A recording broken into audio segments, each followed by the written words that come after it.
is the 2025 Sheffield Shield Final, live from Karen Rolton Oval. Driven high, long, into the crowd for six. Down the pitch, there we go. Bang! Grandstand cricket. Bowls to the right-hander and knocks him over. That's it all the way for six. On fire, he's just going ballistic. South Australia versus Queensland. On the drive, through the cutters, that's four. Down towards deep, fine leg, and another great catch. Bowled all over the place. The Sheffield Shield Final. He has crunched back for six. What a shot. On your radio, ABC Sport Digital Radio, and on the ABC Listen app.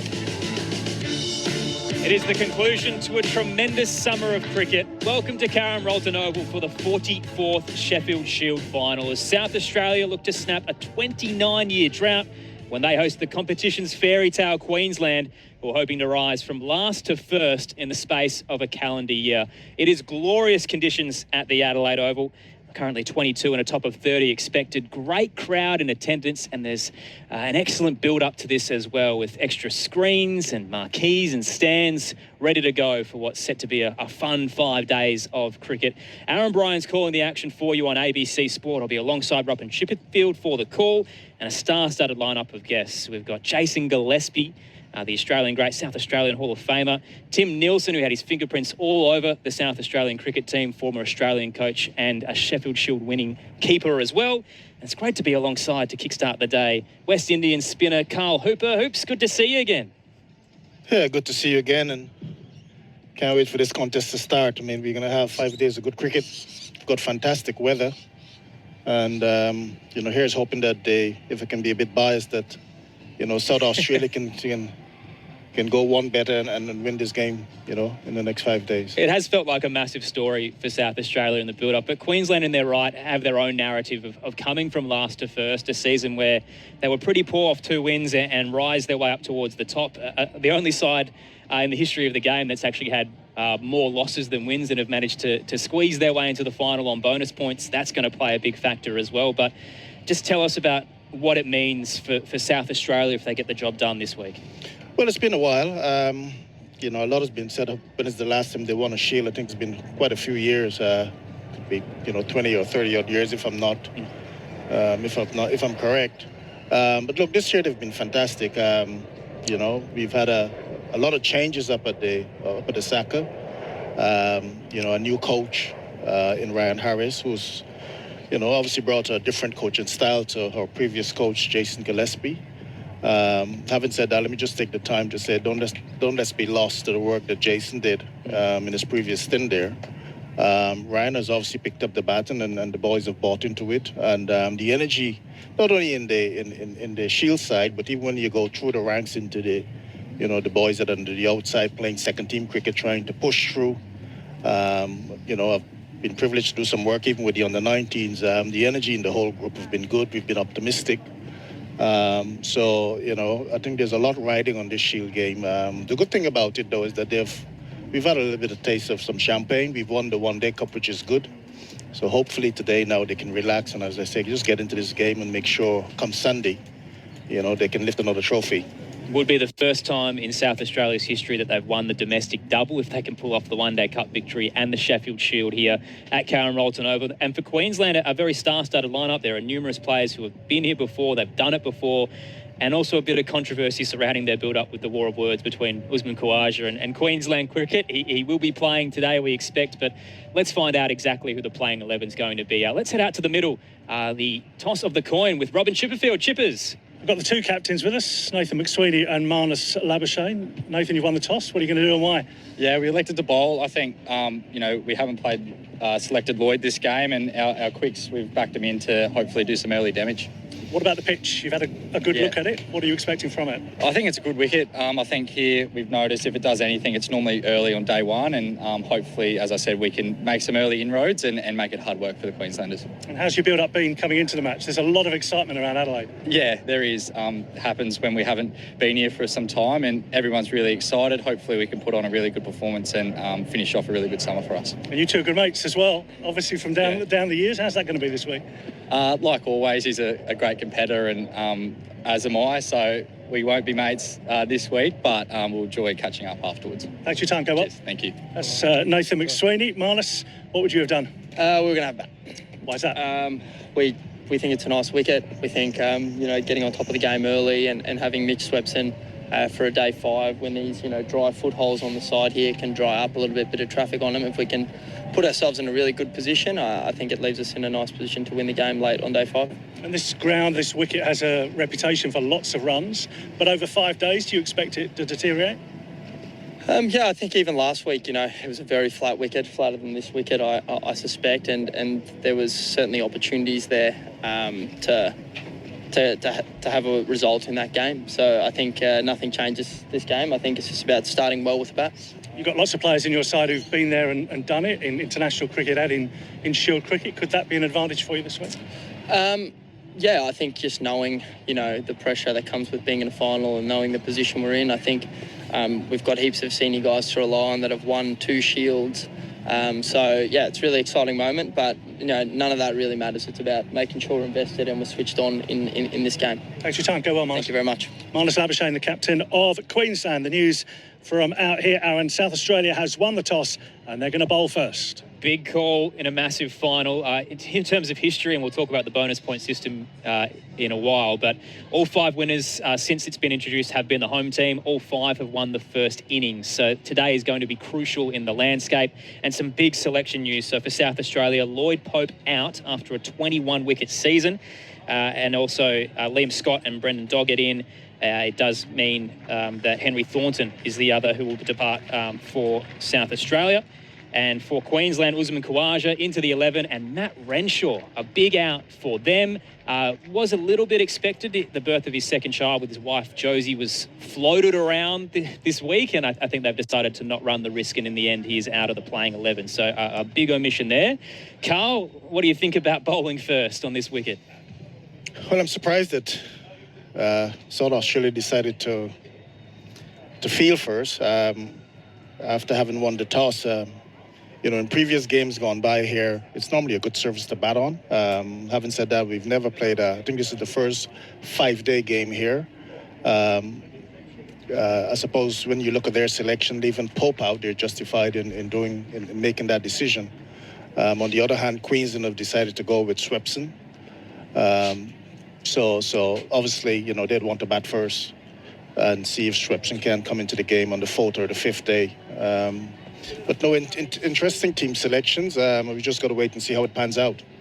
So the 11 for Queensland, Usman Khawaja back in and back up top after a week in the headlines for all the wrong reasons. Angus Lovell, who's playing just his 11th game, first-class cricket, will open alongside him, followed by Marnus Labuschagne, the skipper for Queensland, Jack Clayton at 4, Ben McDermott at 5, Jimmy Pearson at 6, followed by Michael Neser, Jack Wildermuth, Mark Steckety, Mitch Swepson and Callum Vidler, another youngster, the 19-year-old, who gets a crack at winning a Sheffield Shield final for Queensland. So 6 winners in that playing 11 for Queensland who've already been here before and know how to get through this contest. And that being said, the last time they were able to do it did include this new bonus point system. So we'll run through that for our listeners who have no clue how this could play out. So I think a lot of people felt South Australia getting the home advantage on Karen Rolton Oval, which is traditionally a road, meant we'd probably get a 5-day draw, and South Australia finishing up top would lift the shield. That is not the case. So over the last 6 years, if there is no outright result, the victor will be determined by which team gets more first innings bonus points. And the bonus points are from the first 100 overs in the first innings. You get 0.01 for every run scored over 200 in that first 100 overs, and you also get 0.1 for every wicket that you take. It's a little bit convoluted. It's not exactly accessible for the casual fan, but it does mean that the first day is very enthralling cricket, Carl, and puts Queensland in a little bit of an awkward spot now as batting first. Do you go hard and try and make those runs at the risk of losing wickets, or do you try and just bat it out and hope that you get a result in the 5 days? Well, this is a 5-day game. It's not a 4-day Shield game. It's a 5-day final of a Shield game. So hopefully it doesn't come down to points and the point systems that you just mentioned. I don't think it will. I think you're going to get a result here. And you've got to approach this game in a sensible manner. I think the important thing to do first thing this morning is probably try to get through that new ball. The first hour is going to be key. Let's say winning the toss and wanting to bowl, we've gone in with 4 seamers. So they're probably thinking if there's anything in the surface, it'll be in the first hour, maybe up to lunch maybe. and they want to make some early inroads. In terms of the 5 Sheffield Shield finals we've had under this system, it has forced a fair bit of pressure. So there's been the bottom 5 lowest scores by a side in their season, 4 of the 5 finals. So it tends to see teams not score near 200, and as a result set up the result for the rest of the week. So it is kind of crucial how these teams tackle it. But in the 5 finals we've had under this new rule, only one of them has actually gone all the way, and that was WA winning over Victoria by the bonus point system. So history says we do get a result within 4 days, but Karen Rolton Oval is a little bit of a different beast, Carl, in what it can deliver across this campaign. Great to have you with us on ABC Sport through the ABC Listen app and Sport Digital for the Sheffield Shield final. Aaron Bryans and Robert Chipperfield calling the action alongside Jason Gillespie, Tim Nielsen and Carl Hooper. We're about 4 minutes away from the first ball here at Karen Rolton Oval. Got to ask you about the build-up for Queensland cricket. So how do you feel like the playing 11 is going to tackle the drama around Usman Khawaja, Carl? Because unfortunately, someone always misses out. The 12th man today is Tom Straker. You'd feel like, considering he opted not to play the final game and everything that's fallen out as a result of it, he'd feel a little bit hard done by. But at the same time, this is a guy whose resume is so credentialed. I don't think it'll affect the Queensland group or Usman Khawaja. I think he's a seasoned pro. Somewhere along the line, there was some miscommunication there. I read a few articles where he said that the Queensland cricket authorities knew of the hamstring injury that he was carrying or whatever it was. He said that he communicated that to him. On the other hand, they're saying that they're not aware of anything. But I think that's water under the bridge now. They've got a final to play. I think Uzi will be up for this. And he's obviously got a critical side a critical play in the Queensland side. So the boys will be looking at him to really set the tone up front. Sounded like a communication breakdown where he had told them the original plan that he wasn't going to play the final Shield game of the season, but just never heard back from Queensland cricket. Decided to go to Formula One. Still did his rehab.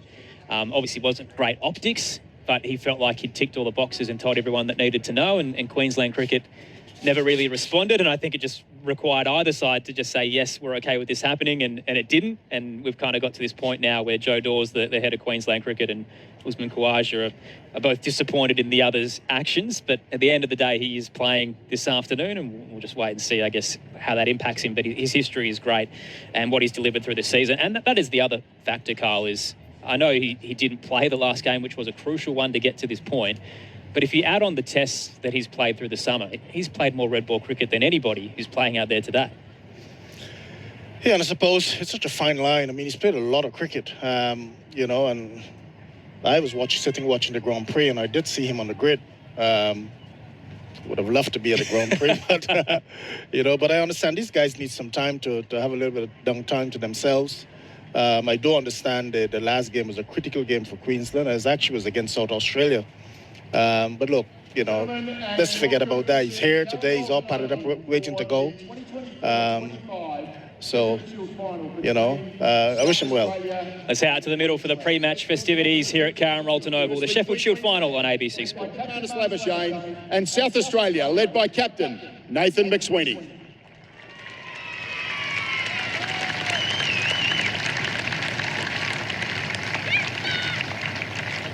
And please welcome onto the field our match officials for today's game. Umpires Sam Nagoski and Donovan Kosh, third umpire Phil Gillespie, and match referee David Gilbert.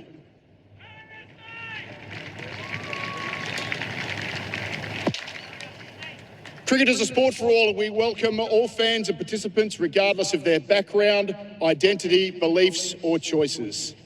This is a safe space for the community to connect and feel respected, and we thank you for contributing to that. Ladies and gentlemen, now could you please be upstanding for the Welcome to Country, performed by Uncle Frank Wanganeen, followed by the Australian National Anthem to be performed by Oscar Bridges.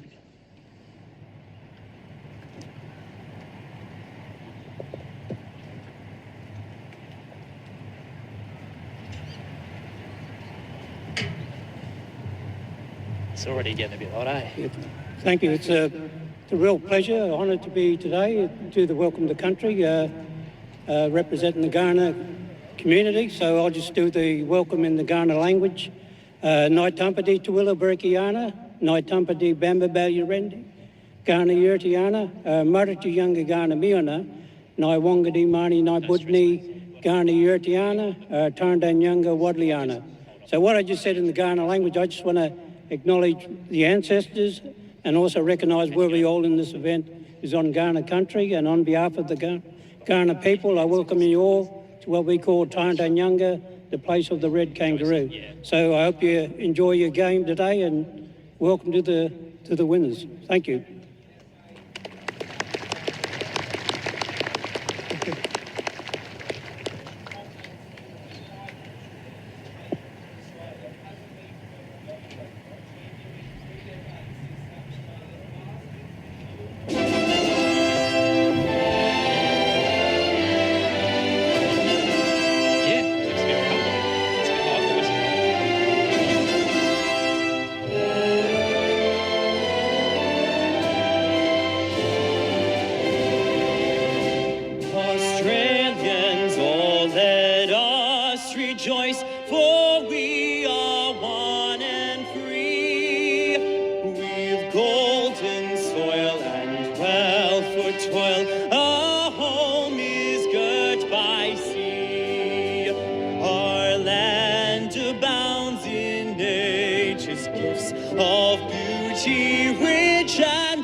With the Australian national anthem here at Karen Rolton Oval. Great crowd in attendance and a really great new look as well for the big day as the Sheffield Shield final between South Australia and Queensland.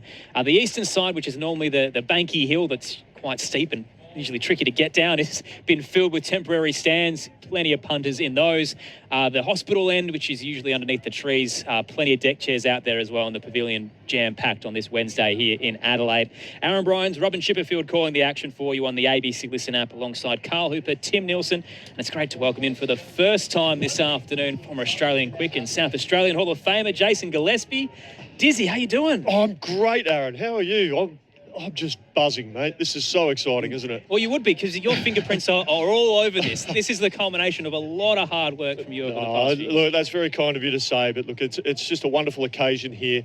South Australians out in the field. As you mentioned, the eastern side of the ground, a couple of temporary stands. They're filling up quite quickly. It's just looking an absolute picture here, Karen Rolton Oval. It's just a wonderful, wonderful occasion. Ran through the Queensland 11 before, but for those who are just joining us, Matt Renshaw is out. His wife Josie's expecting their second child, and they decided not to run the risk, so he's not part of the 11. For South Australia, Scott and Doggett in for Pope and Thornton. And the 11 for South Australia, which we didn't run through before, is Hunt, McInerney, McSweeney, Sanger, Carey, Lehman, Scott, Menenti, McAndrew, Doggett and Buckingham. And they're bowling first, Dizzy. Yeah, they are bowling first, so obviously that's an interesting decision. They just feel that if they're going to have an impact with the ball, it's going to be early. And I've been out there, I've seen the surfaces. There's a hint of grass on it, but there's also some quite dry patches. And you just think, traditionally, we haven't seen this surface at Karen Rolton Oval break up too much, but if it is going to break up, the only chance it'll be is in a 5-day game, which this game is. Just wondered whether it's certainly the South Australians are thinking bonus points here, because they're thinking if it does end in a draw, bonus points, whoever has the most bonus points will come away with the Shield title. So they're probably thinking, let's try and impact early. If we can take 3 wickets in the first 20 overs, we'd give ourselves the very best chance to bowl Queensland out for a relatively modest total. History has shown that sides tend to panic in this first innings and score under 200, or at least one of their lowest scores of the season. So I'll wait and see how it plays out. 2 slips in place. Nathan McAndrew to get us going from the southern end. And bowling away to Usman Khawaja, who turns it down the leg side. Big dive to the left from Carey, who couldn't reach it, and it races down fine leg to the boundary for 4. It's 4 byes in the end and a hot start. Yeah, Queensland. Just a lot of swing there from Nathan McAndrew, starting around the wicket, which is his preferred method against the left-handers. And he's just got his wrist and fingers in the right spot, and he's just for an outswinger or an in-swinger to the left-hander, and it's just swung past Usman Khawaja's hip, and it swung too much for Alex Carey as well. Even one of the best keepers in the planet couldn't stop that one, Aaron. Fielders at point. We've got a mid-on and mid-on, as well as a short leg. McAndrew bowls, and it's left through to the keeper by Usman Khawaja. Queensland none for 4 after being sent in. Angus Lovell at the other end. Glorious day in Adelaide as well. It really is. Just from our view here from the comms box, it's Karen Rolton Oval is an absolute picture, and urge anyone here in Adelaide or in South Australia has a spare moment, come down and witness some wonderful Sheffield Shield cricket. Sheffield Shield final for the first time in South Australia in a long time. McAndrew continuing from the southern end. Right arm around the wicket. Khawaja sticks the bat out across the offside. Carey dives down and just short. So Khawaja gets away with one there. Menenti diving forward, just couldn't reel it in. I don't know if that quite carried, Aaron. Just the reaction of the South Australians suggests it may not have quite carried. Ben Menenti, very good second slipper, probably one of the better ones in the country. We were debating before we went on air, Diz, about, should Menenti be an all-Lloyd Pope, and you justified it as he's an all-rounder who can do everything, and this is what he's in for. An early opportunity for Queensland. McAndrew bowls a shorter delivery. Khawaja's happy to leave through to Carey, no run. I'm sure that was a really tough decision for the South Australian selectors. Lloyd Pope got 3 for 80 in the last week's game. Mitchell Swepson took 2 for 200. So spin didn't play a huge role in the last week's game. So I have a feeling that's what the South Australian selectors were thinking, that seam bowling plays more of a role. I think Ben Menenti brings three skills to the game as well: batting, bowling, and second slip fielding. 3 slips and a gully now. McAndrew to Khawaja, comes down the track. It nipped up on him a bit. Defends back to the bowler, no run. Queensland none for 4 in the opening over here at Karen Rolton Oval. Building up some good airspeed here, Nathan McAndrew. That was quick. He's had a good run of form as well. Numbers were crunched during the week. Since his arrival to South Australia, he's taken the most wickets in Sheffield Shield, which was 2022. So the most informed bowler over the last few years. From zero to hero, basically, it is. Good recruitment on your part. McAndrew away to Khawaja, leaves through to Carey, no run. Queensland none for 4 in the opening over here at Karen Rolton Oval after being sent in. Yeah, good start from Nathan McAndrew. Just on the recruitment of Nathan McAndrew, I think South Australia felt that he was a mature age recruit at age 28 or whatever, and hadn't played. A lot of people might have thought, well, he hasn't played any Shield cricket. He's maybe played one game or one first-class game. But if you look at his history, he'd played 7 years of second 11 cricket for New South Wales, so he's played multi-day cricket, so he's actually got experience in multi-day cricket, just not the experience at the Shield level. So I think the thinking is that he's a ready-made player now, and his body is ready for the rigours of multi-day cricket. So that was the thinking behind that decision, and it's turned out to be fantastic. Over 130 wickets, he's done very well. Credits county cricket as well, just getting a chance to play more red ball, and absolutely seems to have turned around his form. Jordan Buckingham into the attack from the northern end. This was another tough decision for Ryan Harris, and he had plenty of those in what's a deep roster. Henry Thornton out and Buckingham in. He'll be bowling to Angus Lovell for the first time today. In from the hospital end, down the leg side, Carey launches to his left to ensure there's no byes. Queensland none for 4. Well, I thought what South Australia did last week really well, Aaron, was they decided to give Liam Scott a bit of a rest, all-rounder, batting and bowling, and he's had a big summer, first big summer really. He's had relatively injury-free, so I think they were just managing him, and they managed Brendan Doggett. So for those two, we're going to come back in. Nathan McAndrew is a form bowler, was always going to play, so there was always that other seam spot that was going to be up for grabs, as well as a spin decision. 3 slips in a gully. Lovell steps across the off stump. Buckingham opts for the leg stump, down to Carey once again. None for 4 Queensland after being sent in. Aaron Bryans, Jason Gillespie with you on ABC Sport. Just his first couple of balls, Jordan Buckingham, just getting his wrist and fingers just on the slight left-hand side of the ball, which allows the ball to go down the leg side. Unfortunately for him, he just needs to make sure he gets that absolutely right. So when he gets his seam position right, Jordan Buckingham, he can shape the ball away from the right-handers. Probably not as consistent as he would have liked, but he does bring the ball back in. Lovell rocks back. Buckingham bowls fuller, but it skids low through to Carey, no run. One of the few bowlers last week who didn't actually cash in, Diz, and you were working that game, the draw that had over 1,000 runs in 3 innings between South Australia and Queensland. None for 73, Buckingham was, but certainly a flatter track than what we're probably expecting this week. Yeah, he certainly bowled better than the figures suggest. It was a really benign surface, it must be said. But he does have history of bowling well. He took 6 wickets in Victoria at the Junction Oval on a very placid surface recently. So he does have form on these wickets. High bat raise from Lovell, who's happy to leave over the off stump from Buckingham. No runs so far in this second over. Queensland none for 4. Great to have you with us on ABC Sport. Remaining fielders around the slips cordon. We've got a point, cover, mid-off, mid-on, and almost a short leg for Angus Lovell. We're on it's a bit of a side angle here, Diz. It's more of a 45 degree. Not even that, but... We do have a great view, though, don't we? It is right on top of the action, isn't it? It's fantastic. Loving the temporary scoreboards that have been put up around the ground as well. Buckingham bowls to Lovell on his toes. He had to nip up on a shorter ball. Drops it into the pitch. No run. None for 4, Queensland. Buckingham just finding a little bit of movement. The only problem with that temporary scoreboard for us is that there's branches of the tree that are blocking some key parts of it. Some key parts of the scorecard. That's all right. Our techs, Paul Brokenshea, Adam Jones and Andrew Williamson have worked hard to give us the best facilities available. No, they've done wonderfully well, and we thank them immensely for that. Buckingham bowling to Lovell. Turns it into the onside. He's off the mark. Trickles its way through mid-wicket. And will be fielded for just the single. Queensland none for 5 after being sent in at the end of the second over. Buckingham a decent start for him here at Karen Rolton Oval in the baking sun. Great crowd attendance as well here on ABC Sport. Aaron Bryans and Jason Gillespie with you. We'll also have Robin Chipperfield, Carl Hooper and Tim Nielsen as part of the call.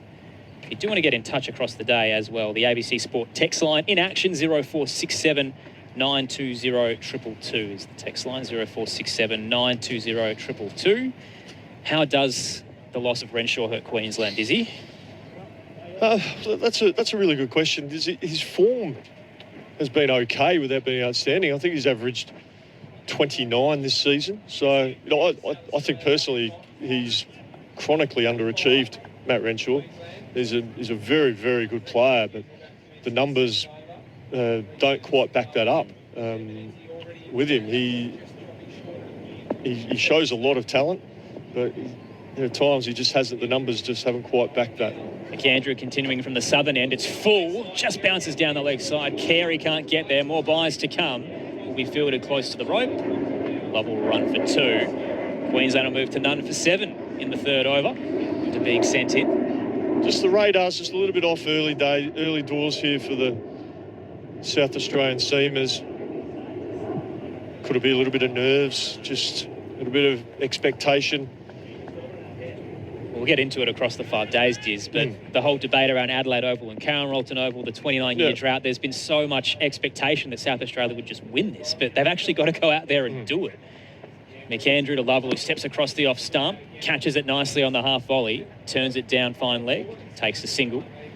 It's fielded in the deep by Scott. So Lovell moves to 2. Queensland none for 8. They didn't get leg byes in the end, so Lovell still 1 from 8. Kawaja on strike. He's yet to get off the mark. But it's a lot of pressure for a South Australian organisation that has been hammered publicly for its failures over the last couple of decades, and finally has now won a one-day cup trophy and is hoping to complete the domestic double. It's a lot of weight on your shoulders. Yeah, but I think they'll take it all in their stride, the South Australians. McAndrew away to Kawaja. Taps his bat, thought about playing across the off stump and quickly leaves through to Carey. McAndrew's got an important role to play here. Coming around the wicket to Khawaja. South Australians would love to see the back of Usman Khawaja early. They've won the toss, decided to put the opposition in. So there's kind of almost a little bit of expectation on the quicks to impact. What they can't do is get greedy and try too many things. It's all about being disciplined, being patient, hitting the top of off stump. McAndrew to Khawaja, happy to leave a wider delivery across the off stump. None for 8, Queensland. Khawaja's one of the few Queensland players who have won a Sheffield Shield disc. There's 6 of them today, but he's the only one who's won just the one title. He wasn't part of the 2018 campaign, but was there for 2021 when they won by an innings and 33 runs over New South Wales. So it does have that pedigree. Obviously his test level as well. And he touched on that with Matt Renshaw, that there is a lot of expectation when you look at his resume, but the last few years probably haven't been as prolific as he would have liked. He tries to bang the door down. No, he's a much better player than the numbers suggest. McAndrew away. Khawaja catches it full, driving it into the pitch. It races to cover. Quick fielding out there done by Doggett, and they run through for a single. Khawaja off the mark. He's 1 from 9, Lovell 1 from 8. Queensland none for 9 after being sent in. It's interesting with when you win the toss and bowl first. What you don't want your bowlers to do is to feel they have to bowl wicket-taking balls all the time. The key is to run in and be disciplined, as I touched on. Just bowl line and length, stay patient, get the batsman looking to come onto the front foot. Because if there's going to be any movement through the air off the pitch, you're going to get maximum chance of taking a wicket from the fuller delivery as opposed to back of length. Final ball of the third. McAndrew bowling to Lovell. Defends back to the bowl and no run. None for 9. Queensland after 3. Sent in by South Australia here in the Sheffield Shield final on ABC Sport. Commentary change coming up. Robin Chipperfield coming in. This is the 2025 Sheffield Shield final. Live from Karen Rolton Oval, SA and Queensland. Let me take you to a place I know. It's like my sacred ground. It's like my sacred ground. Feel like you're ready. Come on, let's go. Let's go. It is a beautiful morning. A picture book ground and a great occasion as well. The Sheffield Shield final between South Australia and Queensland. And Queensland will be satisfied with their start. No real alarm so far. No wicket for 9 having been stuck in. Carey behind the stumps. 3 slips in place. McSweeney, Menenti, and also McInerney and a gully. As Buckingham's into Khawaja, defending off the back foot into the offside. And there's no run. Jason Gillespie, good morning. What a sight. Good morning, Robin. Yeah, what a wonderful sight this is. It's just looking an absolute picture, KRO. I think the Saka have done a wonderful job in getting some temporary stands up. There's some food trucks. There's a little village green out the northwest part of the ground. And there's a good crowd in already. It's fantastic, isn't it? It's great when that hard work is rewarded by people coming through the gates, right? Definitely. Here's Buckingham again. Hospital end into Khawaja on the back foot. Looking for runs here, but there's none to point. It remains no wicket for 9.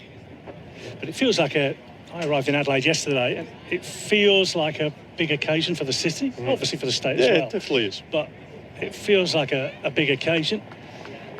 People talking about it in the hotel last night. Yeah. No, it is a big occasion. It's exciting. I mean, South Australia haven't lifted the Sheffield Shield for 29 years. So, yes, there is a bit of expectation, but this group of players and coaches are taking it all in their stride.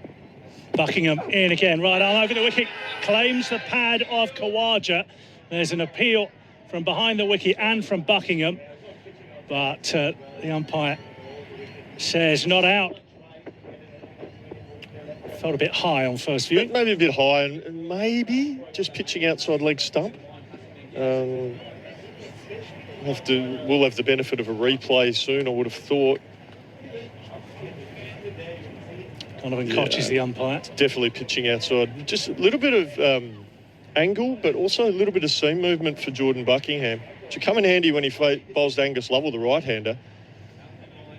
At the end of his run again. On his way, Buckingham. into Kawaja, trying to flick it down the leg side and doesn't make contact, and Carey will gather. It's been a bit leg-sideish perhaps early on. I know it's a bit early, Robin, but the South Australian seamers just haven't quite got their line and length right at the moment. They'll settle down, they'll get into their work, and they'll be absolutely fine. There's just a little bit of assistance. This is very much, Karen Rolton Oval's always the first 20 overs is your key. You need to find a way to impact in some way with, be brilliant to get 3 wickets. I think South Australia would be happy with 2. Here's Buckingham in again, and Kawaja is shouldering arms to a good length ball outside the off stump through to Carey. How much of a gamble then is it, do you think, that South Australia's won the toss and put Queensland in? Yeah, look, it's an interesting decision. I just wonder if South Australia have been thinking about these bonus points and wanting to know exactly what bonus points, what they need in first innings batting. Maybe that's come into their thinking. Buckingham in, and it's trying to work it to the onside is Kawaja. Strikes him on the pad, and there's no run. That is the end of the over. A maiden from Jordan Buckingham from that Port Road end of the ground. And good start from him here. Much better over. That's caused trouble for Kawaja. So just on that, the reason behind winning the toss and bowling in a 5-day game, I just sensed the South Australians would feel that, one, bonus points, so we want to be really clear on that. But also, I think they feel if they're going to have an impact with the ball, particularly with the seamers, that early in the game is going to be the key. Like the first hour is going to be the crucial time. McAndrew again in from the southern end of the ground to Lovell, who's leaving outside the off stump, and through to Carey. Do you think they'd have known that Renshaw wasn't going to play? Or they'd have suspected that Renshaw wasn't? They would have suspected that Renshaw was not going to play, yeah. It's common knowledge that his wife Josie was heavily pregnant and was due around, her due date was around this time. So, do you think that influenced them in terms of sticking Queensland in? I don't think so. I don't think so. McAndrew again with that 0 on his back. Third leading wicket taker in the Shield this season. He's in and short of a length and left alone by Lovell. Seems to be a little bit of sideways movement off the surface with the pronounced seam of the cricket ball, but that will settle down at some point. We've seen the history of Karen Rolton Oval. It does offer a tiny little bit of assistance early, but it will settle down. So batting, if you can do the hard work and get through, becomes a very nice place to bat. No wicket for 9 here. Kawaja and Lovell on 1 apiece, the 2 openers. McAndrew in, and again just short of a length, and Lovell again shoulders arms, and through it goes to Carey and his red cap behind the stumps. All slip cordon with red caps on. 1 or 2 sun hats elsewhere. Doggett at mid-off. In fact, I think it is only Doggett. Only Doggett, yeah. It's only Doggett with the sun hat. Practising sun smart. Yeah. I think McAndrew wears one, but clearly not while bowling. Yeah, that's right. He's down here at fine leg. In the next over as McAndrew is into Lovell again on leg stump and flicked away fine by Lovell down towards the boundary, and that'll reach the rope. There was bat in it, and that'll settle Lovell down. He moves on to 5, and Queensland on to no wicket for 13.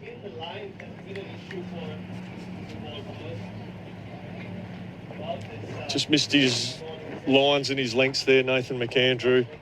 Almost a Yorker length outside leg stump, and Angus Lovell's actually done quite well to get a touch on that, get a scratch on it.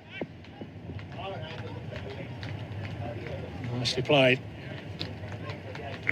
Here's McAndrew. And again, that's a straighter delivery this time, but again, just short of a length, and it's left alone by Lovell. And through to Carey again, and there's no run. A hint of shape, Robin, just away from the right-handed Angus Lovell. Just there has been a bit of seam movement from Nathan McAndrew, but that one, just a little bit of through the air. And when he gets his wrist and his fingers in the right spot and at his release point, he can swing the ball both ways, Nathan McAndrew. He's very, very skillful bowler. And he's again. Crowd getting behind him as he comes into bowl to Lovell, who's getting bat on this and defending up to mid-on, fielded by Liam Scott. And there's no run. End of the over, no wicket for 13. And we've had 5 overs after South Australia won the toss and put Queensland in.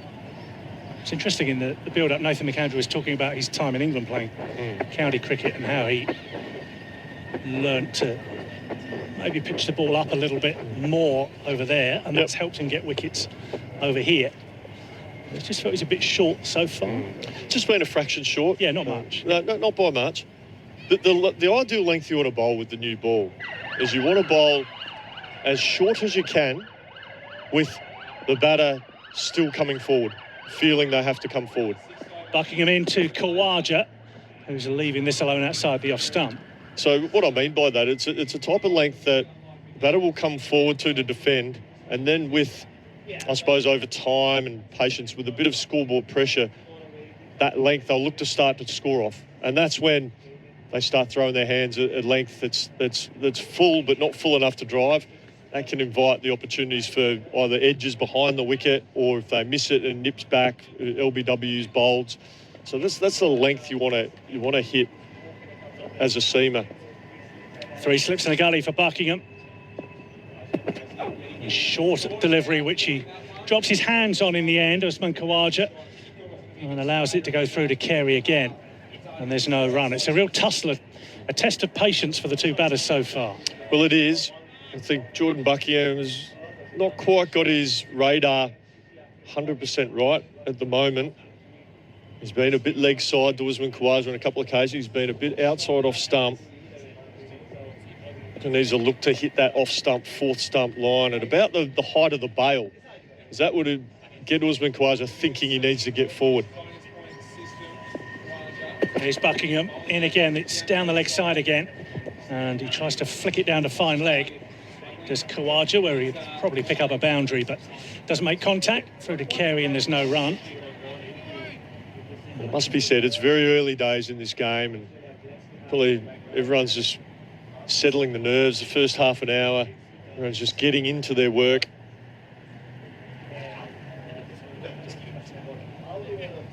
And everybody's wondering if South Australia's made the right decision as well. Well, it's still a bit early to cast aspersions absolutely. there, Robin. Very early in the game. Now it's defended by Khawaja. Back towards the bowler. And there's no run. Khawaja on 1 from 19 deliveries and Lovell 5 off 15. But don't tell me it hadn't crossed your mind, Jason Gillespie. Well, we had a discussion in the pre-show, CA, and just it was a good discussion on the reasons why. What did South Australia see in this surface to allow them to make that decision? So they saw maybe a little bit of live grass that maybe they could extract some movement out of it. Buckingham again into Khawaja, who's leaving after coming forward. And through to Carey again, who's getting through a lot of work, the Australian wicketkeeper behind the stumps. But what was interesting, Robin, is last week, South Australia brought up their 400, 4 down. Yeah. Batting first. So it'd be interesting to hear what changed in terms of their thinking to decide to bowl first. I'd have to look back over the course of the season, the stats. Has South Australia bowled first more often than bat first? I'm not sure. I'd have to look those stats up. Shorter ball outside the off stump, bit wider off stump, and Khawaja threatens to pull, but in the end leaves it alone. And again, it's through to Carey, another maiden from Buckingham. He's bowled 3 overs, no wicket for 1, with a couple of maidens thrown in from Buckingham. If you are just joining us, no Lloyd Pope for South Australia. That was the decision seems to have been made yesterday. And Thornton misses out as Buckingham comes in.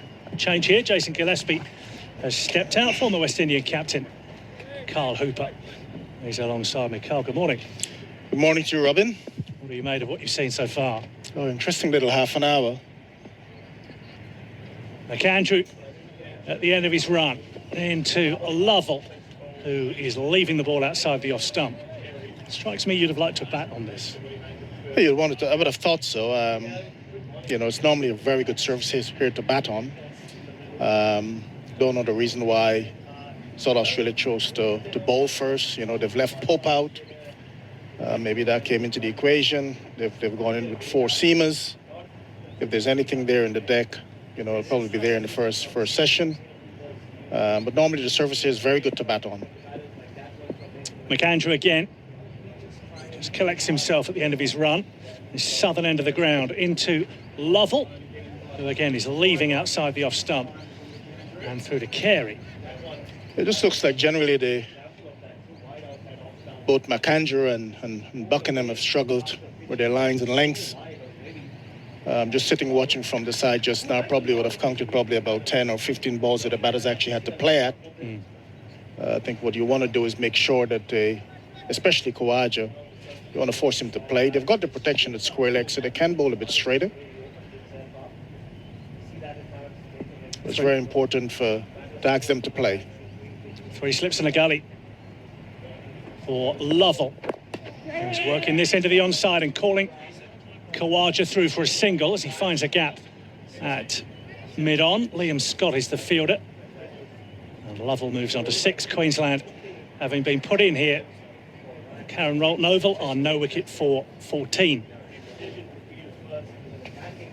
We're midway through the 7th over as well. Beautiful morning. It's going to be pretty warm today. Yeah, and the crowd, we've got a little crowd building up. It's a much more intimate venue than obviously the Adelaide Oval. I think we'll get a full house by the time, sometime after lunch, people coming in. Beautiful spot to watch the cricket as McAndrew is in. That's a good delivery. Bit fuller from McAndrew. Whether Khawaja pulled the bat out of the way or not, it went past his outside edge and through to Carey. Yeah, that was probably around the 4th stump, and it seemed away. Khawaja not being tempted, shaped as if he wanted to play in the last minute, pulled his bat away. He obviously will be very, very key for Queensland up front. We know that he can bat for long periods of times and score big runs, double 100 in the last Test match against Sri Lanka.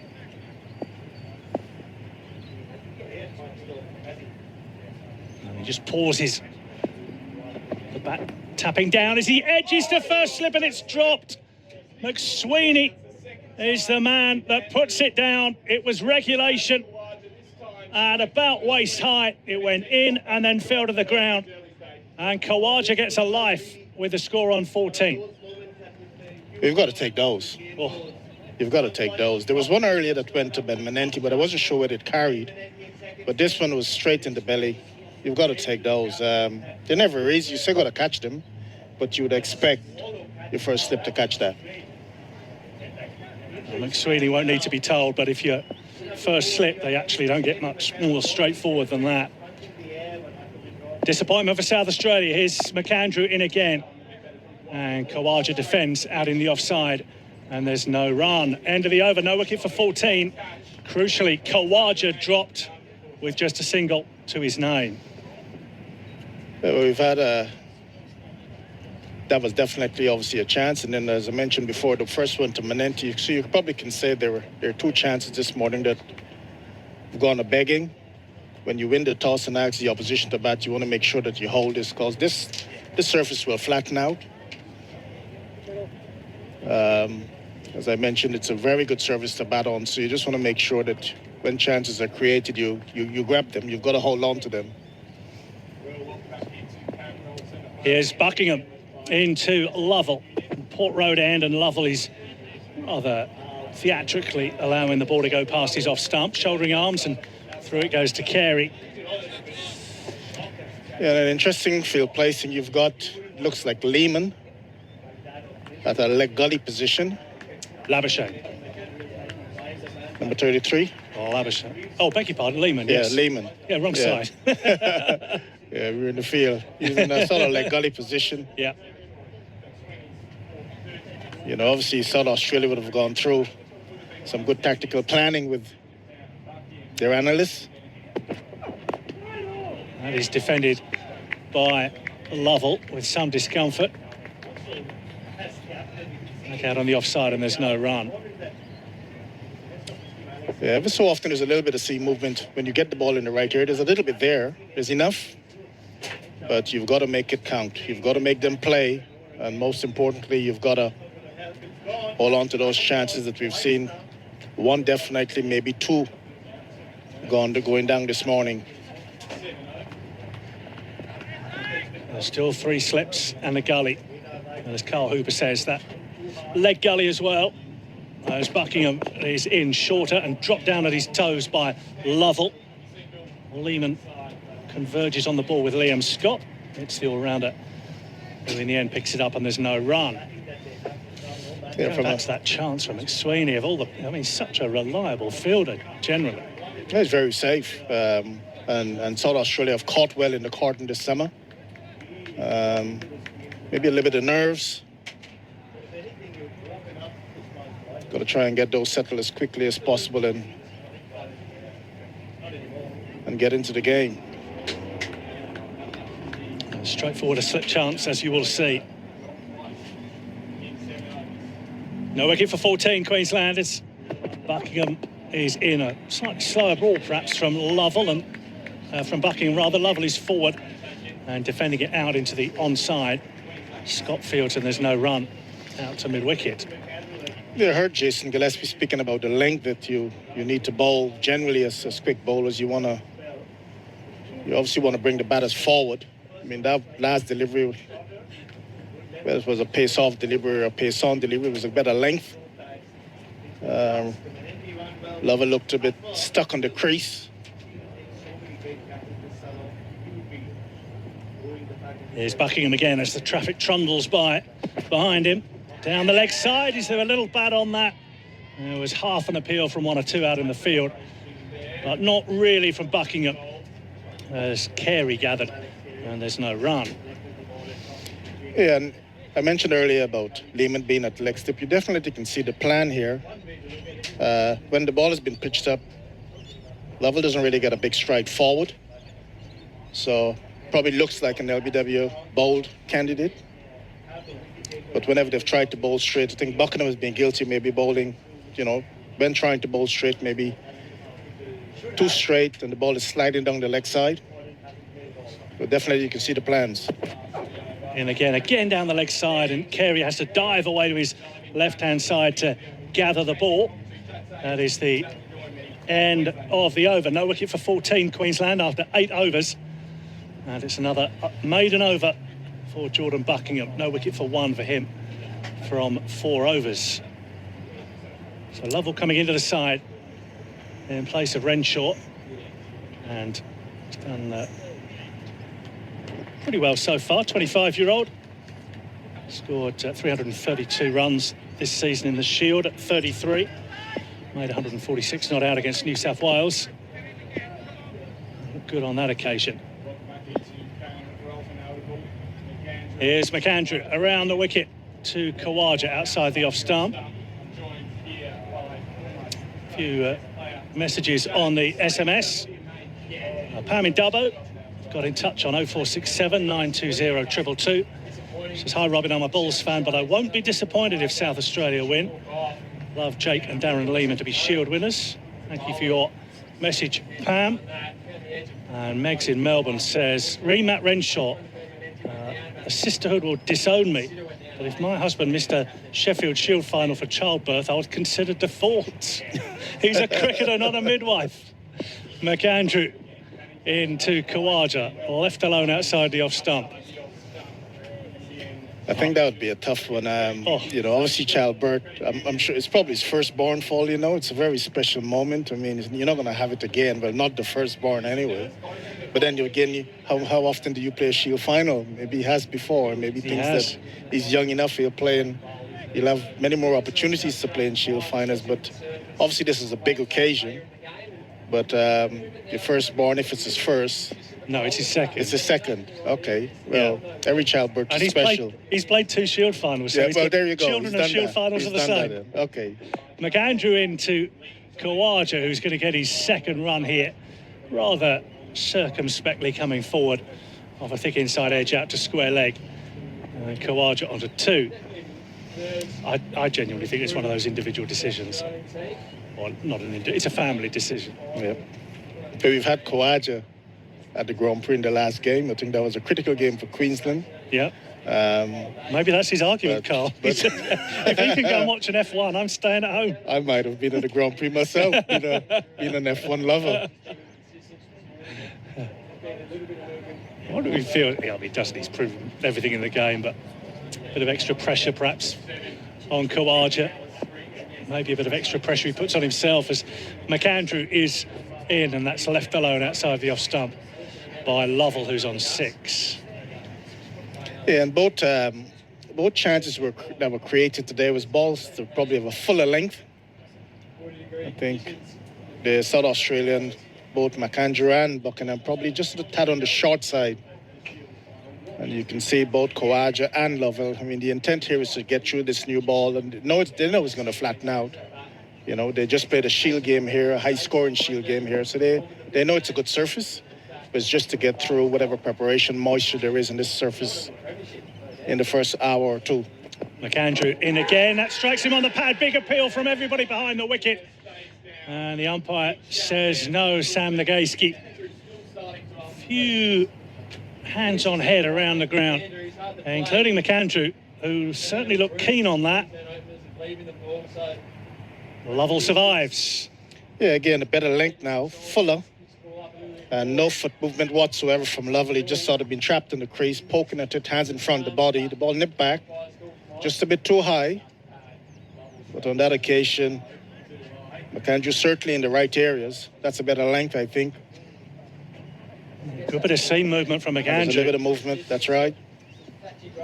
That looked tight. McAndrew in again to Lovell, who defends back to the bowler. And there's no run to complete the over. 9 overs have been bowled. And perhaps a few more alarms in the last couple of overs from McAndrew. That looks a tight call for the LBW decision against Lovell. And Khawaja put down in the previous over as well. We're going to see a change of bowling here at Karen Rolton Oval. Brendan Doggett to come into the attack from the Port Road end to replace Buckingham, who's bowled 4 overs, 3 maidens, no wicket for 1. But despite those good figures, hasn't looked overly threatening. We see some banners being unveiled in the temporary stands away to our right-hand side. On the sheets, Menenti Magic, the Paul Node stand, says another one. King Jake. And the Scuderi fan club as well. Just the added public getting behind the boys. It's good to see. I think this is an interesting change because Doggett has been on fire this summer. It'll be a real test, you think? Into Khawaja, top edge. McAndrew running around. Right underneath it at fine leg, takes the catch. And Khawaja goes for 2. Huge cheers around Karen Rolton Oval. The first ball from Brendan Doggett. The first real aggressive shot from Usman Khawaja, and he top edges it to McAndrew, who takes a terrific low catch at fine leg, diving forward. First blood, South Australia. Well, it just looked like a loosener, just back pitched, didn't really bang it in, and Khawaja trying to help it. Somebody behind square got a top edge, and McAndrew running to his left from fine leg. Held on to it. So South Australia draw first blood. And the key wicket of Usman Khawaja, I think someone like Menenti and McSweeney would be happy that he didn't go on to make them pay. That is the key thing. And that drop from McSweeney has cost them, in the end, just a single to Usman Khawaja. Trouble is for South Australia, get rid of Usman Khawaja, experienced international player, and you bring in another one in Marnus Labuschagne. Yep, another world-class player in Marnus Labuschagne. I think South Australia would know it's critical to see the back not only of Usman, they've done that job, but you also got to get this man out. Renowned for batting long periods of time, scoring big runs. Huge wicket for South Australia, but plenty more work to do. But McSweeney, perhaps more than anybody, the most relieved man in the ground. Having put Khawaja down, just one more run added to the Khawaja total. He falls for 2. And great start from Brendan Doggett from the Port Road end at Karen Rolton Oval. Labuschagne, he's making him wait. Over the wicket side for John. He's taking guard. Labuschagne, and he'll do it in his own time as well.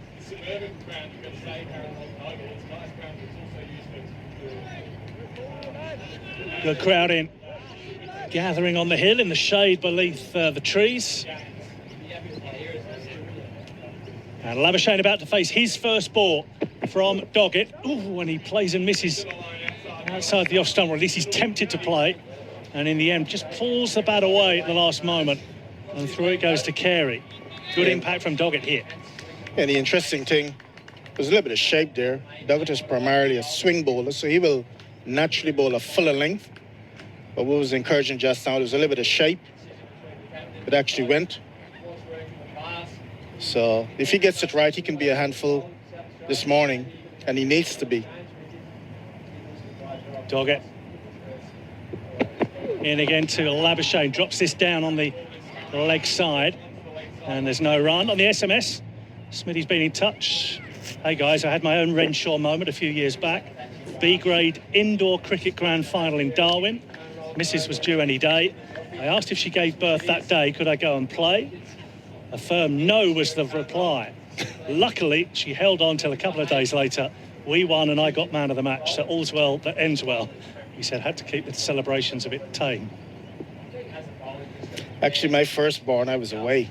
Back in those days, you didn't get the... Labuschagne flicks this away. Whether there's bat involved or just a bit of pad, we wait to see. But it's down to short fine leg. McSweeney fields. He'll be given as a leg by Donovan Koch. Yeah, I think in this year they're much more considerate of your role as a family man, as a husband, being there for your wife, being supportive. Where were you on tour, were you? I was in South Africa. Yeah, okay. And that's my a wife, long way from the West Indies. Yeah. So I saw my son when he was a few weeks old. But still, the moment is magical. Yeah. I would have preferred to have been there, though. So did you wait? Was that the final test or the? We were finishing up some one-day cricket in South Africa. Here's Doggett into Lovell, hits him on the peg, allowed appeal. Is it the second wicket in the over? It isn't. The LBW appeal is turned down. Lovell survives another tight one, I fancy. Yeah, again, that was pitched up and no footwork from Lovell. He's getting trapped on the crease. There's no strike to the ball.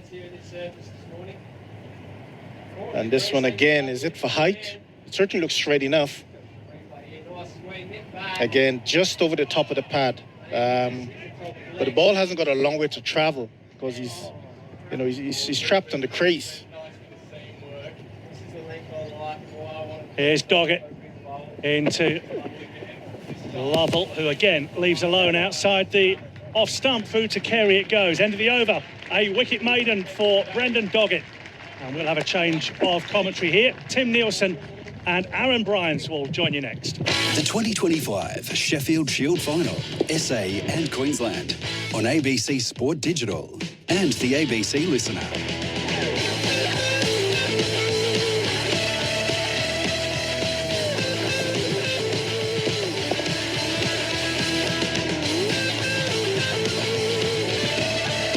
Great to have you with us on this glorious day in South Australia, and the early missed opportunity for Nathan McSweeney to catch Usman Khawaja eventually amended.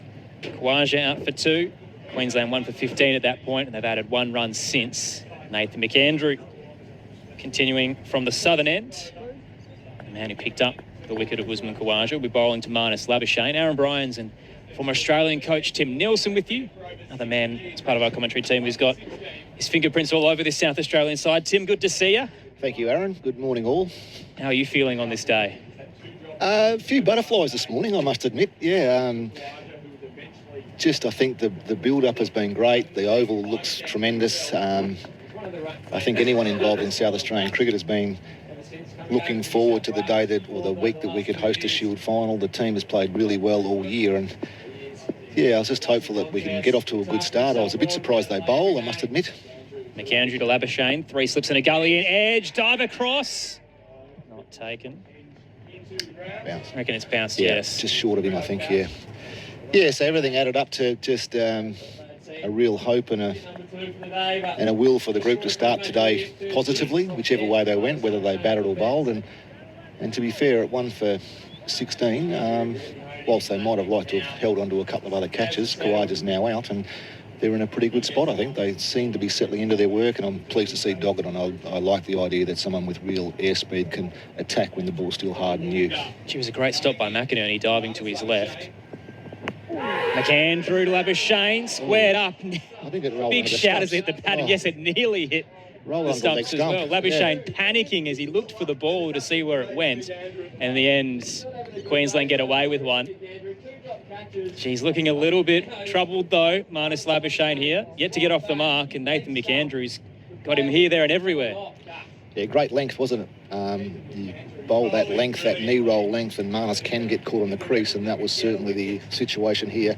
Hit him on the back leg, roll back, and did roll into leg stump. But didn't have enough energy to knock the bail off, unfortunately. So that's the length, that's where they want to bowl, and that was rolling quite quickly on the replay too, wasn't it? Yeah. It's a lifeline. Yes. McAndrew away now to Labuschagne. Looks for a response. It's full. He leans down and digs it in. Trickles down towards cover. No run. Labuschagne yet to get off the mark. Queensland 1 for 16. So an edge off the first ball. And then nearly hitting the stumps on nearly knocking the bails off on the second as it rolled off the back of his heel. That's rolled at a decent old pace too. That's nearly an underarm throw for a run out. But it's just hit so low on the bottom of the stump, obviously, that it just didn't have the energy to knock the bail off at the top of the stump, unfortunately. So, but great to see the length and line now that McAndrew was hitting. This is if you want to bowl to someone like Marnus early in his innings. Right, I'm over the wicket. Labuschagne lifts it to leg gully and taken. Labuschagne's out for a 7-ball duck. Jake Lehman with tremendous hands. And Queensland are 2 down early on day 1. 2 for 16. McAndrew's got the double. South Australia, after sending Queensland in, looking good early. Yeah, probably not his best ball of the morning, was it? On a decent length, but aimed in just outside leg stump, and Marnus just casually flicked it around the corner, forgetting, I think, that there was a leg gully in place, and Jake Lehman took a sharp catch about shoulder height to his left, which is a good way for him to go to his natural side. All the little whispers now as I was sitting out the back, people wondering why South Australia bowled first and was it the right decision and where we were going to go. All of a sudden at 2 for 16, things look vindicated, and they've had a little bit of luck, Queensland, hopefully, in a very biased way. Hopefully they're using their luck up now, and all of a sudden South Australia have got a bit of a chance to make a real impact early in this game. The quick striking earlier this morning, McAndrew 1 for 7 and Doggett 1 for none after his wicket made, and tremendous from South Australia early. And it was floated in the build-up, Tim, that this wicket just had a lot in the first 20 overs. It was why Nathan McSweeney decided to send Queensland in. And so far, they've reaped the reward. And as we've touched on a lot, the bonus point system and what can be a road, Karen Rolton Oval, if it goes the full 5 days, it will be determined by the first 100 overs of both innings. At the moment, South Australia have 0.2 as a result of the 2 wickets they've taken. And then the runs will be 0.01 per run you go over 200 in the first 100 overs, and Queensland are nowhere near that yet, Tim. So it is a good start for the home side. That's right, and I think if you think about it the way, if the batting team makes 300 in the first 100 overs and the bowling team bowls them out, then it's about even. So that's kind of the benchmark to think, okay, both teams have played relatively well in the first 100 overs, and that's when we get an even Steven bonus point situation. So anyone on either side of that, batting or bowling, will be the ones, obviously, that gets the points. Jack Clayton to the crease. The left-hander pushes it quickly to cover. Single taken. It's run out of attempts. He's out. Lovell didn't go. Clayton wanted the quick single, and Angus Lovell had no idea what was happening. He's been run out. Lovell's out for 6. Queensland are 3 down on the opening day at Karen Rolton Oval. And this drought-breaking length for South Australia, they've risen to the occasion already. Clayton's out. Lovell actually sent him back, so Jack Clayton is out for a duck. And Queensland are 3 down. That is tremendous fielding. That is great fielding, and how many times in a game do you have 10 pot shots at the stumps and don't hit one? And to get the first one of the day, it's such a critical time. All of a sudden it's 3 for 16, and that decision to bowl first is certainly vindicated now, and hopefully they'll be thinking if they can just take 1 or 2 more in this first session, it really does set up the rest of the week for them. Liam Scott attacked the ball hard. He really did pick it up, find his target, and without even blinking, knocked the stump out of the ground almost. So a great result, a great 2-ball program there. Firstly, Marnus caught at leg gully, and then secondly, Clayton pushing to cover and taking off like a startled hare. His partner Lovell knocked him back, or pushed him back, and he was out by a significant amount. So 3 for now, and South Australia very much on top. We're still not even at drinks in the first session of the first day. Clayton run out first ball brings Ben McDermott to the crease, and all of a sudden there is this tidal wave of momentum at Karen Rolton Oval. Great crowd attendance. Great to have you with us on ABC Sport for the call. South Australia and Queensland for the Sheffield Shield final. Aaron Bryans and Tim Nielsen here. Nathan McAndrew. It's just had a great morning. And the quicks were the big decision for Ryan Harris, Tim, who he would go for. In the end, Thornton was the one that missed out. And so far, it looks like he's made the right call. Yeah, these two, McAndrew's been a standout all year, isn't it? I think it was probably got down to whether they played 2 spinners and left one of the quicks out, or whether they played the 4 quicks, including Liam Scott as the all-rounder, and just the 1 spinner in Ben Manenti. But so far, so good. It started beautifully. McDermott now, first ball facing McAndrew, flicked off the half volley down leg. Lehman's waiting to catch it on the bounce.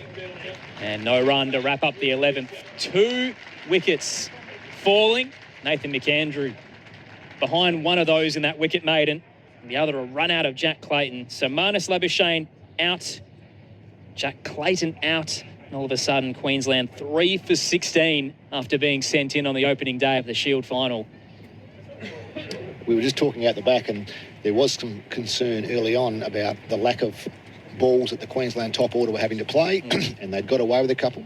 I think one of the guys that was sitting out there said, well, it's a 5-day game. Plenty can happen in a short space of time. Definitely in the 10 minutes we've been here, we've had 2 wickets a maiden, and all of a sudden 3 for 16, and South Australia would feel like they're right on top of the game. Polar opposite of their matchup last week that resulted in a draw. 3 innings. Doggett continuing from the northern end. Love it. Hit on the pad across the off stump. Umpire unmoved, and it trickles down towards point. No run. It certainly feels different with Brendan Doggett bowling as well, doesn't it? There's something about proper airspeed. There's no doubt at whatever level of cricket you play, people find it harder when you've got less time to react with as a batsman. And just the impact he's had in the couple of overs, or in the 7 balls that he's bowled. Obviously, he got Khawaja out first ball, but that one there was an excellent length. It's just stood up a little bit off the length. It's pretty close. Got Lovell on the back leg. Very close to well be. 3 slips in a gully. Doggett bowls to Lovell, who leaves a shorter delivery that nips up high over the off stump. No run. Queensland 3 for 16 here at Karen Rolton Oval after being sent in. Khawaja out for 2. Labuschagne for a duck. Clayton for a duck. It's been a hot start for the home side here at Karen Rolton Oval. Tim, as the former Saka GM as well, I've touched on this with Dizzy a lot, but the building of this side that is largely interstate. There's a fair few of those who've crossed over the borders as expats here in Adelaide, and Doggett bowls to Lovell. It's full. He's happy to guide it through cover. Nice drive. Doesn't have a lot of punch on it, though, as it heads towards the boundary, and Henry Hunt's happy to leave it in the deep for Liam Scott. They'll run through for a couple. Queensland move to 3 for 18. Lovell's on 8. McDermott yet to get off the mark. So we've got 2 Queenslanders, a Victorian and 6 New South Welshmen, and Doggett was a big part of that. Someone who's won 2 Shield titles with Queensland, now playing against his old side. Yeah, Doggett was an interesting one for us. Probably 3 years ago, his last game for Queensland, I think, might have been a winning Sheffield Shield team. But I mentioned a minute ago. Doggett to Lovell, who steps across the off stump. Thought about playing it down the leg side, edges and taken. Carey diving to his right with the clean catch. Queensland are 4 down in the opening session of the Sheffield Shield final. 4 for 18. Lovett's out for 8. Caught Carey off the bowling of Brendan Doggett. South Australia firing on all cylinders early. Beautiful catch, just almost a half dive, taking 2 hands to the ball. Was kind of on first slips, left hip, but he had plenty of time to see it. Actually swung away a little bit from Brendan Doggett, and the perfect delivery from a bowler that's bowling 135 plus Ks an hour. It just bounced a little bit, it tailed away from the batsman and just gave him no chance to adjust once it did bounce and seam a little bit. So was just mentioning Doggett as coming into the South Australian system. The one thing he offered that we probably didn't feel we had at that time was just raw airspeed. He was one of the few blokes that had that and was off contract in Queensland, or off contract anywhere. So that was one that we went after pretty hard and were able to find a way to prise him out of their system and get him down to South Australia. And it didn't all start perfectly. He and his wife Jackie have moved down here. They've had their first child. But they've really made Adelaide home now, and I think in the last 12 months we've really seen the best of Brendan Doggett, and hopefully over the next 4 days we see more of that as he progresses forward, and then hopefully another 2 or 3 years as a kind of a 30-plus-year-old bowler that's coming into his absolute best at this stage of his career. A great start so far with 2 wickets. A run out for Liam Scott and Nathan McAndrew joining the list of wicket takers here. Queensland 4 for 18. It's the Sheffield Shield final on ABC Sport. Hi, I'm Corbin Middlemass. And I'm Ed Cowan. He played Test cricket for Australia. And Ed Cowan gets his first Test match century. And he commentates the cricket. This is greatness uninhibited. Together, we're giving you your weekly cricket conversation. We're pulling apart the biggest stories in the sport and delivering them to you each and every week. It's called the Grandstand Cricket Podcast. Find it on the ABC Listen app. Live from Karen Rolton Oval, the Sheffield Shield final, SA and Queensland. Hot start for the home side here at Karen Rolton Oval on a warm day in the Sheffield Shield final. They sent Queensland in and the Bulls are 4 for 18. Doggett's got a double. Great bowling from Nathan McAndrew and an elite run out for Liam Scott as well, as Jack Clayton was set back by Angus Lovell and out for a duck. So far, Queensland's batters, Khawaja 2, Labuschagne a duck, Clayton a duck, and Lovell 8. South Australia couldn't have asked for a better start on the Sheffield Shield final, and we've touched on it a bit, but if it goes the full 5 days and is decided by bonus points, which doesn't look likely at this stage, Tim Nielsen, South Australia would be happy with their 0.4 bonus points so far that have happened in the early stages here. We're 12 overs in. Aaron Bryans, former Australian coach, Saka GM, and Shield-winning keeper Tim Nielsen alongside me. We've got Jason Gillespie, Carl Hooper, and Robin Chipperfield as part of the call. Doggett's going to continue to Jimmy Pearson, who's on the strike for the first time today. Lifts up a little, defends as it bounces back to Doggett, no run. 4 for 18. Got a really nice shape going here, Brendan Doggett. It's tailing away from the right-handers, and most importantly, his length is fantastic. The one to Lovell was just didn't allow him to get forward comfortably. He got caught on the crease, fended a fraction and took a thickies outside edge, which Alex almost fell away to first slip and took a really nice safe catch 2 hands. So the perfect dismissal for a fast bowler. 3 slips in a gully. Point in action as well as Doggett bowls short high, nips up towards hip height of Pearson, who's happy to leave it through to Carey, and that wraps up the 12th. Queensland 4 for 18. McDermott and Pearson both yet to get off the mark, and the home crowd very happy with what they've seen so far. It's an odd one for Queensland, Tim, who are fresh off just a 3 innings draw against South Australia last week, and many felt that, the home ground advantage of Karen Rolton Oval was gone with Queensland getting a chance to actually get a sense of the wicket and bat on it for a fair period of time. And then suddenly we get to last night and there's some panic about how the wicket's looking. Suddenly we get out there for the coin toss and McSweeney decides to bowl first, and Queensland look a little bit worried about what's been given to them. Yeah, I think, interestingly, it's like 54 balls for the first dismissal, and now they've taken 4 in 18 balls, 4 wickets in 18 balls. So the wicket is offering something. It's offering a little bit of bounce, and most importantly, McAndrew from the southern end, bowling to McDermott. A bit of movement there. Happy to leave it across off the off stump is McDermott. Yeah, most importantly, they've bowled the ball in the right area to maximise the impact of the additional bounce that they are able to achieve out of the drop-in wicket. They were a bit short early on and probably a bit two sides of the stumps. Maybe a few nerves there as they'll find in their way. But McAndrew's really locked in now, and Doggett with that first ball wicket of Khawaja has just been outstanding in his 2 overs. So they've really pulled things back into gear, and they're bowling a great length, bowling with good pace and standing the seam up to maximise the impact they can get out of any movement that happens. McDermott awaits McAndrew right arm over the wicket. Squats down and happy to leave a lower skiddy ball towards Carey. 4 for 18 Queensland after being sent in. Can you see the wicket continuing this way, Tim, considering how hot it is today and the traditional nature of Karen Rolton Oval? I think the drop-ins certainly do offer more life and more assistance to the bowlers, especially with the new ball, for longer than what the natural surfaces do here. It's probably been a big thinking point behind South Australia not playing the leg spinner in Lloyd Pope and playing 3 quicks plus Liam Scott as an all-round medium-fast bowler. McAndrew with the long approach. McDermott yet to get off the mark. It's full, almost a Yorker down the leg side. He stuck the bat out, McDermott, but misses, and it's through to a diving Carey who launched himself a good metre across to his left. No run, Queensland 4 for 18. And yeah, I think when the Sacker made the decision to put in the drop-in wickets here at Karen Rolton was because the games in the normal season were so difficult to find a result in. It usually became a batathon. The outfield's normally pretty quick. It's not a huge oval, so scoring was was probably the most positive thing you could do rather than the bowling side. Well, the bowling sides were under pressure a lot. So this has evened the score out a little bit, and it certainly does have periods when, especially when the ball is new, first or second new ball, where the bowlers can impact. McAndrew bowling to McDermott, happy to leave across the off stump on a good length delivery.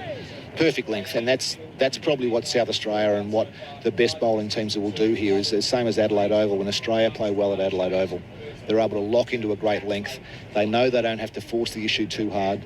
They know if they can bowl that length, the bounce will create a mistake, and if the bounce does create a mistake, it normally will carry to your slips or your catches behind the ground. So South Australia didn't start so well with their catching, but they've caught up pretty quickly, got the bonus of a run out, and now look like they've locked in really nicely to a great length and bowling with good pace.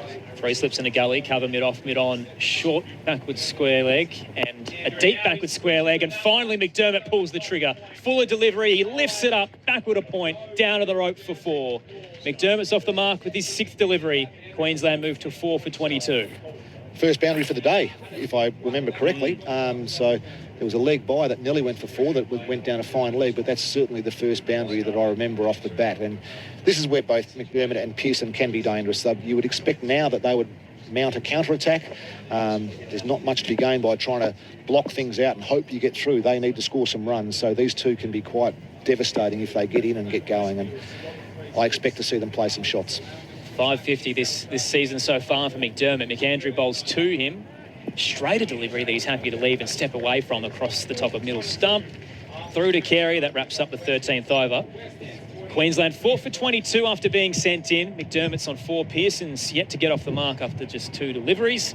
And an expert change coming up on ABC Sport. Tim Nielsen making way for Jason Gillespie. If you do want to get in touch, the text line 0467 920 222 across all 5 days. That's 0467 920 222. Dizzy, welcome back. You must be elated with how this opening session has gone. Oh, delighted. Just in a blink of an eye. It went from, I think, people questioning the wisdom of winning the toss and bowling to all of a sudden it's a masterstroke in the space of 2 overs. Doggett continuing from the hospital on northern ends. Bowls a hip high length towards Pearson, who turns it to a square leg where Lehman's waiting, no run. 4 for 22 Queensland. Now Liam Scott, he's one that you absolutely adore, someone you've invested a lot of time in. That run out of Jack Clayton, he was on the money. It certainly was, and I mean it seemed a frazzled decision from Jack Clayton, didn't it? Just wanted to go, didn't he? Yeah, but that's what expectation and pressure of a final can possibly do. But Liam Scott, cool, calm as a cucumber, wasn't he? Doggett to Pearson, stands his ground and had a bit of a shout as he went to leave across the top of the off stump. anywhere close to the bat there, Diz? No, I think they were appealing for... It flicked his back pad on the way through to Alex Carey, and Brendan Doggett, in his excitement, was going up for an appeal. Even Alex Carey just put his right hand up, but very much nowhere near. Certainly not hitting the stumps. Got to ask the question on the biggest day of the year. Yeah, absolutely. Why not? Unless you go, boy, you cried wolf. Yeah. You want to go too hard. Don't die wondering, I suppose. Pearson yet to get off the mark. Doggett into him. Another leave across the off stump through to Carey. So far today, Khawaja out for 2, Labuschagne and Clayton for ducks, and Lovell for 8. Yep, it's been... I think McAndrew's bowled exceptionally well. Had a couple of drops. Usman Khawaja, South Australians would have been feeling that a little bit and feeling a bit disappointed, but that great catch that Nathan McAndrew took off Brendan Doggett, Usman Khawaja's wicket, I think that started the rot, so to speak. Doggett to Pearson, steps back, digs it into the onside. No run as it's fielded at mid-on. Queensland 4 for 22. McDermott at the other end on 4. Pearson yet to get off the mark. He's an absolute workhorse, Jimmy Pearson, isn't he? Diz, he's been around the Bulls for a long period of time, as someone who's floated around the national squad, and arguably one of the best keepers there is these days. Yeah, certainly. He's one of the best keepers Queensland's produced. He's a Shield-winning captain. He's pretty much done it all, Jimmy Pearson. It's been a great servant for Queensland cricket. Doggett bowls to him. What about playing it onto the leg side, and it ends up edging a leading edge, rolling to point. No run. Pearson still yet to get off the mark. Queensland 4 for 22. Aaron Bryans, Jason Gillespie with you. So he's 12th for all-time dismissals, Jimmy Pearson, in the Sheffield Shield. That's a whole Sheffield Shield, okay, not just Queensland. Wow. He's chasing Brad Haddon. He's a 9 behind him. Right. You'd expect him to get that during his career. Could be this week, depending on how he goes. Well, from a South Australian perspective, they probably wouldn't want that to happen. But beautiful day for it at Karen Rolton Oval. Doggett bounding in across the leg side. Pearson tried to play at it, sticking the bat out with a big swish. Misses through to Carey. No run at the end of the 14th. Queensland 4 for 22. Now, you've spotted one of the texts. Chippers did read this one out earlier, Diz, did you want to go through it again? No, I'm just reading it about a lad at his own Renshaw moment. Oh, wow. It's a tricky one, isn't it? The decision between the pinnacle of what you're playing and family. Well, look, gee whiz, I mean, having their second child, which is a wonderful thing, or playing a game of cricket, I think it's a pretty easy decision in the end. That was from Smitty on the text line, referring to Matt Renshaw, who is out of this Sheffield Shield final. Usman Khawaja replacing him as his wife Josie is having their second child, as Dizzy mentioned. I guess maybe you can make the argument you've had one and maybe you can miss the second, Diz. I don't know, play favourites. Not sure how the missus would go with that. Buckingham now into the attack. From the southern end, we'll be bowling to McDermott on 4. Happy to leave a lower ball across the off stump. Or telling your child when they're older, oh yeah, I missed your birth. I missed the birth of your child. Yeah, I was playing a game of cricket. But I was at your brother and sister's births. But yeah, I'll make it up for you. Didn't bother with yours. If you won, I reckon there'd be an understanding, maybe. But it's a big gamble. I want to say I played a game of cricket that I lost by losing 4 wickets in the first hour of the day. It's all right if your child grows up to be a sports nut, but what if they're not? Buckingham to McDermott, squats down. Big helicopter swing as he leaves through to Carey. Ruleye on the text line says, start warming up those hammies, Dizzy. You'll be storming jubilantly onto the ground very shortly. Ruleye's jumped the gun. Jeez, you have jumped the gun, Ruleye. Jeez. Bulls are in a bad place at 4 for 22, but we've got a lot of cricket still to come. Oh, wow, it is. And we saw last week, Aaron, that there were clumps of wickets, but then there were long partnerships. Like Queensland batted really well to actually get those bonus points that got them into this game with their middle order. Buckingham to McDermott, pushes it to cover, no run. It's Henry Hunt's waiting there inside the infield. It's kind of been the tale of South Australia's season, to be honest. They've had these games where they've just been kind of flurries of wickets that have almost saved them at times. Lloyd Pope's 6 wickets against Victoria, 16 minutes left in that game. Wow. The Riley Meredith run out. That was extraordinary, that was ridiculous. The 2-day victory in WA with Nathan McAndrew taking 7 for. So there's been times where South Australia, even the One Day Cup final, I know it's a different format, but they can just turn it on a dime, South Australia, and they did that to start the day. Buckingham to McDermott, happy to leave a wider delivery to Carey. Well, I wonder if that moment of Jack Clinton's frazzled mind, you could add that into the story of South Australia's season. Those random moments that just happen. It's a bit of luck, but also skill. Yeah, it is. Oh, it is skill. It was absolute skill. It was calm under pressure from Liam Scott. It was fantastic. Stood there. He had time to actually set because Jack Clayton was nowhere near getting into his crease, and he executed the throw perfectly. That's what all the hours of practice allow you to do. No real change to the fielding setup. The short backward square leg is more traditional now. Otherwise, 3 slips in a gully still. Buckingham away from the southern end. Straight back to the bowler and taken. McDermott with the check drive has gone to Buckingham. The caught and bowled sees the 5th wicket depart. McDermott's out for 4. Queensland is 5 for 22 in the opening session of the Sheffield Shield final. Can you believe it, Jason Gillespie? I'm speechless, but as we're on comms, we need to speak. Wow, that was just a length ball, maybe just a bit fuller of a length from Jordan Buckingham, Ben McDermott. They're just going to double check this one, I reckon. Well, what are they checking? Have we jumped the gun? Front foot. This would be not devastating for South Australia, considering Queensland were 4 down, but gee, it's a big moment. You wouldn't want to be 5 down if you're Queensland. It's looking pretty tight. Vision was a little blurred as we saw it. The camera is literally jolted as he's about to deliver the ball, so it's a little tricky to see where his heel has landed. See if this angle's a little better. Yeah. Wow. Buckingham, it's going to be tight. His heel is right. I reckon he's okay. Oh, hang on. That angle's not looking as good now. The side on isn't actually side on, is it, Diz? There's a slight angle to it. There is a slight angle, which makes it hard for the third umpire to make an informed decision. The back of his heel is right on the line. I feel the benefit will have to go to the bowler here. I think something's landed behind the line. It'll be a very tight call here, and it could shape the Sheffield Shield final if Queensland are 5 for 22, and they've given it. So Ben McDermott is out for 4, and South Australia with a raging hot start at Karen Rolton Oval. Queensland 5 for 22 after being sent in. Jordan Buckingham caught and bowled off a good length delivery. My goodness, Diaz, what are you doing on Sunday?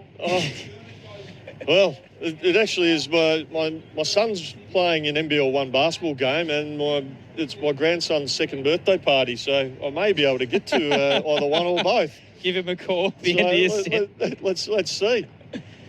It's looking good so far for the home side. It's a big week for them. A 29-year drought. There's been a lot of build-up, a lot of talk after so many years of being labelled the dead backs, Dizzy, or the sack of spuds, and now the rebrand back to South Australia has paid dividends through this season so far. Yeah. And they're looking good quite early. What did you make of that back in the day of the Redbacks v South Australia? I think at the time it was probably needed to give South Australian cricket, or cricket in Sheffield Shield cricket, a bit of a boost. But I think, as with anything, I think days were numbered for naming the state teams, giving them nicknames, was with the advent of the Big Bash. Yeah. Because then you think South Australia, you've got the strikers, you have the strikers, you have the Redbacks, you have the Scorpions with the female team, and it's just a lot to take in. So I think branding the Big Bash as the strikers, and then branding South Australian men and women, I think is a smart move, and long been saying it. I mean, also, do you want to be named after an animal that's, timid little animal that sits under your toilet seat? They're pretty terrifying for me, Diz. Yeah, absolutely. Buckingham away now to Michael Nisa, who's on strike, digs it into the onside, no run. Nisa, obviously a traditional bowler, is averaging 27 though this season, so not terrible with the bat. That wraps up the 15th over. The wicket falling of Ben McDermott for just 4. Caught and bowled by Jordan Buckingham. Queensland 5 for 22 after being sent in. Jason Gillespie on comms for ABC Sport, and coming in, Robin Chipperfield. The 2025 Sheffield Shield Final, live from Karen Rolton Oval. South Australia versus Queensland.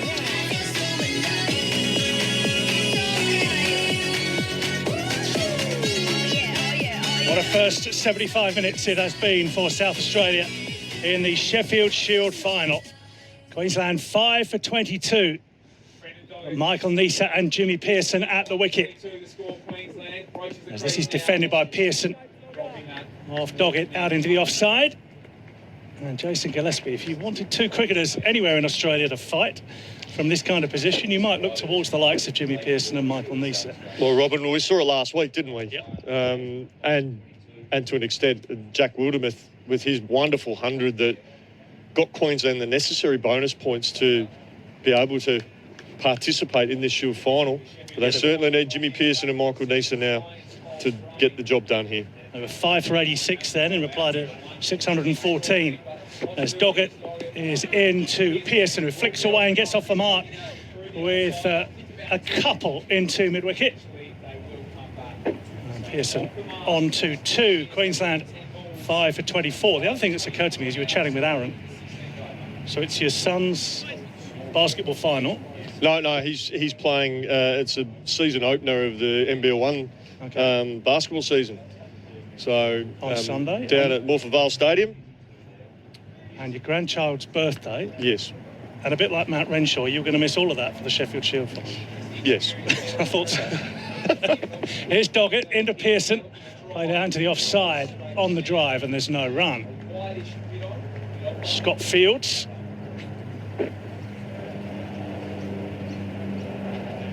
This has been excellent from the South Australians. Probably would have been a few anxious moments in the first 10 overs. A couple of drop catches, probably felt, was that our opportunity missed? Yeah. Especially with it being Usman Khawaja being dropped twice. Doggett again into Queensland's leading run scorer this season. Peirson leaving alone outside the off stump and through to Carey. It was none for 15 and now, a moment ago, 5 for 22. It's been incredible, absolutely incredible. This crowd that's come in to Karen Rolton Oval has been treated to an intriguing, hour and 20 minutes. Nice crowd, nice atmosphere inside Karen Rolton Oval as well. People looking for shade as Doggett is into Peirson, dabs down into the offside, towards point. Robin, you were mentioning off air about the feel of this ground, KRO, with the stands and the like. It feels to you like a bit like a outground in county cricket. Yeah, in every way possible to be positive about that. Right. Do you know what I mean? That sounded like... Yeah, except the weather. The weather is slightly different, yeah. What is it, 30 odd degrees? Yeah, that's right. Yeah. But those outgrounds in the UK are absolutely wonderful, yeah, aren't they just have I meant about the kind of atmosphere, yeah, the feeling absolutely. and the buzz around the place. As Peirson defends this off the back foot. Again to Scott at cover. End of the over. 5 for 24 after 16 overs. Neser yet to get off the mark. And Jimmy Peirson on 2.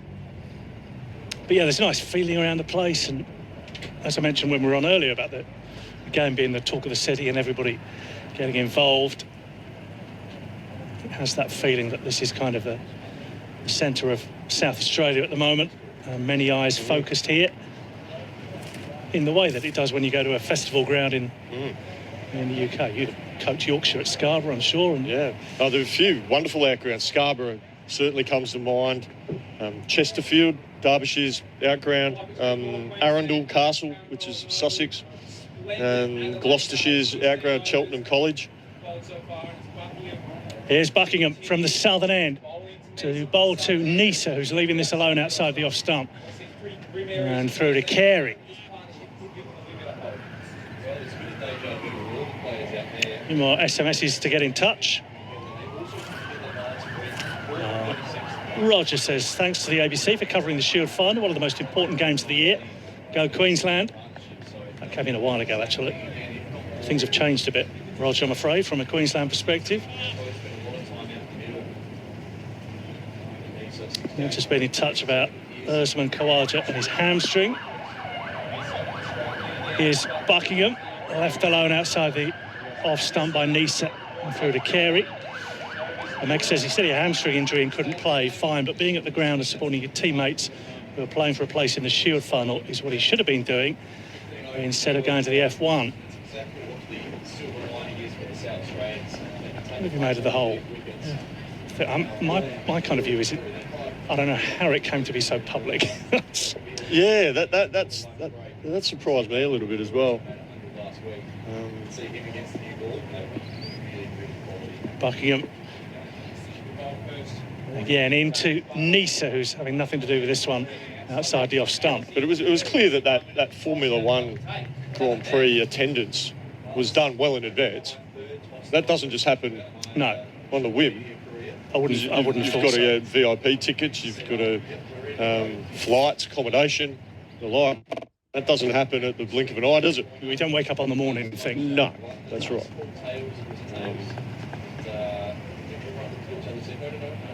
I was listening to the Grandstand Cricket podcast with Corbin and Eddie Cowan talking about it.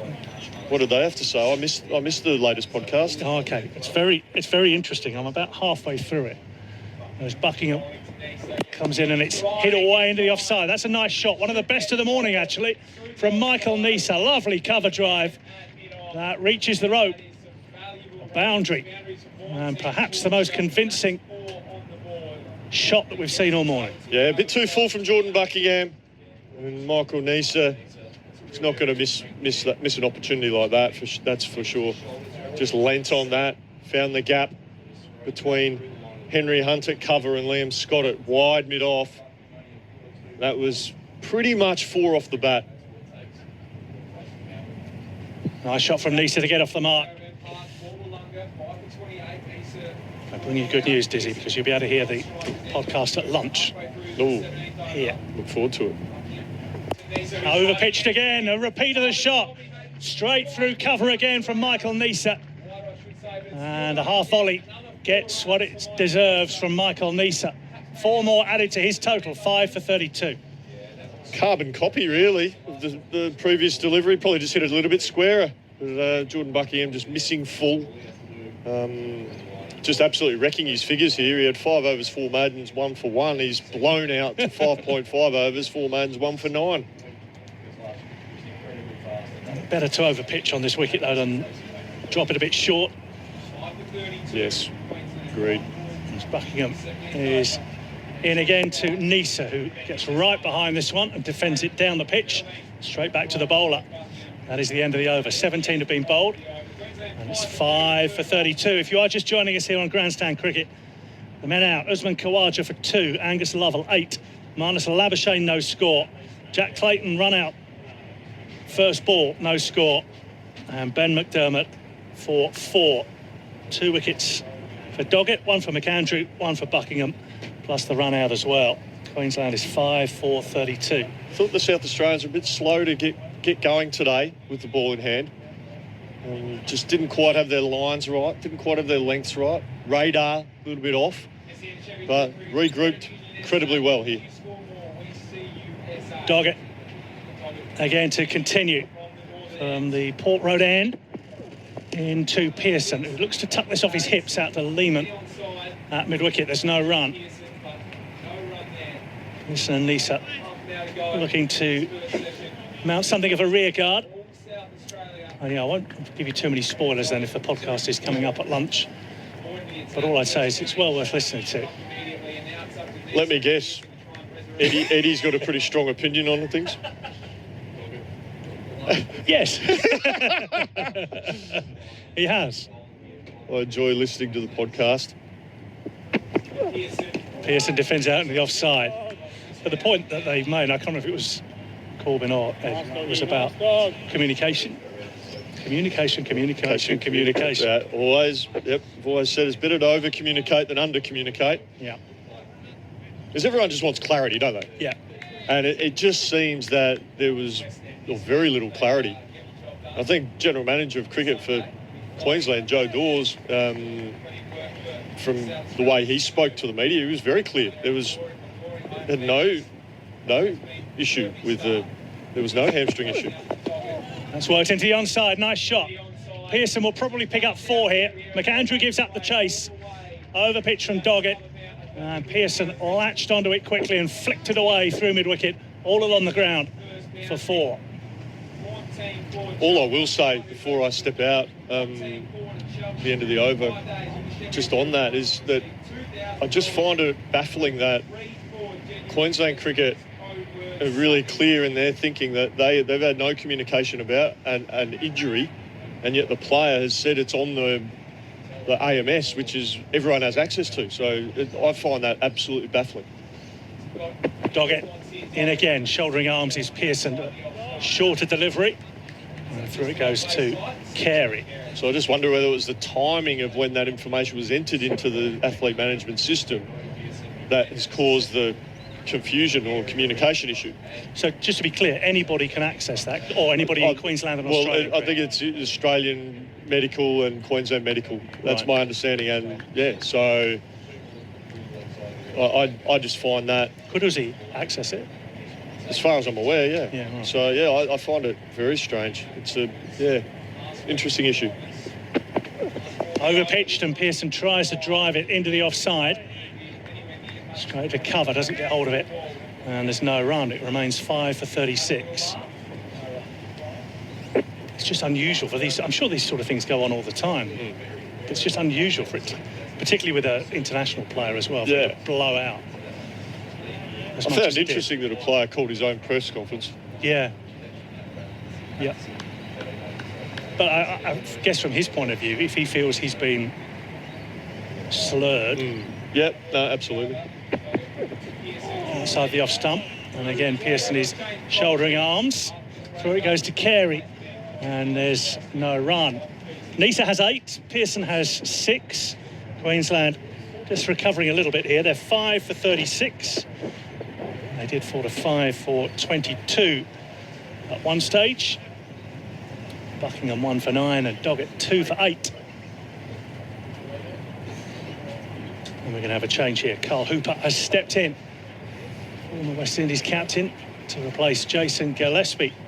Just about good afternoon, Carl. Yeah, good afternoon. So Australia right in the ascendancy, 5 for 36. I think Queensland will be very disappointed with some of the soft dismissals this morning. But credit to the decision made. McSweeney being justified in the decision asking Queensland to bat first. Absolutely. Liam Scott into the attack for the first time. And from this southern end of the ground into Nisa, who defends it back down the pitch, and it's well fielded by Scott in his follow-through. And there's no run. Had a good season, has Liam Scott for South Australia. One-day Cup player of the season. And coming back into the side, having been rested for this fixture last week. Listen, this is one of the players that have really blossomed this summer. Last season or in previous seasons would be in and out of the side, but this year he's really cemented his place as the all-rounder in the side. Scott into Nisa. Shorter delivery, and it's left alone by Nisa. Back high above his head and through to Carey again. Yeah, so we've seen his confidence grow. We actually had a top-end T20 tournament during the winter. We went to Darwin, and he was the captain of the Strikers Academy side. Played really well, forced his way into the BBL striker side, and then took that form into the red ball setup. He's been batting and bowling well.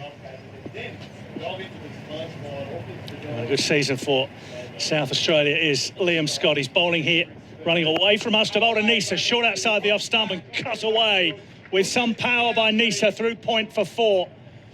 Out towards the pavilion, away to our left-hand side. That delivery got what it deserved from Michael Nisa. His third boundary, he moves on to 12 in Queensland, 5 for 40.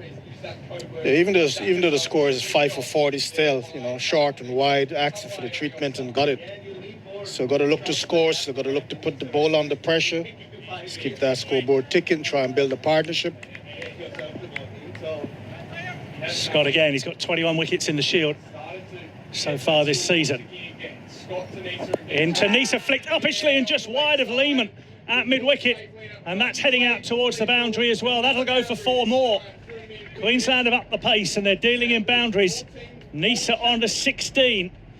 Bit of fortune there. That went head high through mid-wicket. But Lehman couldn't get to it. And it reaches the rope. And 2 fours in 2 deliveries. They're not too far from the man at square leg. He's uppish. Not a boundary. And he's on the counter-attack. 5 for 44, Queensland. Scott again into Nisa, who's tempted by this one. Just has a little dabble at it outside the off stump, and then the ball moves away and misses the outside edge and through to Carey again. Yeah, still we can see on the television replay, there's a little bit of movement there still. You know, there's enough there for the bowlers once you get the ball in the right area. Good crowd in it. Karen Rolton Oval. Plenty of umbrellas around as well. Some away to our right on top of the stand and plenty shielding under those. They're orange. On the left are the white ones near the bar area. As Scott is into Nisa again. Hits down the pitch, 1 bounce.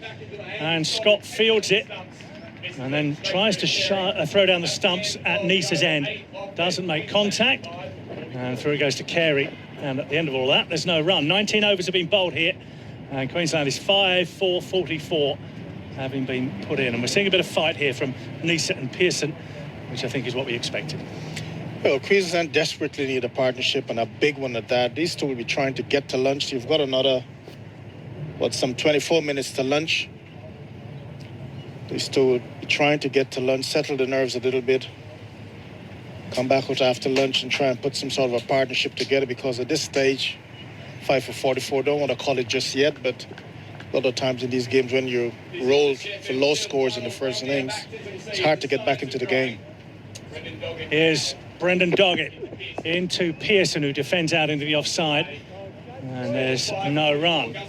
Pearson on 6 and Nisa on 16. Well, Brendan Doggett got a couple of wickets. And he's been in the wickets for South Australia for a lot of the season. 22 wickets at 30 for him. A couple of fifers. And another one of those, Carl, that was rested for the Shield match last week. Of course, won the title, the Shield title with Queensland. And that's a short ball, perhaps the shortest that we've seen so far this morning. Pearson ducks underneath it, and through it goes to Carey. And there's no run. I think what's good, Doggett has in the past struggled with some injuries. When he made the move across to South Australia, always seemed to be struggling with some injuries. But this year he stayed fit, strong. And the good thing for South Australia has been bowling well and getting wickets. That's a good record in Shield finals as well. 5 for 105 in the 2018 decider. There's in here to Pearson, who flicks away. Scott is after it out at fine leg and will reel it in. And they'll go through for a single. Nice shot from Pearson to take him on to 7. So, yeah, 5 wickets against Tasmania in 2018 in the decider. 3 for 37 against New South Wales in 2021. The only player, Brendan Doggett, in the South Australia squad to have a Shield title to his name. He's making an impact here as well. 2 for 9 he has. Although he's struggling here, is he, Doggett? Well, he's going to have to change his boot. He's taken his left boot off. Sent Jordan Buckingham away to go and get him a new one. Not quite sure what's wrong with the old one, but something is. Doggett's going to get a change of boots, and just like as if it was a change of bat, you know, these days they come out with 5 or 6 different bats. This time he's come out with 5 or 6 different shoes. That's right, yeah. 12th man. I'll take that one, please. I just hope it's a left-footed one. I think it is. We were talking this morning that a lot was being made of the toss, and I mean, you know, you would have thought that if you won the toss, it's a beautiful day. You know, this is a high-scoring ground, fast outfield. You thought you would have batted. South Australia, I think, surprised a lot of people in deciding to bowl, but well justified. Looking at the scorecard, 45 for 5. I've seen South Australia bowl better and not getting the necessary rewards before lunch. But, you know, cricket is a funny game. A lot of times you bowl really well, you don't get anything. Today they didn't bowl badly, but to be 5 down, you know, I think Queensland will be kicking themselves. Some of the dismissals, I think, you know, were pretty soft. Yeah. Well, good news. Doggett has found a new left boot, and he's set to go again into Michael Nisa. Short ball, quick ball over the head of Nisa. Oh, and he's given us a wide. As Carey gathers again behind the stump. Still 3 slips and a gully in place. McSweeney, Manenti, McInerney and Sanger in the gully. And there's a point mid-off, mid-on. And square leg and fine leg as well. 2 edges went to the slips in the first 20 minutes, half an hour. Neither was taken. And still South Australia's taken 5 wickets as Doggett is in again. That's a leading edge which goes back past the bowler and also beats Buckingham. So they'll get through for a single. 5 for 47. I think what's been good to see is that the use of the short ball. Not so much that you think you will get somebody out playing the hook shot or the pull shot or a miscued horizontal bat shot, but they're mixing their lengths up. So sometimes they're sort of halfway down on the wicket, and then a lot of times, especially Doggett, he's up full trying to challenge that front foot. Doggett again. Into Pearson, who pulls away, and then the ball just kind of glides off the face of the bat down to fine leg. And Scott Fields, and they're through for a single. 5 for 48. Nisa on to 17, and Pearson on 8. It's a lot of work to be done because we know Nisa and Pearson, we know they can play. 2 seasoned campaigners at this level. So South Australia can ill afford to relax. Got to finish the job. Doggett in again. That's wide of the off stump, and Nisa allows it to go through to Carey. But certainly South Australia's morning here on Grandstand Cricket after Nathan McSweeney won the toss and asked Marnus Labuschagne, his great mate, to have a bat first. Queensland has certainly been under pressure after the first half an hour.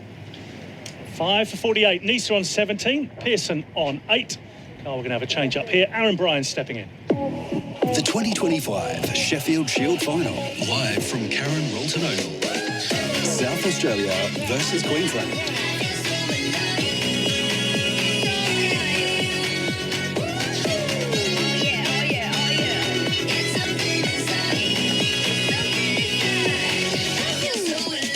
Sheffield Shield Final on ABC Sport. Aaron Bryans and Carl Hooper with you. Liam Scott bowling to Jimmy Pearson, who leaves over the off stump through to Alex Carey. Queensland 5 for 48. Very hot start here at Karen Rolton Oval for South Australia. Slowed a little bit in the last half an hour, Carl, but gee, it's been a tremendous morning for the home side. It certainly has. A slow start to the game, and then we had a flurry of wickets. In fact, you know, one brilliant run from Liam Scott. Direct hit. Scott away from the southern end. 3 slips in a gully in place. Pearson with the high bat raise. Squared up. Edge that trickles along the ground. Sanger dives a gully to ensure it won't carry for any runs. 5 for 48, Queensland. Dizzy mentioned it earlier, Carl, but last week, albeit still a important game for Queensland, not so much for South Australia, but the Bulls were in a bad spot and recovered after being 4 down. So there's still a lot to play out here, but obviously the bonus points that South Australia has been able to pick up of 0.5 could play a factor if we go the whole way. Pearson's on 8 from 26. Scott Ryderm over the wicket to him. And he turns it to the onside, no run. Do you like that system, Carl? We've had 5 finals under it. Only one of them's had to be decided by the ruling, but it's played a little bit of a factor in the first innings that we've seen over the last few years. Yeah, I'm not big on the bonus points, but in fact, I don't really understand it, but I don't pay much attention to it. Just getting back to the game at 5 for 48 on the first day of a 5-day game, you would have definitely thought there's a result in store. Scott to Pearson on 8. Straight a delivery. That's a good length. Happy to leave it across off stump through to Carey, no run. Pearson's on 8, Nisa at the other end on 17. It is a convoluted system, particularly in the regular season where, we got to the last day and it wasn't a very enthralling last day, but try to explain the ladder to anyone that looked at it and the fact that Queensland's the first side in history that's made the final with less wins than losses. It's a little tricky, the bonus point system. Scott with a casual approach and then gears up late towards Pearson. Keeps it low as he bangs it in. Through to Carey, no run. Queensland 5 for 48. The text line 0467 920 222. Megs in Melbourne said Usman Khawaja and his hamstring RE. He should have had a hamstring injury. He said he had a hamstring injury, he couldn't play fine, but being at the ground and supporting your teammates who are playing for a place in the Shield final is what he should have been doing instead of going to the Formula One. And that is, I guess, the tricky debate is the optics of it, Carl. He's clarified his position and why he didn't play. He said that he let everybody know why he wasn't going to do so, but it's just the look of it. Scott to Pearson, who again leaves across the off stump through to Carey. And a maiden for Liam Scott, who wraps up the 21st over. Queensland 5 for 48 here on ABC Sport. Expert change coming up as well. Carl Hooper making way for Tim Nielsen, the former Australian coach. Saka GM, Shield winning keeper as well. Great to have Shield winning teammates the last time that South Australia lifted the trophy in 96 with Jason Gillespie part of the call. We'll hear from both across all 5 days. And Tim, at some point I have to put you on the spot and ask you exactly how that night played out, because I've heard from a fair few sources over the years that it was one of the all-time benders after the Shield win in 96. I've got to be careful I don't say something that will incriminate myself. Because you're all living together at the time, weren't you? There were a few that were in the same house. Yeah, Mac, it wasn't me. I was married by then, so I was certainly one of the more sensible ones, but there was a few guys. Buckingham in from the northern end and defended by Nisa back to the bowler. He remains on 17. Yeah, I reckon Peter McIntyre, Brad Wigney, Paul Wilson. There was a few guys like that were sharing a place. At that stage, they were the guys that had come from interstate, a small group of guys that had come from interstate. So they were certainly sharing. And yes, I mean, it was probably a bit of a different world in those days. Most of us were working full-time around our cricket still, apart from the really good ones, the Buffs or the Blueies, Tim May, who played for Australia and were earning a living playing on both sides of the world. But it didn't stop us enjoying a beer after the win, that's for sure. Buckingham to Nisa, steps across the off-stump, stuck the bat out, misses through to keeper Carey. And Buckingham starting to get a little bit of movement again. 5 for 48 Queensland after being sent in.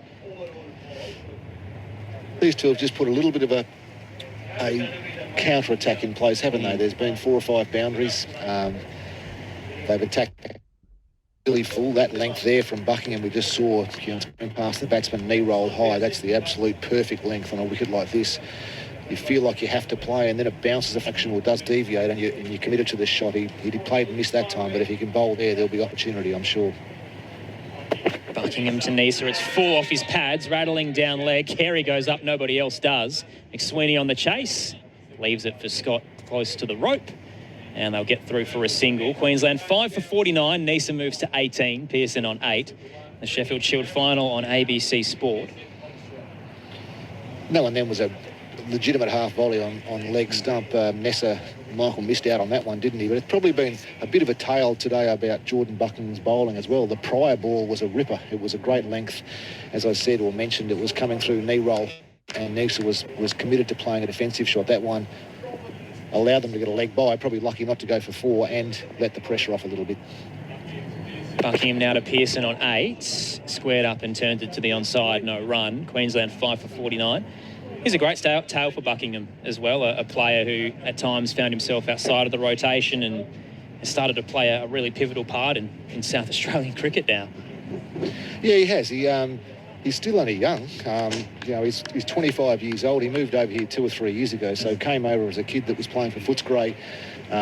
Sean Williams, the talent manager at the Saka, did a lot of work in we were looking for depth in our fast bowling, and Sean was able to identify Bucky over there in Victoria. 5 for 49. Buckingham bowls and left across the off stump by Pearson to Carey. And they had quite a depth in those, or they still do, but they had a depth of fast bowling, especially led by Siddle, by Scott Boland. So they had plenty of fast bowling in their group and some young kids coming through. So he decided to make the change. He's tallish, he's probably 6'2". He's a great competitor. He runs in hard all day. And when he gets it right, he can stand the seam up. And as we've seen a couple of times today, he stands the seam up and he can move the ball away both in the air when it's perfect and also when it hits the seam, it can continue on its track. So when he bowls good length and bowls well, he's a difficult customer. Buckingham in from the hospital end, falling on the toes of Pearson, plays it to the onside and fielded at mid-on. And that's the end of the 22nd over. Queensland 5 for 49 after being sent in. Just the 1 run there off the bowling of Jordan Buckingham. Nisa's on 18, Pearson's on 8. Aaron Bryans alongside Tim Nielsen for ABC Sport, the Sheffield Shield final. That list build, Tim, that you played such a big part of in the build-up to, I guess, the last decade at the Saka. It has felt like there was a tremendous focus on fast bowlers, and you've built a ton of depth to the point where Ryan Harris has had to make some really tough calls. Was that always the priority over runs, was to find wicket takers? Not so much the priority, but they're probably more scarce. Having tall, fast bowlers that can make the ball bounce when they bowl a good length and create if there isn't an error made by the batsman. Scott now away from the southern end. If there isn't an error made by the batsman, it's usually exposed by some pace and by bounce. We had some good fast bowlers, but we probably didn't have the depth. So to add Thornton, who was playing some club cricket in Victoria, we probably found him through the strikers, to be fair. He came in as a replacement player and bowled well. We obviously talked about Doggett, McAndrew, Buckingham. Liam Scott bowling now is, 6'4", 6'5". He's probably more on the medium pace size, but he bats well enough to bat in the top 6. So he does give the bowling grip a nice chop out here, bowling 5 or 6 over spells. Push to point for no run. Scott goes again.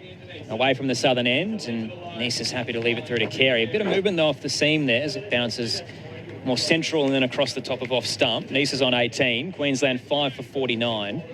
I guess that's the perk of the Big Bash these days, isn't it, Tim, where players who maybe wouldn't get as much of a look in get to shine in a different format and eventually develops a pathway into red ball cricket once again. Yeah, I think that's the Under-19 National Carnival is another area that we look closely at to try and find the best young talent around Australia, and some of them aren't necessarily fitting into their own state squads, so to find them some opportunity is important, not just for South Australia, but Australian cricket as well. Scott to Nisa, punches it past the bowler, straight drive that's racing towards the rope. It'll slope a little bit in the outfield. Chase is on. McAndrew's trying to get there. The desperate dive as he flings himself towards the fence down at long on and keeps it off the rope. Doggett will chuck it in. It's a good save there for Nathan McAndrew. And Queensland will advance to 5 for 49. Great example of the commitment there from Nathan McAndrew. That ball looked for all money it was going to be 4. It just kept running away from him down the hill, down through mid-on, but he didn't give up for a second and was able to yank it back. Just looking at the replay, used his left hand, and that should all be fine. So it's 1 run saved. 5 for 52 it was, so the 3 run there. Puts Pearson on strike on 8. Scott bowls full to him, defended straight to cover. And Doggett floats across to do the fielding. Nisa's on 21, Pearson's on 8. And Nisa again delivering, who's maybe becoming more of an all-rounder than we think, Tim Nielsen, and the numbers that he's had over the years. Yeah, he certainly is. He contributes with the bat regularly, doesn't he? He's a positive player. That was a fine on drive he hit a couple of balls ago to get 3 for, and I think his biggest attribute is he looks to score. He doesn't let, whether it's 5 for 40 or 5 for 400, he's going to be looking to score runs and push the scoreboard forward. And in this instance and this occasion, that's really important for Queensland. Batting at 7 alongside Jimmy Pearson at the moment. Turns it off hip height through square leg. Fielder waiting in the deep. They'll have 2 and off if they want it, but instead the slow pace of the running keeps it to just a single. 5 for 53. Nisa's on 21, Pearson's on 9. Wickets to fall so far today. Khawaja for 2, Labuschagne and Clayton for ducks, Lovell for 8, and then McDermott for 4. It has been a poor first session for Queensland. There's still plenty of cricket to play, and it is a glorious day for it at Karen Rolton Oval, but South Australia will be very happy with their start. Scott's final ball, the 23rd. Nisa awaits on 21, whipped through cover, racing down towards the rope. This has got plenty more pace on it, and it rolls over the rope for a boundary. Queensland 5 for 57 at the end of the 23rd. That's a fine shot, that one, a bit straight and worked through the onside. And now all of a sudden what we're seeing, and after 23 overs, 5 for 53, and just looking, it was 5 for 22. So these guys have only put on 31, but it feels in what's the word, I suppose, in the note of the innings, they've scored a significant amount of the first 7 blokes that have had a hit. But probably most importantly, which what South Australia may be watching and learning from, is that we're 23 overs in and all of a sudden batting looks a whole lot easier. That ball was of a good length, a fraction straight, but in the first 10 overs, that was the sort of ball that was wrapping the pads or players were playing and missing at, where it's settled down a little bit now. And once the ball gets 20 overs old, there is a chance to bat and go big with a bit of luck. 5 for 57. Buckingham continuing from the hospital end across the leg stump. Pearson swung the bat out, missed through to Carey, no run. 5 for 57, Queensland. Aaron Bryans and Tim Nielsen with you on ABC Sport. The text line 0467 920 222. So you feel like there's going to be plenty of runs on offer from here on out, Tim? Oh, look, I think what we see, I reckon, both in international cricket and domestic cricket, especially on the drop-in wickets, it's certainly a new ball wicket for the bowlers. Once it does settle down, the ball gets 20 to 30 overs old, it flattens out a little bit. The bounce isn't maybe as pronounced, and you can certainly hit through the line and trust it's going to be a true bounce and good pace.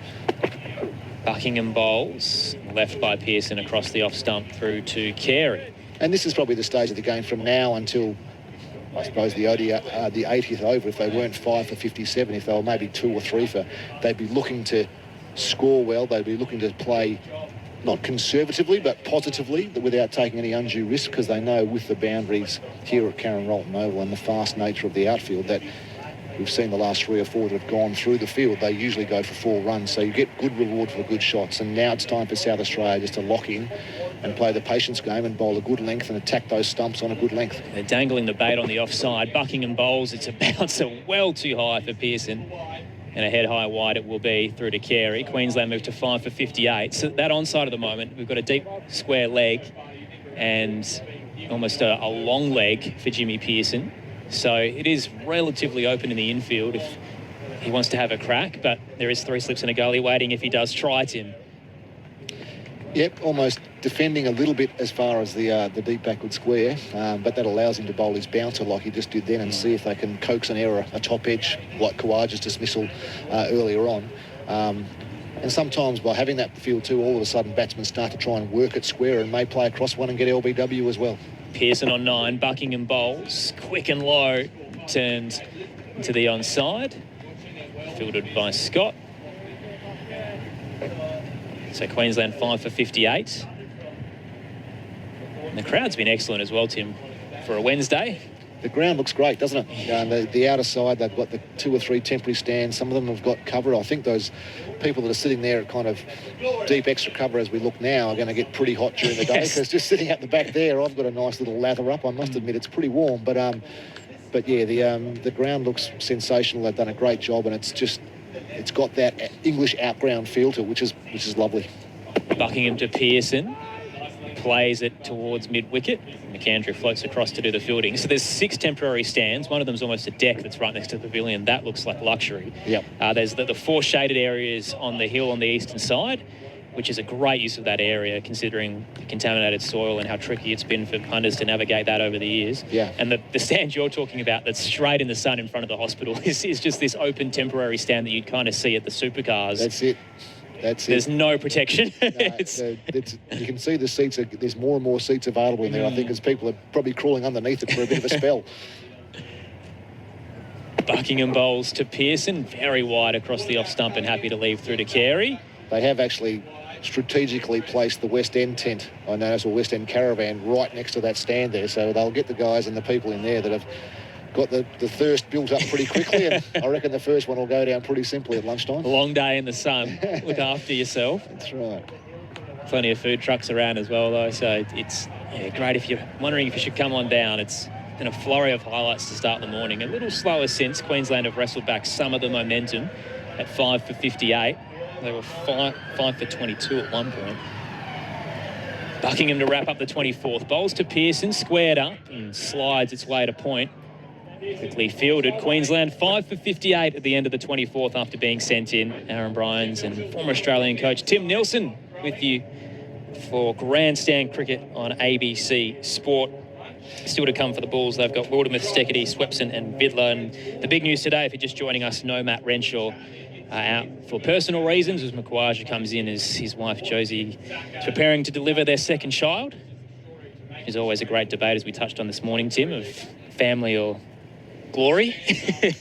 Probably a sensible decision, I would have Probably thought, a smart one. He's going to be with his wife for the rest of his life, and he can see his cricket mates at times. But he's won Shield titles before as well. This isn't his first rodeo. No, it's first rodeo, no. No, as you suggested, settle down a fraction now. The wicket or the ball's got a bit softer rather than wicket changing too much. And we've gone to Liam Scott, the all-rounder. And Scott to Nisa on 25, squared up and pushes it into the onside, no run. Yeah, we've gone to Liam Scott, who is the fourth all-round or the fourth fast bowler in the group, probably more medium pace. It's been noticeable that Brendan Doggett was able to extract both some swing and some bounce at good pace when he was bowling, so quite sensibly I think they'll probably keep him for shorter, sharper bursts during the day and try and impact with him. Need to be a little bit careful here, and probably just being careful myself, is that must remember that Jack Wildermuth got 100 against South Australia in the last Shield game very quickly, so they're far from all out yet. Scott bounding in and Nisa pulls out, just caught something he didn't like at the southern end. Hopefully it wasn't Carl Hooper wandering around behind the box. Hooper's to be on his phone. Yeah. He's not wandering around. It's too hot. He's found a nice little shady spot to duck for cover. Yeah. Dizzy floating around as well as part of our coverage today. As always, you can get in touch, 0467 920 222. Scott continuing the 25th to Nisa, who's on 25. Waits, full, almost yorked, dug in, and it races down towards long off. 2 on offer as Doggett gives chase. And they're happy to take the double. Queensland moves to 5 for 60. Nisa's on 27. Pearson at the other end on 9. Once again, Liam Scott's bowling full enough there that he kept the stumps in play. It just held up a little bit in the surface maybe, because it was almost a leading edge on the replay that squeezed between Scott and mid-off, or Doggett at mid-off, and it did, just watching the replay, it did straighten off the seam of fraction. So there's still some offer there if you bowl straight enough and bowl full enough.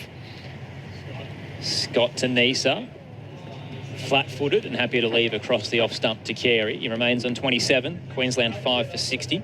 So Nisa an average of 27 this season, a high score of 68, just the 150, but history has shown across his lengthy career that he can deliver with the bat when needed.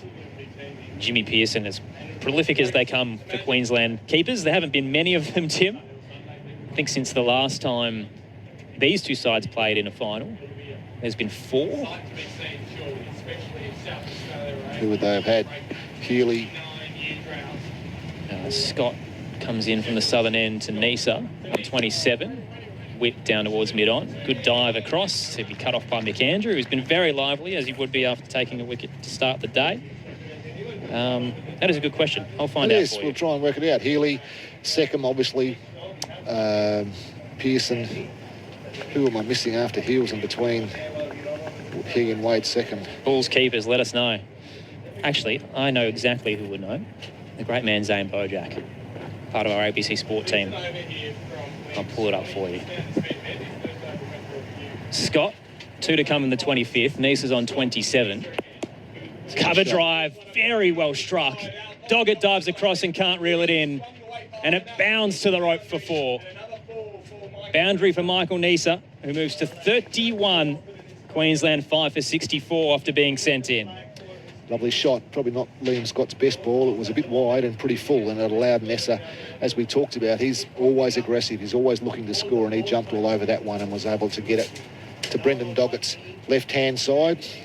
Doggett had a big dive at the ball, but knowing that if it got past him, it was 4, and unfortunately he couldn't reach it and went away. It raced away for a boundary. So a good little counter-attack here, and we just need these 2 bowlers, or South Australia just need these 2 bowlers to settle into a good line and length and try and block it up for a while. Scott Tanisa on 31.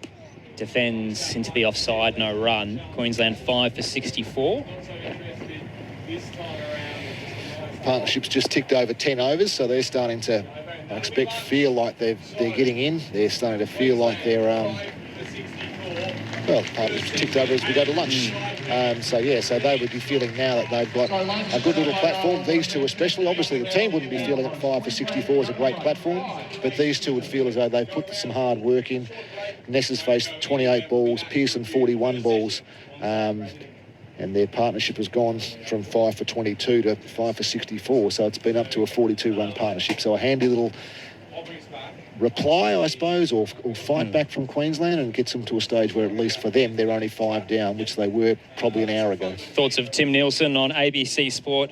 He nailed it on the head. Queensland starting to wrestle back a bit of momentum after a incredible start from South Australia as they rattled through the top order of the Bulls. Started with Usman Khawaja, who top-edged to fine leg off the bowling of Brendan Doggett. Nathan McAndrew took the catch.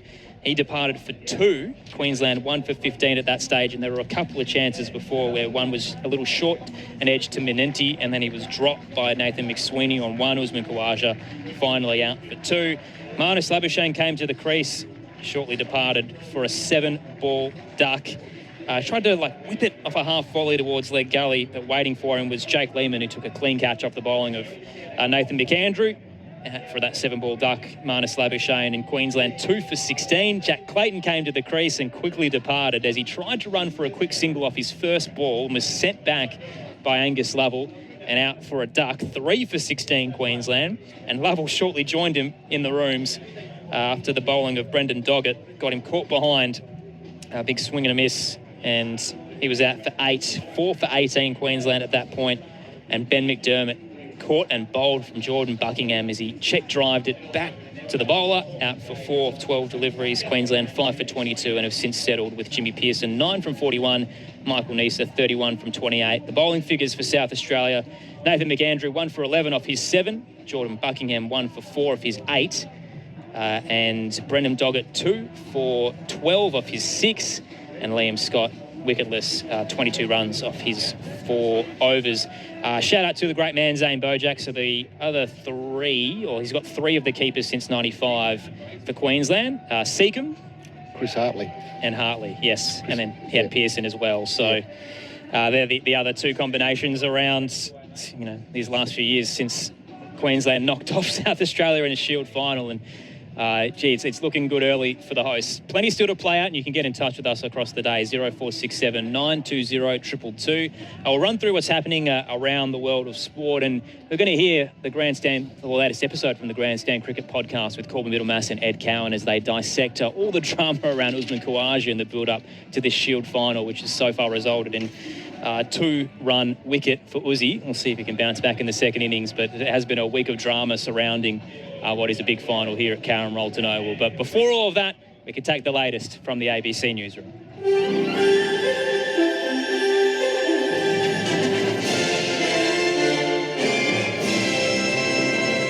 ABC News. Hello, I'm Simon Lauder. The Albanese government's surprise tax cuts have passed the lower house as Labor seeks to wedge the opposition ahead of the election. Political reporter Nicole Hegarty has more. The government's proposed tax cuts could save taxpayers $5 a week from mid-next year and $10 a week from mid-2027. Treasurer Jim Chalmers says that's a top-up to what has already been announced. It's about giving extra help to Australians. But it will cost the budget $17 billion.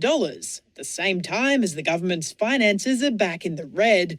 It's prompted criticism from the opposition, with Peter Dutton framing the pitch as an election bribe. Be thankful, because 70 cents a day is coming your way. In pushing to legislate what they've branded a top-up tax cut, the government is trying to set up an election with a coalition on the record as opposing tax relief. New data shows headline inflation dropped by 0.1% to 2.4% in February. Underlying inflation was also down to 2.7%. After an interest rate cut at its last meeting, the Reserve Bank Board is meeting next Tuesday, but economists and the market are not expecting the central bank to cut again so soon. The Business Council of Australia says the government's ban on non-compete clauses is the wrong approach. The Albanese government has announced it will ban the clauses for nearly 3 million workers earning less than $180,000 a year, making it easier for them to change jobs. Council Chief Executive Bran Black says regulation is not always the solution. We accept that there are sometimes challenges in terms of how you go about managing these types of issues in the workplace, but we don't think that this approach is the right approach. We think that the better approach is education, not regulation. The federal budget has taken a big hit because smokers are turning to cheaper illegal tobacco or switching to vapes. Treasury forecasts about $7 billion of tobacco tax revenue will be lost between now and 2029. The budget includes more than $150 million to help crack down on the illegal tobacco trade. But Coral Gartner from Queensland University's School of Public Health says there should be more focus on quitting. Most people who smoke actually don't want to smoke. They would like to stop smoking. And so we need to be investing some of this, a much greater proportion of this excise tax into actually helping people to stop smoking and keeping that message of quitting smoking at the forefront of people's minds. Overseas, an anti-Hamas protest has been taking place in northern Gaza, the biggest since the October the 7th attacks on Israel in 2023. Hundreds of Palestinians have been involved, with videos showing young men shouting "Hamas out." The militant group has accused the demonstrators of being traitors. The protest comes a day after Hamas launched rockets at Israel, prompting a new evacuation order in northern Gaza. Democrats in the US are demanding answers following a Trump administration group chat leak that they say put troops at risk. Linda Gruen reports. A magazine journalist yesterday disclosed that he'd been accidentally included in a secret group discussion of highly sensitive war plans.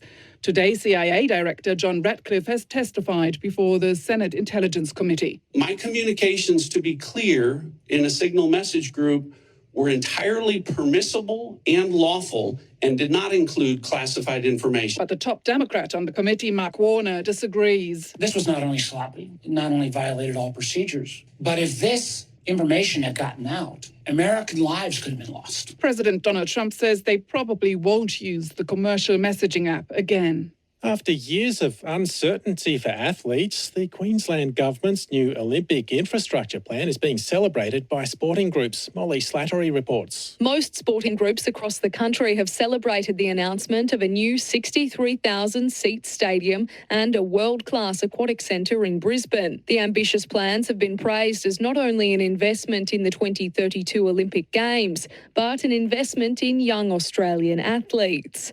Brisbane is not the only winner, with big projects also set to break ground in several areas of regional Queensland.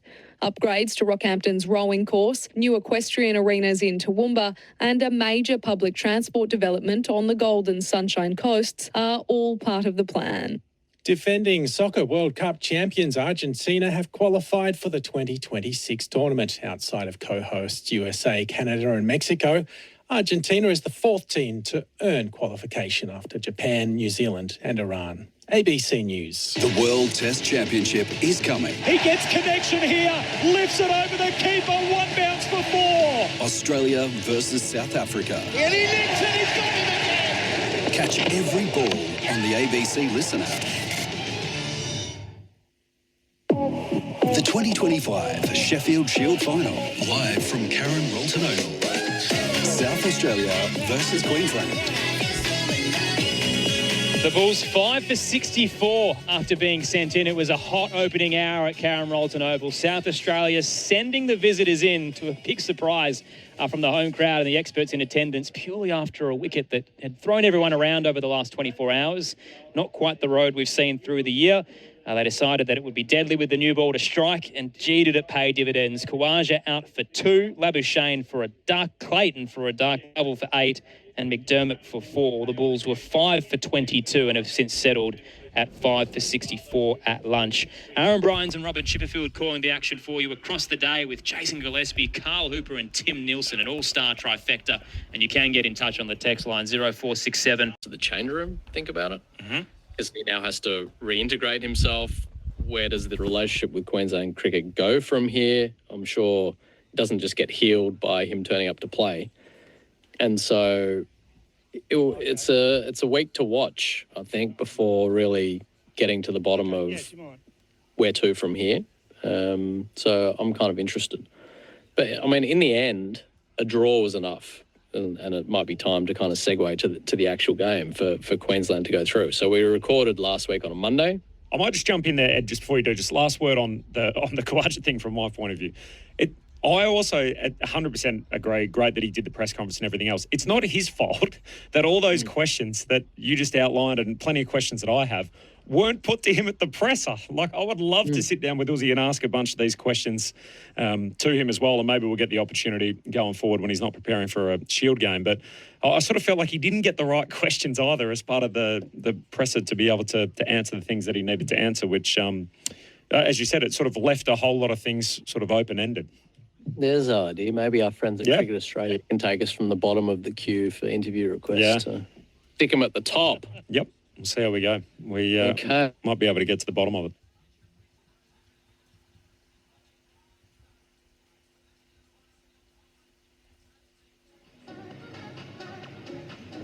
Always interesting. Great to hear the views of Corbyn. Always interesting. Great to hear the views of Corbyn and Ed Cowan on the Grandstand Cricket Podcast. It is available for you every Monday. And if you don't subscribe already, I would recommend doing so. There's plenty in there for you to enjoy every single Monday if you download it from your usual place in the podcast world. You will not regret it. Let me update you on the Sheffield Shield final. We're awaiting the return of the players in the next 10 minutes or so here at Karen Rolton Oval, with Queensland on 5 for 64. Michael Neser unbeaten on 31. Jimmy Pearson on 9. These two looking to mount something of a rescue job after Queensland slipped to 5 for 22 at one stage. The much discussed and aforementioned Usman Khawaja first to go for 2. Angus Lovell, his fellow opener, made 8. Marnus Labuschagne, the captain, fell for a duck. Jack Clayton ran himself out for a duck. And Ben McDermott was caught and bowled by Buckingham for 4. And as I say, that has left the likes of Pearson and Neser to mount that rescue job. They've done it before, and no doubt in such an important game they will look to do it again. Let's update you on a few other lines around the world of sport. Tomorrow night, the Bombers hosting the Power to start round 3 on ABC Sport in the AFL. A couple of debutants have been named. Saeed El Hawley for Essendon, Tom Cochrane for Port. And in the NRL, Wayne Bennett has ruled out South Sydney pursuing Daly Cherry Evans, calling for trade windows to stop such issues acting as a self-destruct button on the NRL season. And in the Women's T20 International, it's Australia against New Zealand today in Wellington. Australia having won the first 2 T20 internationals, and New Zealand won the toss and asked Australia to bat. And Australia is 1 for 79 after 11 overs and 2 balls. So continuing to go well. Beth Mooney, though, out for 21 to the bowling of Sophie Devine, leaving Georgia Vole, who's had such an impressive start to her international career. She's unbeaten on 53 from 47 balls with 4 fours and a 6. And she's recently been joined by Phoebe Litchfield, who has 5, basically a run a ball to her name so far. 1 wicket for Sophie Devine of New Zealand. None for Jess Kerr, Rosemary Mayer, Amelia Kerr and Eden so far. So Australia going well in that third as they look for the sweep. T20 International, 1 for 79 after 11 overs and 2 balls. Here, the players look poised, or some of them do in any case, to return to the field for the second session on day one of the Sheffield Shield final with Queensland in all sorts of trouble. I'm Robin Chipperfield. Carl Hooper, former West Indian captain, all-rounder. Can I call you all-rounder? Is that fair? Did you? Yeah, You please prefer- do. Yeah. Please do. I don't know why I asked you, actually. Maybe I should have asked some of your captains. But, Please do. what do you made of the first session? That clearly belongs to South Australia. Oh, clearly, yes. 5 wickets before lunch after winning the toss and electing to bowl justifies McSweeney's decision. Queensland, on the other hand, with Nessa and Pearson at the crease, would be thinking, this first hour after lunch is going to be crucial. They need to put some sort of a partnership together, and a big one at that, or else if South Australia can come out after lunch and get early wickets again, they'll be in the ascendancy and be able to drive this game, going into the session after tea and then tomorrow. And the pitch, what have you made of it so far? Because they're 5 down, Queensland, and it hasn't felt that kind of pitch, has it? Or am I misreading it? It looked a touch on the slow side, but it was a little bit there for the bowler when you got the ball in the right areas. I think Queensland, on the other hand, when they look back at their dismissals this evening, they'll be a bit disappointed. You look at Khawaja, an early life, to Manenti, and then dropped a second time by McSweeney at first slip. Finally getting out to a top edge pull, caught by McAndrew at long leg. He'd be disappointed with that. Labuschagne turning the ball off his hip straight to the guy at leg gully, soft dismissal. They had a cotton ball again. I think it was Buckingham. Yeah, I think it was Buckingham cotton ball. You had some good feeling from Liam Smith, getting a run out. But all in all, I think when they sit back and look at the way that they've batted in the first session after, as Labuschagne said he wanted to bat, I think they would be disappointed. Is it the kind of trying to get the balance right? And I'm sure you've been in this situation where you want to, as a batting side, you want to impose yourself on the opposition. You want to score runs and put pressure on. But maybe the balance went too far the other way after that initial opening partnership. That they were too frenetic, too aggressive. Well, yes, like I said, it's not as if the shots were just poor shots. The bowling was okay without being, it was okay.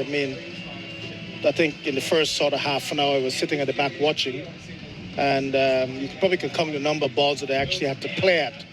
I think the South Australia probably erred in line and length a bit early on, and then slowly but surely, they got it right. They got the ball up, and it was also held by, as said, by some poor decision on the batting side from Queensland. So look, this is the key session. Like I said, the first half an hour, 40 minutes, Pearson will want to resume with Nessa, make sure they don't lose any wickets, and they played well before lunch. Yeah. Very selective in their shot playing, and the good thing about it is that a lot of times you get yourself in these situations, you tend to, some players just block, but they look to put pressure back on the bowler, which is important. They look to get the scoreboard ticking, try to stay busy at the crease. And this is not just about hitting boundaries, but being also aggressive with your running between the wickets. So Queens will be hoping that they can come out and continue in the same vein. South Australia, on the other hand, an early wicket would set them up nicely. Very much so. There's still a bit to come for Queensland. Jack Wildermuth got a century in this fixture here at Karen Rolton Oval in the last Shield match before the final. So he's in good touch. Nisa got runs, Pearson got 100. And then there's Steckity, Swepson and Vidler to come. The umpires, Sam Nagayski, Donovan Koch, have made their way out to the middle. They've led the players out. And South Australia, in those distinctive red caps, are about to take their fielding positions for the start of the second session here on Grandstand Cricket from ABC Sport, live at Karen Rolton Oval on the most magnificent Adelaide afternoon. We have not seen a cloud all day, and pretty warm as well, nudging 30 degrees. Very warm afternoon as Brendan Doggett has ball in hand, and he will continue for South Australia from that Port Road end of the ground. The hospital end. A modern, sleek-looking building behind Brendan Doggett. Between him, there's a good crowd gathered in the shade on the hill. Beneath the trees, and the fence protects the view of the road as Doggett comes in. First ball after lunch is driven to the boundary by Pearson. Well pitched up outside the off stump. And Pearson was quickly onto it and drove it wide of Scott and picks up 4 to the ropes. This is a good counter punch from Queensland so far, either side of lunch. Yeah, lovely shot. Doggett looks like a rank loosener, half volley. Pearson all over it. Beautiful drive through extra cover, boundary. Pearson into double figures. Queensland's leading run scorer in the Shield this season. Doggett, his former teammate, into him. And he's shouldering arms and allowing the ball to go through to Alex Carey. 3 slips in the gully, as has been the case all morning. McSweeney, Manenti. I was about to say as good as anyone in the slip. Not that we had much evidence of that this morning, but generally they're very safe in the slips. McInerney at third slip. Sanger in the gully. All alongside Alex Carey and all in that bold red cap. This is another delivery from Doggett, which is left alone by Pearson outside the off stump. As he shoulders arms again. Tram trundles past between us and the hospital on that road behind. Port Road. Just having a look at our scorecard, Robin. Nessa's on 31 from 28. That's coming to a good clip. Yeah. Drove well actually before lunch. A couple of well pitched up deliveries that were hit to the cover boundary. There's Doggett into Pearson again, who's solidly behind it, guiding it up to mid-on. And there's no run. It remains 5 for 68. A good crowd in as well, Carl. There's plenty of people about seeking shade on a warm afternoon. What I like about the ground is there are plenty of trees about for people to find some shade. We've done a good job. We've got some temporary stands on the eastern side. There's Doggett to Pearson, who's right behind it again and finds mid-on. And there's no run as Buckingham Fields. And it's been a warm day. And as we sit here, every time I come off, my ear muffs wet. Been sweating quite a bit. Too much information, Carl. It's been warm, so you would think whatever moisture they've had in that, the preparation moisture in that wicket, will very quickly be dried out. This will turn out to be a very good wicket to bat on. Doggett again. Then to Pearson, who again is right behind it and defending it back towards the bowler. And there's no run to complete the over. So just that boundary off the first ball from Jimmy Pearson. He has 13. Michael Nisa on 31. And Queensland 5 for 68 from 26 overs, having been put into bat by Nathan McSweeney first thing this morning. Just to see who comes into the attack from this southern end of the ground. Looks like McAndrew, it is. He bowled well this morning. Picked up 1 wicket, might have had a couple more. Such a key performer for South Australia since his move from New South Wales in recent years. 1 for 11 from 7. And his record, as I say, in recent years is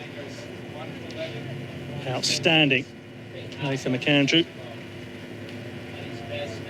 since he moved 4 years ago to South Australia, in that time, he's the leading wicket taker in the Sheffield Shield with 138. Which pays fair tribute to his skill and ability. So he runs away from us to bowl to Michael Nisa.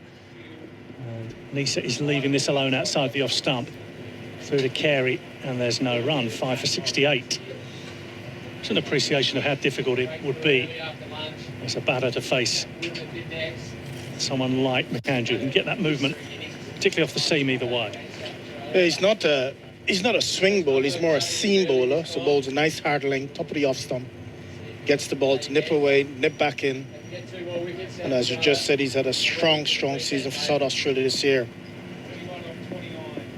Tall fast bowler runs away and bowls to Nielsen, who drives back towards the bowler, who does his own fielding. And there is no run. And what's been good is that the South Australia squad, they've got strength and depth. So they've got a good battery of fast bowlers. I mean, people like Henry Thornton sitting on the sidelines. There's Harry Conway. There's Spencer Johnson, who's in the IPL, obviously. But they've got a battery of fast bowlers that they can call upon at any given moment. McAndrew to Nielsen, good delivery that beats him all ends up. Nielsen coming forward, committing himself to the shot, and it just beat the outside edge. For a moment I thought it had flicked the shoulder of the bat, but there was no contact as it went through to Carey. That's a great delivery. Yeah, it's actually pitched and straightened. And Nessa just flirting with it outside the off stump. It's lucky not to get a little edge. 3 slips in the gully for McAndrew as well.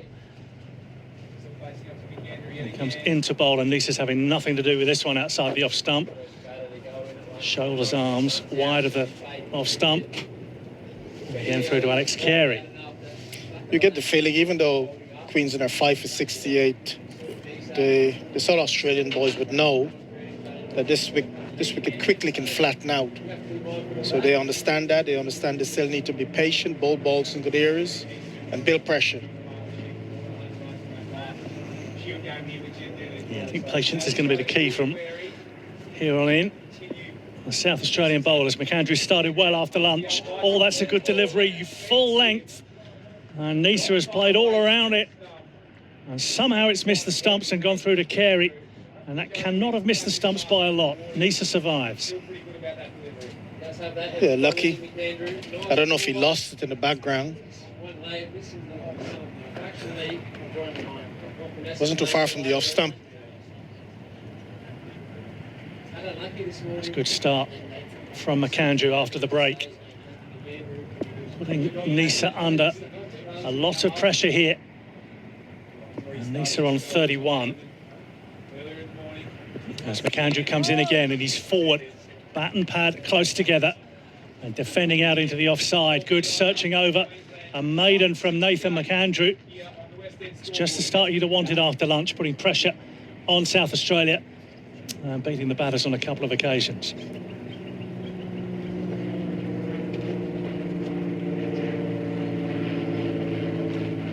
Beautifully warm afternoon. And McAndrew has donned the wide-brimmed white floppy hat as he makes his way down to fine leg. And everybody else is in the red South Australia cap. Only Doggett was wearing the floppy hat earlier, but he's coming into bowl now to Jimmy Pearson. That strikes him on the pad as he plays across the line. A big appeal and given. Big wicket for South Australia just after lunch. Jimmy Pearson falls for an unlucky 13. It took a long time for Donovan Koch to give the decision, but in the end he gave the decision. Pearson falls. Doggett has another, his third. That's a massive blow struck by Doggett there. Pitched up. And Pearson looking to hit it more to square leg. I think she'd probably been playing straighter back to the bowler, maybe to mid-on. Was looking to hit it to square leg. Missed it. Was trapped. Plumb in front. Massive blow for Doggett. Yeah, well bowled by Doggett. And he really enjoyed that against his former teammate. It leaves Queensland all of a sudden 6 for 68. And Jimmy Pearson, a man who's been in good touch with the bat for Queensland this season. 609 runs for Queensland this season. But he can add only another 13 today. First time in his career he'd gone past 600 runs in a season. But he can only add 13 more in the Shield final. It brings Jack Wildermuth to the wicket. Yep, and Queensland fairly deeply, but this probably the last recognised batsman, or batter should I say, to come to the crease. If you get one here, you really can get into the tail, as we say.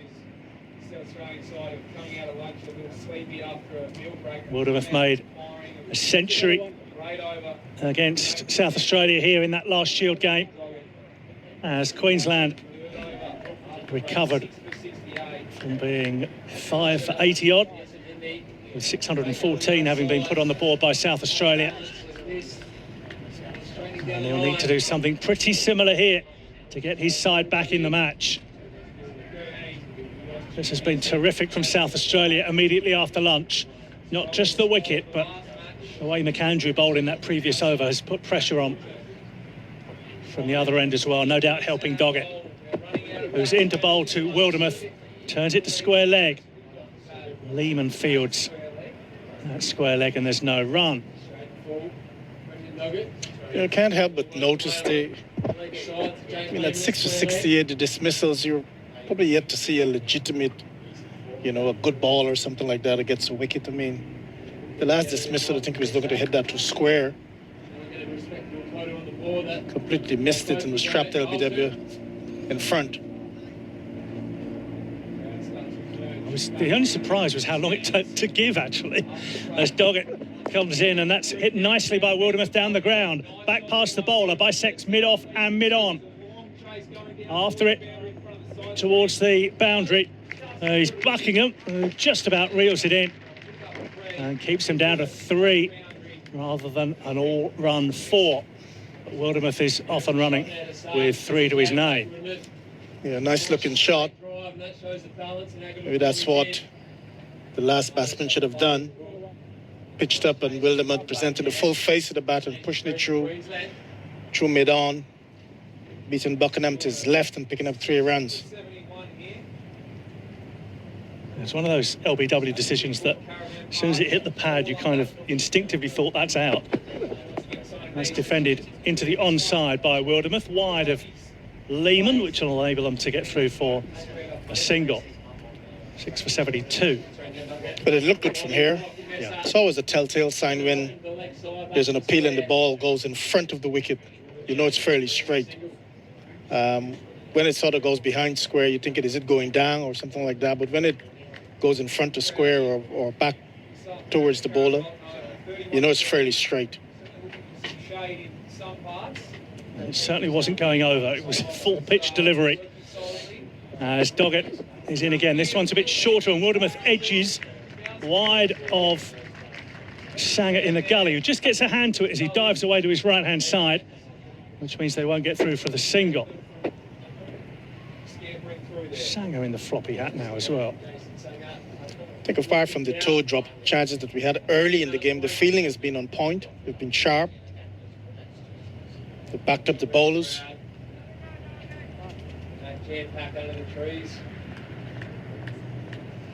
Lehman here has dropped from square leg next to the umpire out towards the boundary. So 2 back with a fine leg and deep square leg. As Doggett is into Wildermuth, who looks to exploit that gap by playing into the mid-wicket area. And there's now only 1 fielder close in, and Wildermuth will pick up a single to take him on to 4. And the end of the 28th over is complete. Queensland 6 for 73, having been put in by South Australia. To remind you, looking to win their first Sheffield Shield title for 29 years. It's a long time. A long time. It will be sweet if it comes. Good applause on that far side of the ground for Brendan Doggett, former Queenslander. He makes his way back to his fielding position at fine leg. And McAndrew has ball in hand. 8 overs, 3 maidens, 1 for 11 for McAndrew so far. Just a slight pause here. 31-year-old is forced to wait before he begins his run to Jack Wildermuth. Right arm over the wicket, and Wildermuth is forward and defending up to mid-on. And there's no run. How they go about it here, Queenslander? Just be patient, play themselves in, or go about it in the kind of Nisa way and try and be a bit more aggressive. Well, Nisa's 32 has come at a good clip. He's only faced 35 balls. He's launched some sort of a counter-attack, but he needs somebody to stay with him. Wildermuth more than capable as McAndrew is in again and on the back foot, just shuffles this into the onside to Lehman at mid-wicket, and there's no run.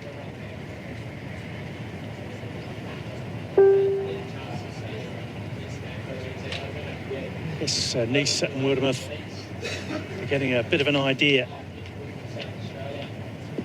about this pitch and what they might need to do. Remember, first innings so important here. The side that finishes with the most bonus points, if the match ends in a draw, which feels like a big if at the moment, but if it ends in a draw, the side with the most bonus points will claim the title. Here's McAndrew in, cut away, fiercely backward a square by Wildermuth. 4 more added to the Queensland total. He really pinned his ears back and hit that backward a point with some ferocity to pick up 4 runs. Wildermuth on to 8. Queensland 6 for 77. Yeah, that's been the hallmark of his play today. Anything that's a trifle off, every scoring opportunity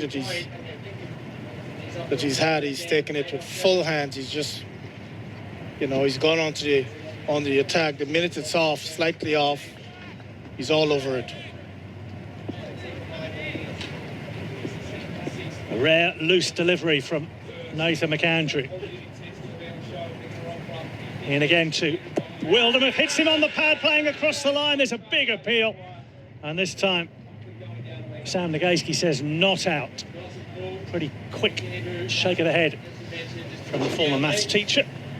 We've lost our feed that we've got from the television, but I think there could be a slight inside edge there. We'll have to take your word for that. For the time being. Could be hearing things, I don't know, just... Anyway, Wildermuth survives. McAndrew is in again to him, outside the off stump and left alone by the Queensland number 8. Yeah, the good thing about it is, about Nessa's play in this innings so far, that he's more or less, you know, choosing the right length to attack. So that ball, the last ball, he had the width, but he didn't have the length. So he quite rightfully let it go. If that was a trifle short, I'm sure we would have seen that Trey Matt cut shot that we've seen a couple of times this morning.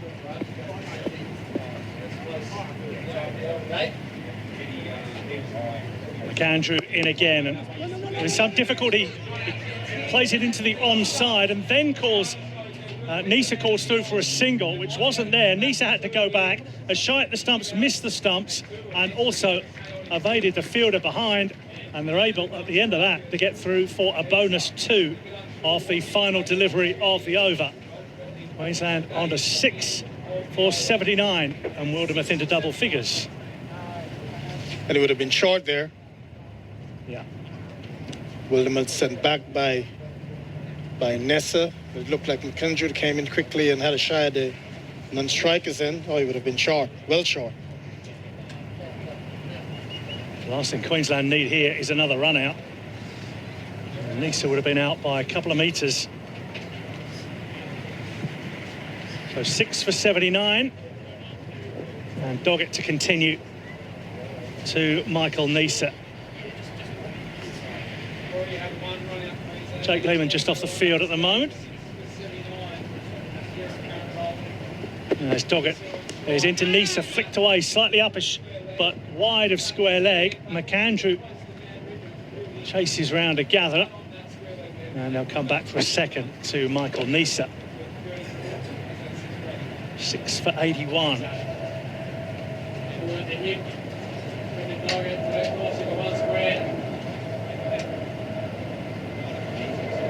Jet flies overhead. On its way into Adelaide Oval. It's half a K or so away to our left-hand side. And Doggett to Nisa, edges, taken, that slip by McSweeney. And Nisa falls for 34. A big swing outside the off stump. And it was a comfortable catch for the captain at first slip. Doggett claims his 4th wicket, and Nisa falls for 34. Yeah, well, I've just been complimentary about how he's picked the right length to attack today. This one pitched up, maybe a tad wider. And Nisa couldn't resist into a big drive. The length wasn't there. Healthy nick, straight to McSweeney, who gleefully accepts it. And pointing upwards, catch kind of similar to the one earlier. The one he put down, it was a very comfortable one at about knee, waist height. This time he took it though. It seems a long time ago, that McSweeney drop, because that McSweeney catch means Queensland is 7 for 81.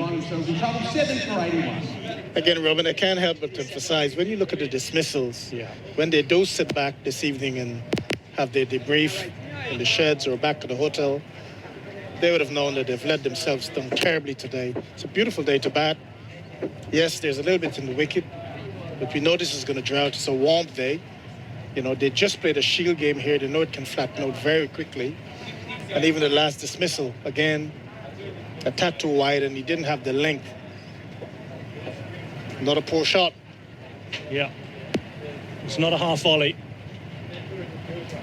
It's going to have a pause here. McSweeney's getting some treatment.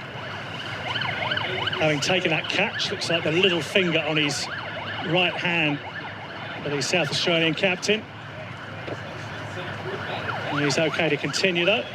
Maybe just, bent the finger back as he took the catch. But goodness me, South Australia, as they put their head on the pillow last night, would have dreamt of day one going like this. Win the toss, stick Queensland in, surprise a few, and shortly after lunch they have Queensland 7 for 81. And Doggett has 4. Into Mark Steketee. Good delivery first up. That beats him on the outside edge and through to Carey. Well, they're into the tail, as we say. A big opportunity here to get Queensland out for somewhere in between. You would think something just over 100, 120. You take that every day. And then bat for as long as they can. They've got 5 days, so time is not an issue here. Yeah, if you're South Australia on this pitch, particularly tomorrow and the day after, sure, you just bat and bat and bat. It's going to be a belter. That's down the leg side. Next up from Doggett. And Steketee allows it to pass by and go through to Carey. Having said that, they always say wait until both teams have batted and then you make a call or you make an assessment. What I think has just been poor batting by Queensland this morning.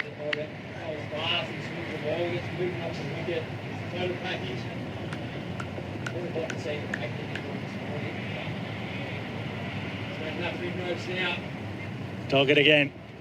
Reaches the end of his mark at that end of the ground, the hospital end, and Steketee drives slightly uppishly but gets away with it back past the bowler. Buckingham will chase it out towards the mid-on boundary. Is Buckingham going to reel it in? Just about does. And they get through for 3. Steketee's off the mark. Queensland 7 for 84. Yeah, good looking shot there. Doggett missing his length, and Steketee quickly on the drive, presenting the full face, picking up 3. Yeah, nicely done by Steketee. Here's Doggett again from the Port Road end. Shorter ball, defensively played out onto the offside. Doggett's after it himself, and out of the back of the hand, threw it out. And didn't miss the stumps by a lot. And he's home though. Here's Wildermuth. And that single comes from the last ball of the over. Wildermuth under 11. Steketee has 3. Queensland 7 for 85 after 30 overs. And Doggett's figures 4 for 27 from 9 overs. I mentioned before he had a key role to play in a couple of Shield finals with Queensland. And he's having a key role here, this time against Queensland. So Wildermuth on strike. And there's Doggett again. As before, gets a good round of applause as he makes his way down towards fine leg. And McAndrew is into Wildermuth, who's leaving the ball outside the off stump. Through it goes to Alex Carey. Carl Hooper has made way. Tim Nielsen has joined us in the commentary box. Tim, good afternoon. You must be enjoying what you're watching so far. Good afternoon, yes. Good afternoon all. It's been a little bit of a slow start, wasn't it? Yeah, first half an hour. But the next, how many overs have we bowled now? Next 30, or the next 25 overs have been all one-way traffic, which has been excellent to watch. Some good catching and some really good fast bowling. Attacking the stumps, bowling a good length and creating plenty of chances. McAndrew into Wildermuth, who's looking to drive outside the off stump. He's nicked it. Wildermuth falls to 11. McAndrew has another wicket. Carey takes his second catch of the innings, and Queensland lose their 8th wicket with a score on 85. Not a good shot from Wildermuth, but credit again to McAndrew for putting the ball in the right place. Yep, once again, it's full enough. It's just tailed away a fraction, even may have moved off the seam on the wicket, just short of a good driving length, and the little bit of movement that McAndrew was able to extract meant it's just nipped the outside half or the outside edge of the bat and went through to Alex Carey without any real deviation at all. So a nice simple catch for the keeper, a really good dismissal for South Australia, with Wildermuth having made a rearguard century in the last Shield game last week. He was probably the last player they would expect that could have a significant impact on this innings. And now at 8 for 85, South Australia would be hoping they could clean up Queensland for less than 100 and then get their batting gear on and try and bat for somewhere around 5 days. Yes. Yeah. And the other thing is that we don't get too far ahead of ourselves. They're well capable of doing, maybe not 5 days, but they could certainly do a couple. Yeah, I think given the way they bat and the way they value their wickets. I think the wicket is probably offering a little bit. We spoke a little bit earlier this morning prior to the lunch break about the drop-in wickets normally offering or being more of a what we'd call a fast ball, a new ball wicket. They offer a bit with a new ball when it's hard and still got a good seam on it. But even that little partnership of 40-odd between Pearson and Nessa showed that once the ball does get 20, 25 overs old, it settles down a bit, the wicket becomes pretty normal, and then there's more pressure on the bowlers to deliver more consistent line and lengths. And they scored quite comfortably. The outfield's fast. It's not a huge ground, so you do get good value for your runs. So these last couple of wickets after this last 2 or 3 wickets after lunch have been really, really important for South Australia, and they really do put them in the driving seat now. Mitch Swepson is the new bat. He faces McAndrew, hits him on the pad with a full-length delivery. There's an appeal for LBW, but surely going down leg side. And there's no run. It remains 8 for 85.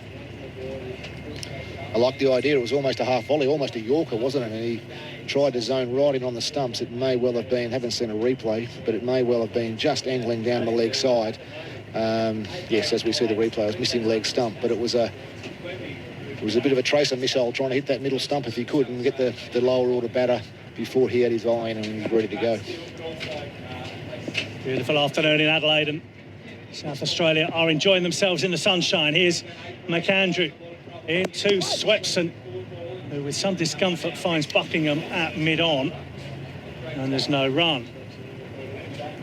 To have won the toss, put the opposition in, and potentially be batting again before tea. It'll be the stuff of dreams for Nathan McSweeney in South Australia. He dropped a couple of catches early in the first half an hour, and you thought, oh, 1 or 2 questions about whether it was the right decision to have a bowl first. Unquestionably the case now, as Swepson tucks this off his hip fine past Carey. McSweeney's after it. It'll be given as a leg bye, I think. Yeah, Sam Nagayski says a leg by. And one more added to the total. Yeah, it's interesting, isn't it, that quite a few people at the ground here have been talking about they were worried whether it was the right decision to bowl first. Probably a bit the opposite. They created 2 chances. You can't bowl first, and if you don't catch well, then that's nothing to do with the toss. You just haven't executed your skills well enough. But it showed there were some options and some life there for the fast bowlers. And once they got that early breakthrough on the 5th ball of the 6th over, of the 7th over, since then they've pretty much lost. 7 for about 70. So it's been all one-way traffic throughout. McAndrew to Steketee.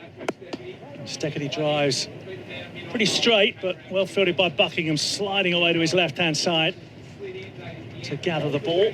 And a wicket maiden for Nathan McAndrew. He has 2 for 17.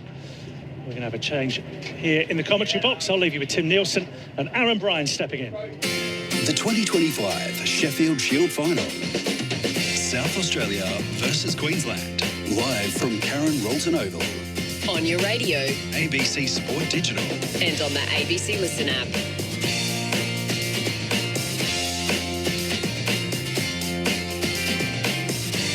Robin Chipperfield having so much fun that he tucked the headset into his pants and wouldn't go. Here's what it is. It's been a fun day of cricket, and particularly if you're a South Australian fan.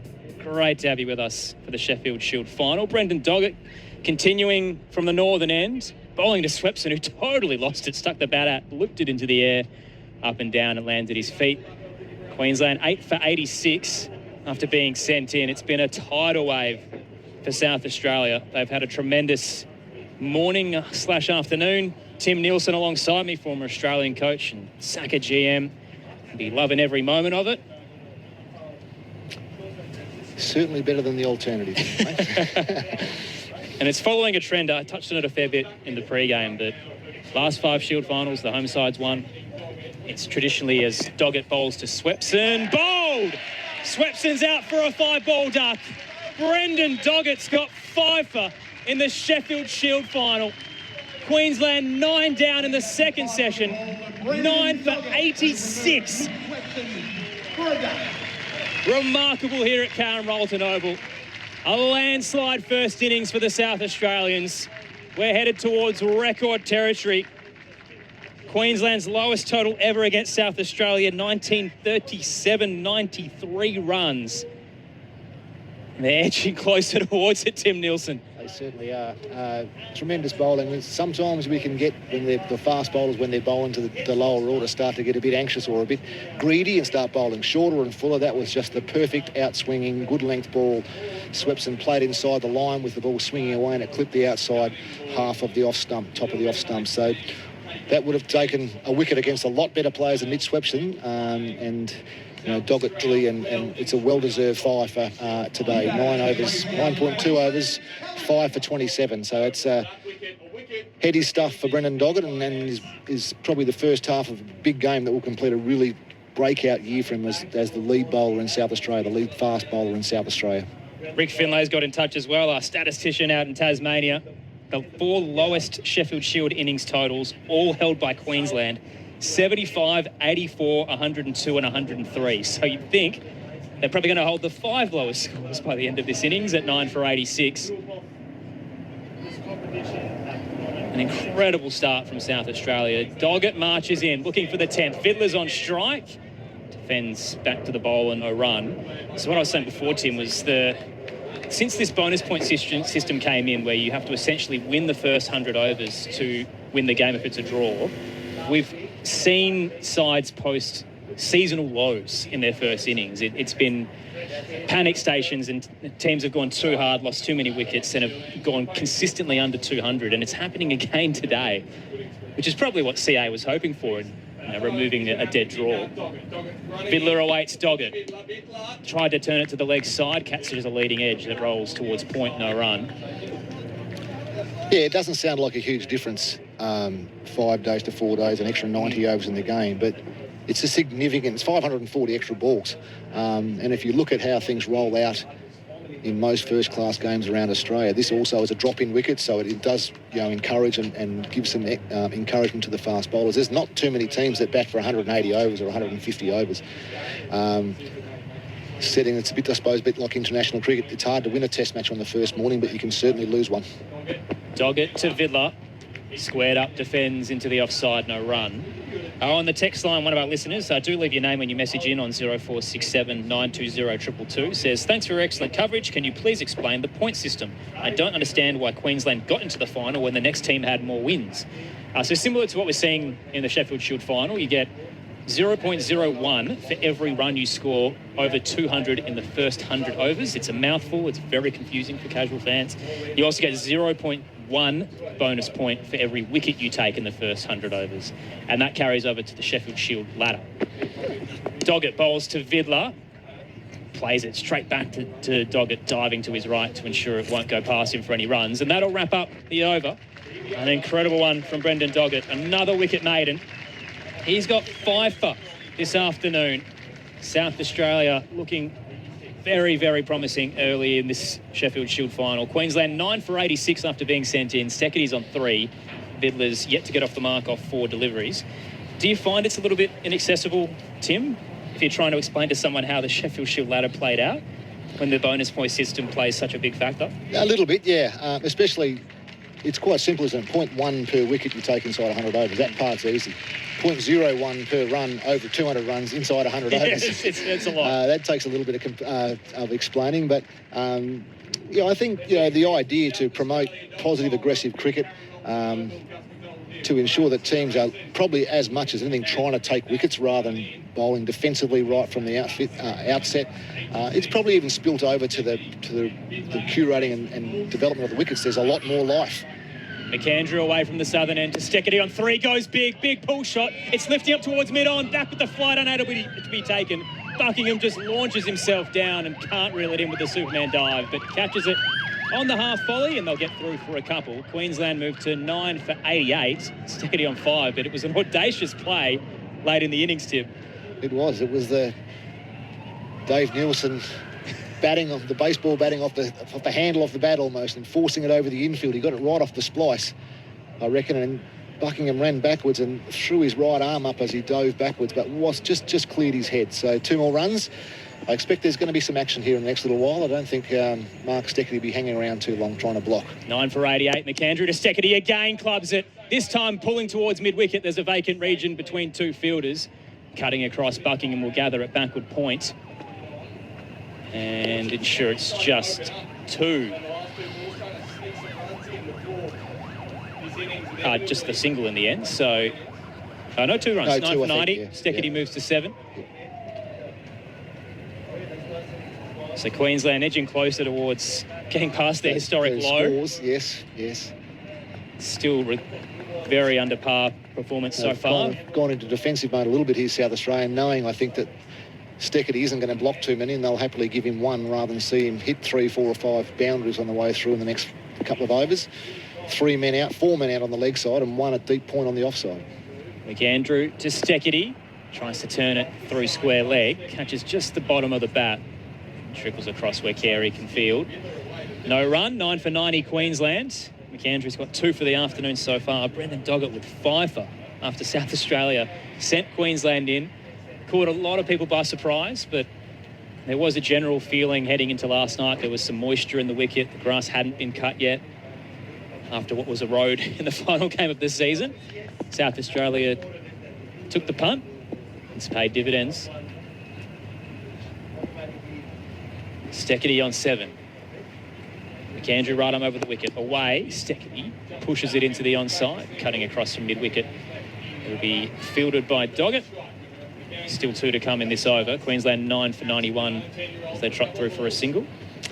Yeah, took the easy single. They knocked the single back off the last ball. It probably went halfway between Alex Carey and fine leg, and Mark Steketty seems to have decided that he's probably best off facing most of the deliveries in this partnership if they're going to score any more than a few. So it's important for Vidler now to try and get through these next 2 balls and give Steketty another shot at it at the other end. So, whereas Nathan McAndrew will be licking his chops thinking this might be his chance for his 3rd wicket of the day also. 9 for 91 Queensland. McAndrew to Vidler. Yorker that's pushed towards cover, no run. So this flurry of wickets, Tim, where we saw 3 fall for 5 runs. Does that give you an indication that South Australia won't be able to settle immediately if they get out there in a moment's time? I think it'll be difficult. Well, the most challenging part of the innings for them I suspect, will be with the new ball. Nessa's obviously a quality bowler. Steckety's got good pace. Vidler, when he gets it right, has got good pace. He's probably a bit more inconsistent in his pace as a young bloke, but when he seems to get it right, it can really fly through. So whilst the ball's hard and new...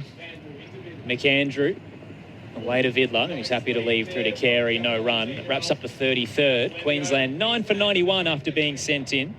The last wicket to fall mark. Steckety out for a duck. Not Steckety, rather. Mitch Swepson out for a duck. Steckety's on 8, Vidler on yet to get off the mark. Just seeing that ball, it just tailed away a fraction and kept going off the seam. It was too wide to play at. It was probably about the 6 stump line, so Vidler let it go. But that would suggest if Queensland can bowl a good length, they may create some opportunities. So that new ball opening batting partnership with McInerney and Hunt, and then the batsman to follow, it will be really important that they can find a way to nullify that and ideally get through as far as that 20, 25 over mark with as few issues as possible, because I think what we're seeing now is, whilst there's still a little bit off, it is becoming better and better batting conditions, and obviously being 3 overs into the innings, into the day, 3 hours, sorry, the wicket won't have as much moisture in as it did first thing this morning. Brendan Doggett continuing from the hospital end.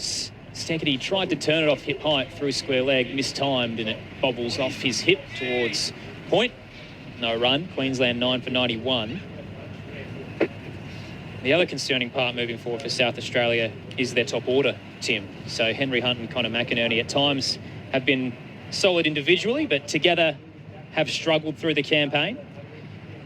Yeah, they have fractionally, and Henry had an excellent first half of the year prior to Big Bash. I reckon he got 1 or 2 hundreds in that period, but scored consistently well. Doggett with Pfeiffer, bowling to Steckety on 8, playing a miss across the off stump through to Carey. Connor McInerney's been an outstanding first-grade player here for both Woodville and Glenelg, and has probably taken a little bit of time to adjust to opening the batting at the higher level, at first-class level. He's made some good runs at second-11 level to suggest that he was ready for the chance. And kudos to the South Australian selection panel for sticking with him and give him that chance to find his way and learn. He repaid them in spades last week in the last Shield game of the year with his first 100 after having played about 25 games, I think it is. So, it's taken a bit of time, but he's getting more used to it now. Doggett to Steckety, pulls, well timed, almost caught the toe of the bat as it rolls down towards Cow Corner. They'll take a single with the fielder in the deep. Queensland moves to 9 for 92. No run. No run. He knocked it back. I think he wants to try and take the strike for the first 3 or 4, and then he'll expect Vidler to hopefully hold out for the last couple of balls. Never assume anything in cricket, Tim. I think Mark Steckety's taking on the senior partner role here and decided he's the batsman of the two, and he'll take as many much of the strike as he possibly can. Has averaged 20 this season, so he's not terrible. 9 for 91, Queensland. Doggety bowls to Steckett. Very short bouncer that's well high over the head. He's 1 for the over. Through to Carey. Steckety remains on 8. The opening partnership stats, so 20 innings through the regular season for South Australia. Both Hunt and McInerney have combined for more than 20 each 3 times. Yeah. Together they've made a combined 50 runs 8 times, so it's usually one or the other, but they rarely fire together. 9 for 91. Doggett to Steckety on 8. Nice drive. Down through extra cover towards the rope, and no chase from Liam Scott. He's happy to let it roll to the boundary. And Queensland move to 9 for 95. So it officially isn't their lowest total ever against South Australia. Steckety's up to 12.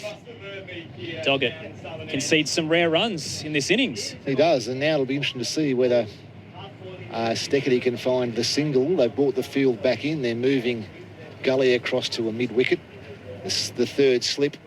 Connor McInerney's pushed a bit wider to Gully now, so they've got a deep backward square and fine leg. Mid-wicket is kind of deeper. Well, very deep. It's going back to the boundary line, so they've almost got 3 sweepers on the leg side boundary.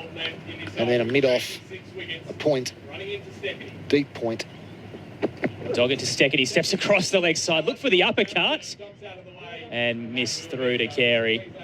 It will be 9 for 95 at the end of the 34th over. Brendan Doggett with Pfeiffer so far this afternoon.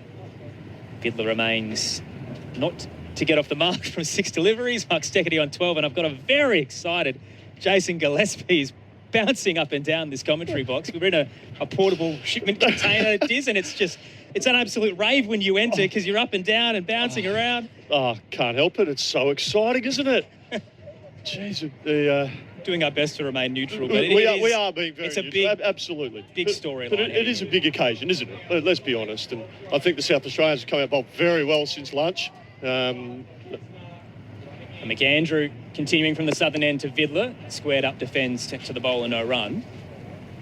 Brendan Doggett's clearly got the chockies in terms of the wickets, but Nathan McAndrew has been equally impressive in this spell since the lunch interval. It's been great to see from a South Australian perspective. Queensland, a lot of work to do. I want to spend as much time as I can out there and add a few more runs. Running through the records, Rick Finlay got in touch, Diz. Yeah. Queensland actually hold the lowest 4 in Sheffield Shield final history. Wow. This is smack bang in the middle of them. It could be 5. McAndrew bowls to Vidler. Shorter deliveries. Almost drops a matrix style on his back leg. And happy to leave through to the keeper Carey. 9 for 95 Queensland. Vidler yet to get off the mark. Steketee on 12. Jason Gillespie with us on ABC Sport. On the text line, Oliver's got a question from Newcastle that we'll probably get to in the innings break. Just says there are 6 players with test experience playing today. Who do you think are the most likely to earn test caps from those playing this afternoon? It's a great question. We'll have plenty of time to dissect it all, but there's a couple of young options who are coming through. A couple of more senior options as well. Yeah. McAndrew. Darts in from the southern end. Vidler turns it into the leg side. Opts to retain the strike. 9 for 95. Vidler still yet to get off the mark. One of the younger players out there today at the age of 19, but you would have seen a fair bit of him through his under-19 work, Diz. Vidler, yeah. Yep. I was really impressed with him last week, actually. I was here at the game, and while he didn't have earth-shattering figures, it was a pretty benign surface, but he bowled with real pace and real aggression. Got to meet him as well, and caught up with coaching staff of Queensland last week. McAndrew to Vidler, tried to duck underneath a bouncer and it's rattled off the top of his helmet. Skidded low. Hit his... Yeah, they're calling for the medics. He seems to be okay. Don't know if that hit him on the grill or on the badge of the helmet. So if it's on the grill, less likely there'll be any issue with concussion, as we see Dr. Jeff Verrill. He certainly didn't wobble. It just bounced straight off him and he popped up. It certainly did. So Jeff Verrill, the doctor, and the Queensland physio both raced out there. So we've got the benefit of a replay here for our listeners. Or side. It's almost like a ear, wasn't it? Yeah. But as you said, Aaron, he seems okay. But we need to go through this process of the protocols just to make sure that the young man is all right. Immediately practices his dodging afterwards. It was a lot of movement off the delivery of McAndrew, just kind of seamed its way across the leg side, and that's exactly where he ducked to. And there was genuine concern from the South Australians and the bowler, Nathan McAndrew in particular. So Callum Vidler will go through a process with the doctor and the physio. He's had a crazy journey medically-wise, Callum Vidler as well. So before he became an elite cricketer, he had groin surgery with osteoporosis. So he was dealing with OP in his groin. And oh, really? Yeah, and basically that was the surgery before he got into the Sheffield Shield. Oh, wow. So he's had an odd kind of build-up to being a professional cricketer. Yeah, as I said, I was fortunate enough to meet him last week during the Sheffield Shield game. Between these two sides, I went to met Joe Dawes and the coaching staff at the pub. And how was Joe Dawes, by the way? He was good. He was good. It was all before the whole Usman thing blew up. But no, we caught up. Andy Bickle was there, Wade Townsend, their batting coach, and a lot of the Queensland boys were sitting having a meal at the next table. And so Joe sort of just grabbed the two young fellas, Tom Straker, who was 12th man, and Callum Vidler, that you guys need to come over here and meet Dizzy. And so, I was going to say, it wasn't you meeting them, it was them getting to meet you, right? I don't know about that, but Joe just invited them over. We just had a brief chat. And, Callum, very outgoing young man, and, mentioned to them how much I enjoyed watching them playing for Australia in the World Cup, under-19 World Cup. Maybe with this delay, as we do the concussion test for Vidler, we can answer Oliver's question on the text line. So through the playing 11s for let's look the at two sides. We'll go Queensland or South Australia first. Let's start Queensland. Yeah. I think Angus Lovell's got potential going forward. I certainly think Jack Clayton. I know he had a interesting dismissal today, but I think he's certainly a player of the future, and I certainly think Callum Vidler is someone to keep an eye on. And then if you look from the South Australian perspective, Henry Hunt, obviously Nathan McSweeney, Jason Sanger, Liam Scott could have potential to be a thing. But the intriguing one for me, and obviously Jordan Bucky and Brendan Doggett played some Aussie A stuff, but I think Nathan McAndrew is someone banging the door down, isn't he? I think so, yeah. So Vidler's okay to go. Queensland 9 for 95. McAndrew to continue against him. I do like the Jack Clayton shout-out as well. Ed Cowan and Colin Middlebass, big fans of him. 12th for runs this season. McAndrew to Vidler, digs it in as it bounces up towards point. No run off the fuller delivery. 9 for 95, Queensland. I agree with you, and I agree with Ed and Corbin. I think Jack Clayton's a very, very fine young player. And he's a fine young man. I had a little bit to do with him, the Cricket Australia 11 versus the England Lions, and he's a very personable young man. And it was nice to catch up with him briefly this morning before play and have a quick chat. Nice young man. It's fair to say he had a bit of a brain fade today. Yeah, look, I think it just seemed like he was nervous, wasn't he, to just get off the strike. And absolutely. He didn't need to go. McAndrew bowls to Vidler, happy to leave it down the leg side. Good length delivery, and that'll wrap up the 35th. Queensland 9 for 95. McAndrew with figures of 2 for 22 so far today off his 12. Great to have you with us on ABC Sport for the Sheffield Shield final. Aaron Bryans and Robert Chipperfield calling the action. You know what I'm loving, Aaron, is the amount of people texting in. It's great, isn't it? It just shows how much people love Sheffield Shield cricket. I know sometimes it gets criticised as there's no supporters and very few people come to the games. But, I mean, how many people follow it on updates, on the live stream, just keeping in touch on the internet?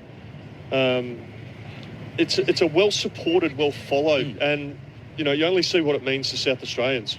Where it's been a bit of a drought of trophies, but they've come out here to Karen Rolton Oval. There was a bit of a debate through the week. I saw an article in The Age about, is the Sheffield Shield final worth having? Should we just hand it to the team at the top of the table? Doggett bowls to Steckity on 12, who leaves it down the leg side, and Carey launches to his left to ensure there's no bias. And it dates back to the old CEO of Cricket Australia, James Sutherland, and his comments that, essentially they've been dead rubbers for so long that it's a meaningless, pointless game. And certainly hasn't been that way the last few editions since the new iteration of the bonus point system. But don't you think it's the reward for finishing top after the whole season?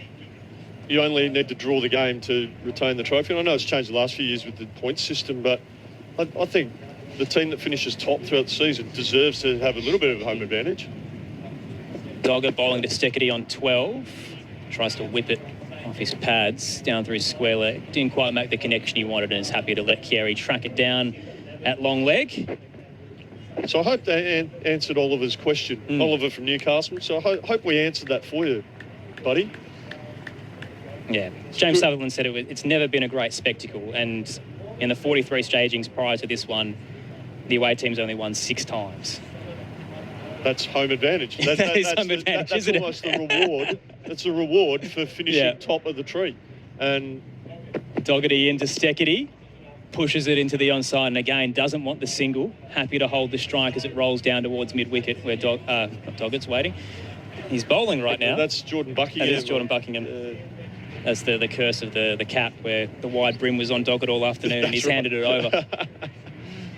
Queensland 9 for 95. Steckity's on 12. Vidler yet to get off the mark.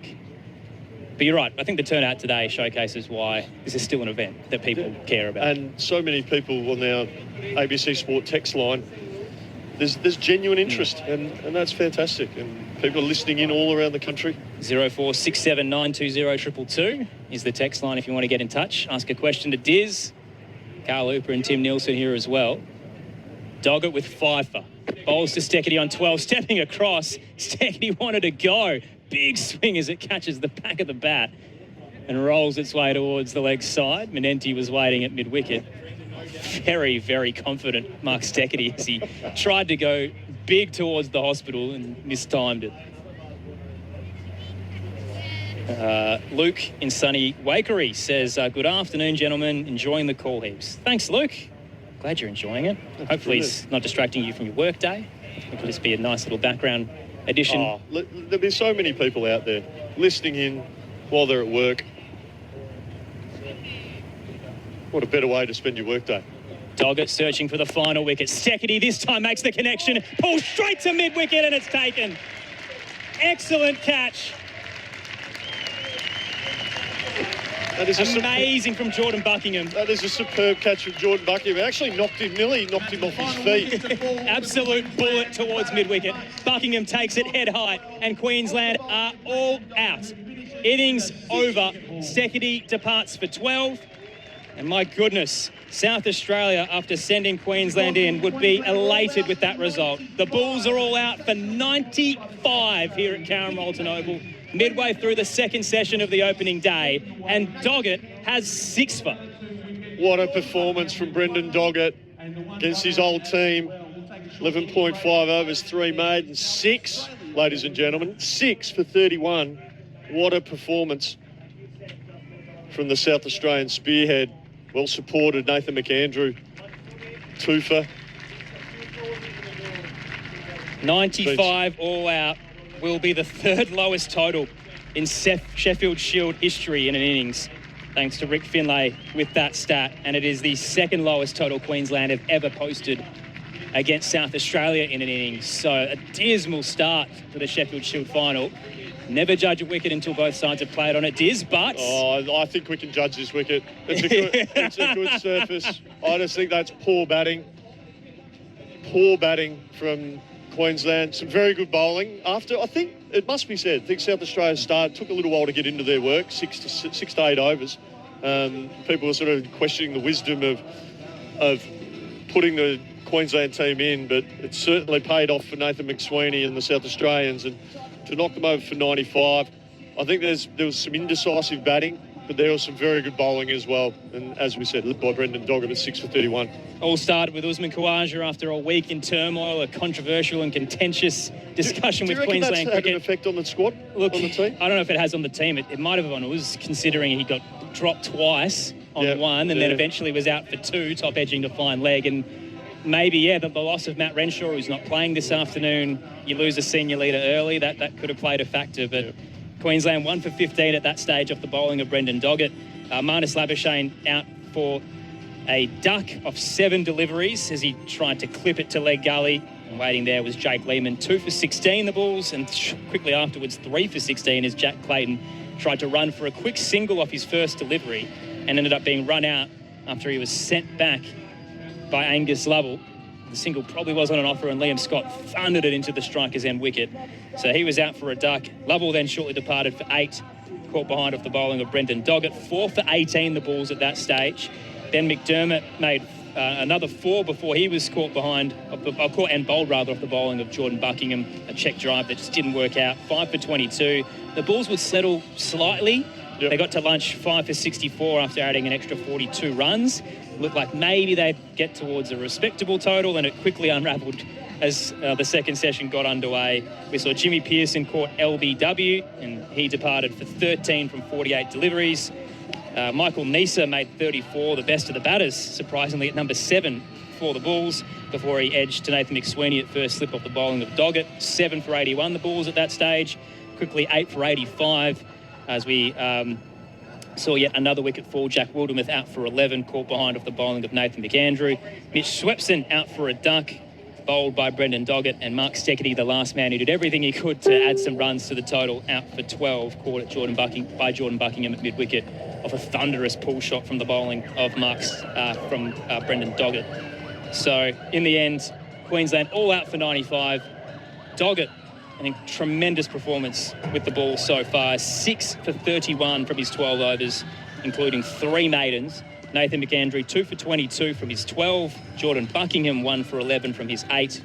And Liam Scott, no wickets for 22 off his 4. So really it's just been the 3 quicks who've navigated these innings and a half, Diz, and they've done all the hard work. And the question becomes, as you alluded to before, you feel like South Australia can find plenty of runs on this wicket. No doubt. This surface is very good. There's not, if you look at the dismissals of the Queensland players, you could probably argue Angus Lovell got a really good delivery from Brendan Doggett. But the rest of the top order and middle order, they were poor shot, poor decision making. And they only have themselves to blame to be out for 95. It's an incredible total that puts South Australia in the box seat early. A 5-dayer that was supposed to go to Sunday Diz, and there's a great crowd in attendance in this revamped Karen Rolton Oval who are loving every minute and potentially maybe seeing a lot more action than they anticipated on this first day. Queensland all out for 95 here on ABC Sport. It is great to have your company on the ABC Listen app and through Sport Digital. Jason Gillespie is going to stay on, Carl Hooper and Tim Nielsen to join him throughout the day. But now I'm heading out and Robert Chipperfield's coming in. The World Test Championship is coming. He gets connection here, lifts it over the keeper, one bounce for 4. Australia versus South Africa. And he nicks it, he's got him again. Catch every ball on the ABC Listen app. This is the 2025 Sheffield Shield Final, live from Karen Rolton Oval, SA and Queensland. Let me take you to a place I know. It's like my sacred. And it has very much been South Australia's day so far, midway through day one. Still more than 50 overs remaining in the day, with Queensland all out after an hour after lunch for 95. Jason Gillespie, if you're a South Australian fan listening anywhere around the country, I think you'll like to put their jitters at rest, their nerves at rest. Do you feel they're going to go way past 95? They're going to go way past 95, Robin, and welcome to our listeners. It's just been poor batting from the Queenslanders. South Australia will be very confident they can put a significant first innings lead on this surface. We saw that, okay, yeah, there was a little bit of sideways movement with the brand new ball. We saw that. We saw a little bit through the air. But there's far from any demons on this surface. Yeah. It's a good surface. That's a typical first-class surface that you fight hard the first hour. You give the first hour to the bowling team. You work hard. And then we saw it settled down. We saw when Jimmy Pearson and Michael Neser had started to put a bit of a partnership together. The ball wasn't doing too much. But it was just, in the end, it was just decision-making from the Queensland batters that cost them their wickets. So what, from a Queensland perspective, why? Have they just gone too aggressive? Have they looked to put some pressure back on the South Australian bowlers? What's gone wrong? I mean, losing those wickets, losing Usman early after being dropped a couple of times, and then that great catch from Nathan McAndrew at fine leg, and then the Jake Lehman catch around the corner from Marnus to get him out for naught. And we should say as well that Marnus played onto his own stumps and the bails didn't come off before that. And that was Usman was dropped twice. That's right. It's incredible. But there was no real demons in the surface. And then you see Jack Clayton run himself out. Yeah. So all of a sudden, all the momentum, everything is with South Australia. And once you get into that hole, it's very difficult to get out of it as well. And then Angus Lovell nicked a good one from Brendan Doggett, it must be said. That was shaped away from him. Good line, good length. Well caught by Alex Carey. And then Ben McDermott chipped one back to Jordan Buckingham. 5 for 22. You're not recovering from that, are you? The weird thing is that, take this the right way, but if it had been South Australia in their first Shield final, and only Brendan Doggett has played in the Shield final before and won it with Queensland, but if it was South Australia who'd done that, but it wasn't, it was Queensland who have the experienced players, if you like, who've been in Shield finals before. I think it's 7, isn't it, who've been in a Shield final before. Which is interesting because, talking about this pre-game, saying, is Queensland got the advantage because they've got experience? So I think the confidence South Australia have got from the way they've played cricket this year to win 6 Shield games, confidence comes from evidence. The evidence is that they've played excellent cricket all season, so they can draw on that. They would have been coming into this game embracing the opportunity to play in a Shield final. Almost got nothing to lose. It's been 29 years since they've won a title. So South Australia will go, we've got nothing to lose. Let's just focus on the task at hand, what we need to do.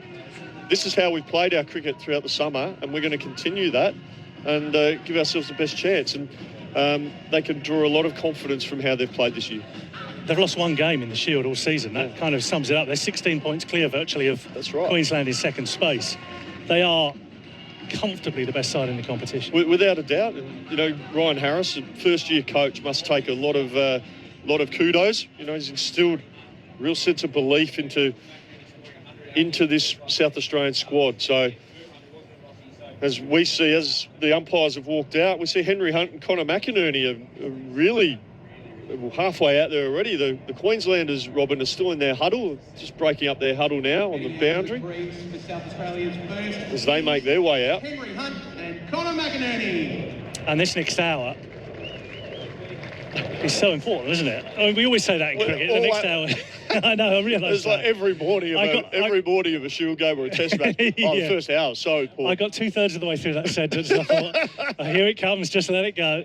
But it does, doesn't it? I mean, the thing is, if South Australia get to 96, one more than Queensland managed, they know a draw's enough. That's right. From here. Well, South Australia knows that Queensland have not got one bonus point from a batting perspective. Yeah.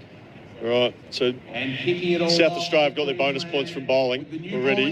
They reach 200, then they start getting batting bonus points. And then if the game does go into a draw, South Australia are miles ahead. Yeah. Absolutely miles ahead. Well, let's see what happens in this all-important next hour. Then Michael Neser with ball in hand. He'll bowl from this end of the ground, running away from us, the southern end of the ground. The Adelaide High end, we ascertained that last week. I decided to call it the Adelaide High School end ground. Okay. And the hospital end, or? We've been calling it the hospital end or the helicopter end. Right, we've not seen any today. We haven't seen the helicopter yet. Give it time. McInerney on strike. First ball from Neser. Hits him on the pad. Full length. First ball. LBW shout. And must have been some movement, but maybe it was missing leg. A big appeal to start. That'll give Queensland a little bit of heart, but not out. Looks like there's a little bit of shape from Michael Neser. He's got that ability. Yeah, missing leg stump by away. Quite away, and probably pitching outside leg stump as well, Robin. Neser in again to McInerney, who leaves this alone outside the off stump. Connor McInerney, who himself has been in the runs recently, about 142. And he's 31 on Sunday, McInerney. Look to celebrate in good style. There's some way to mark his birthday, assuming he's got a Shield win to celebrate. A little way to go yet. We're only midway through day one. Here's Neser into McInerney down the leg side. No contact. It goes through to Jimmy Pearson. And there's no run. If you are just joining us on Grandstand Cricket, Queensland all out for 95. And Brendan Doggett 6 for 31. Bowling first change as well. Very warm afternoon in Adelaide. Approaching 2:30 local time as Neser into the left-handed McInerney again. Gets bat on this and squeezes it down to fine leg, despite the oohs and the ahs from the Queensland fielders. Nothing better as an opening batter to get off the mark. Just even if it is a little inside edge to fine leg, you take it. Just calms the farm a bit. Yeah. Calm the nerves. We've got, I was going to say 3 slips and a gully, maybe a 1, 2, 3 slip and 5th slip, probably gully. I'd probably give it a gully. Yeah. Like just in front of square, a point, and then almost a cover point, and mid sweeps and a mid off. And there's mid on, mid wicket, and a wideish fine leg. There's Henry Hunt. He's on strike for his first ball from Michael Neser. And that's a good one. Bit of bounce from Neser there. Leaps off a length, goes past the outside edge and through to Pearson. Bit of sideways movement as well with the help of a little bit of shape away. But I think, as you said, Robin, the bounce was really noticeable there. Michael Neser being able to extract appreciable bounce out of this Karen Rolton oval surface. little bit of breeze in the afternoon, not much, but just enough to take the edge off the high temperatures as Nisa is in again. It's looking to work it into the onside, and they'll go through for a single here. McInerney calls Hunt through from the non-striker's end. It's given as a leg bye, and the first over is successfully navigated by South Australia. In reply to Queensland's 95 all out, South Australia no wicket for 2. Lisa's had another good season for he's been Queensland. superb. He's been superb, hasn't he? To be fair, he's been superb for years. Years. Yeah. He's been brilliant, Michael Nisa. Fortunate enough to work with him at the Adelaide Strikers for many years. Just a consummate professional. Callum Vidler, don't want to be too disrespectful, but kind of at the other end of his career to I actually like this. I actually like this, Robin, bringing the young tearaway on. Normally, I think last Shield game, Steckity took the new ball with Michael Nisa, but I actually really like this. Just give the young lad an opportunity, see if he can utilise this new ball effectively. Only 19 years of age, successful under-19 career for Australia. And here he is into Vidler. That's quick to start, wide of the off-stump though. And Pearson does well to gather in front of the slips. Bit of shape away from the right-handed Henry Hunt. And Vidler, I enjoyed watching him bowl last week. Robin, I was here at the game, and he bowled with some genuine airspeed. It was really good to see. It's got nice, simple, repeatable action. See that replay, it's nearly wide. I would have thought. Vidler again. And a bowl, and that's outside the off stump again. And I'll be right in saying he's the quickest we've seen today. Vidler. Yeah, Vidler and Doggett, probably the two quickest bowlers in this game.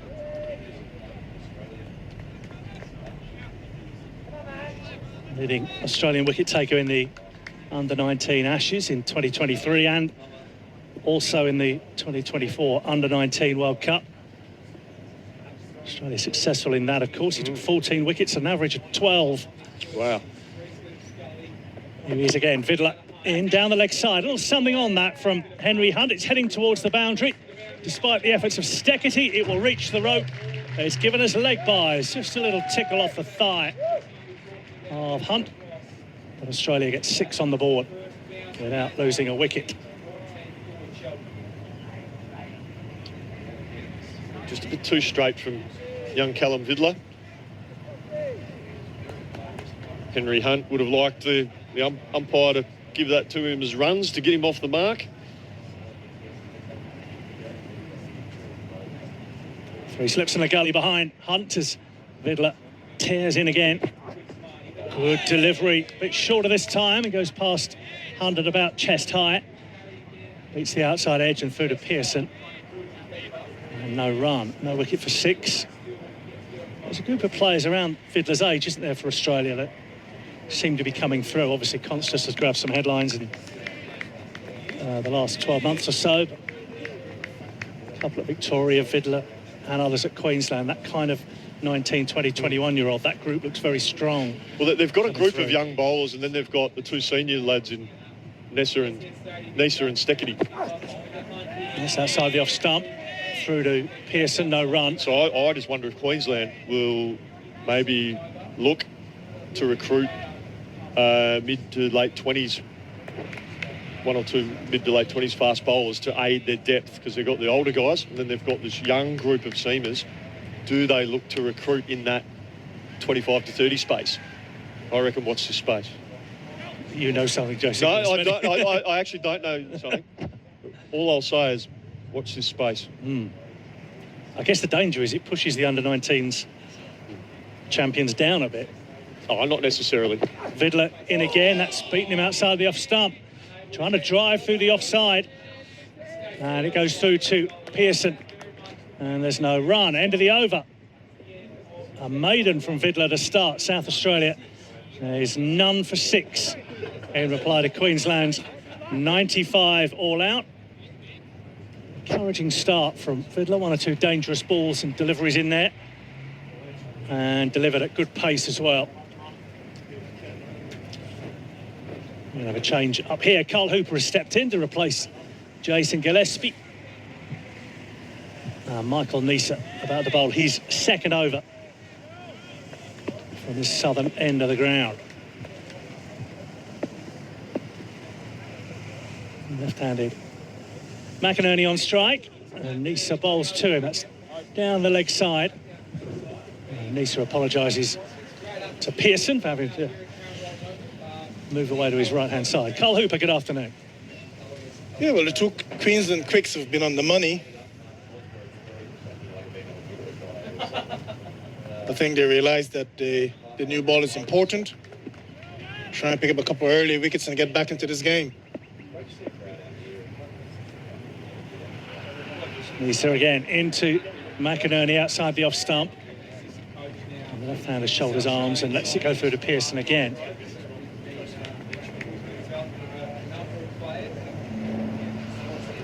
Still a little bit there for the quicks. You get it in the right areas consistently enough, something will happen. But it's just a matter of time before this Karen Rolton surface dries out, and it's a good strip to bat on. Here's Nisa into McInerney again down the leg side, and again McInerney rather misses out. There are runs to be had there, but couldn't make contact. Through to Pearson again. Yeah, he's getting the ball to swing back into the left-hander, but he's just starting it too straight. And as a result, by the time it gets to McInerney, it's sort of sliding down the leg side.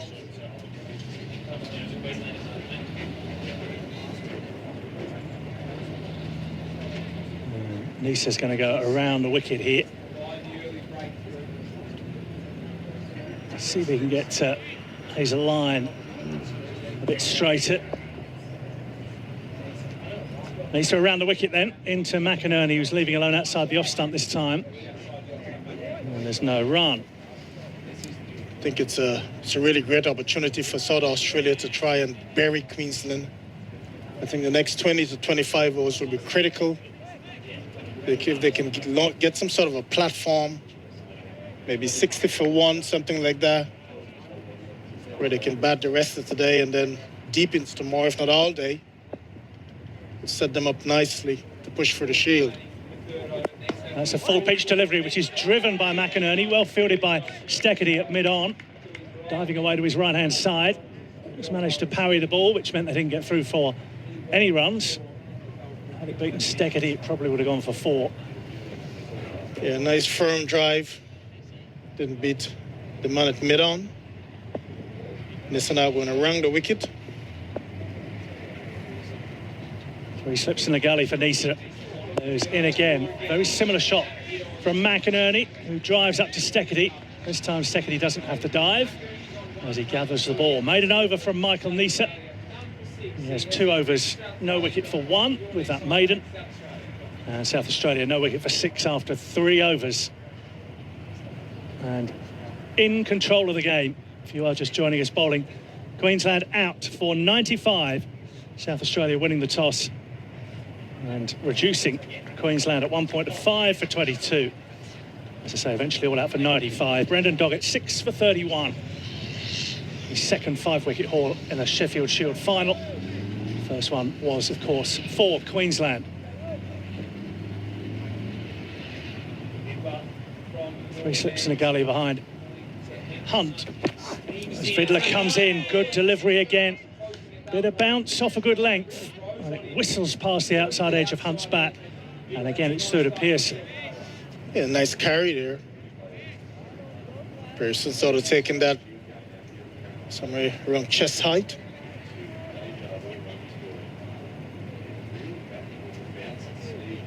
Trying to think who would have been the quickest you faced. Given your formative years being brought up in West Indies, of course. And there's Fiddler in and left alone outside the off stump through to Pearson.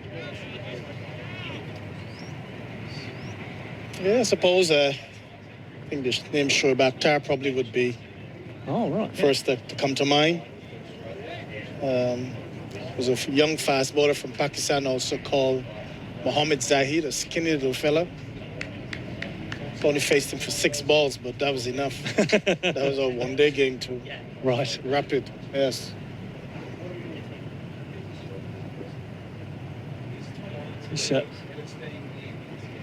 Fiddler in again, outside the off stump. Hunt has a swish at it, but doesn't make contact, and Pearson gathers. He had the length, short, but just too wide, I think. South Australia would have seen the soft dismissals from the Queensland batters and just want to make sure they don't fall into the same trap, make sure that they ask them to work for the wickets. The surface has had a little bit in it, more than I thought it would. But, I mean, for sure it will flatten out. Fiddler. And again, well-pitched delivery. Very close to LBW. There's a very loud appeal from behind the wicket. Full pitched, and Hunt was trying to work it into the onside. That looked close from here, Carl Hooper. Oh, well, it was full. It certainly wasn't going over the top. It must have been sliding down. We'll have a bit of look at the replay. Yeah, sliding down. Yeah. So a couple of similar dismissals, obviously straighter in the Queensland innings, notably Jimmy Pearson, who's LBW in similar fashion to Doggett. Here's Fiddler in again, short ball that really whistles through, and Hunt does well, plays it well, ducks underneath it, and allows Pearson to gather. Yeah, left the aggression. He looks young. He's running in. He's really charging in and giving it everything he's got. It's good to see. Not overly tall, is he? He's probably no, 6 foot-ish. No, it looks. I would say doesn't even look 6 feet, but very skiddy. It's got some pace though. Nice and sharp.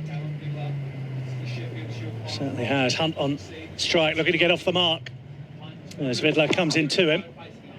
Shoulders, arms outside the off stump.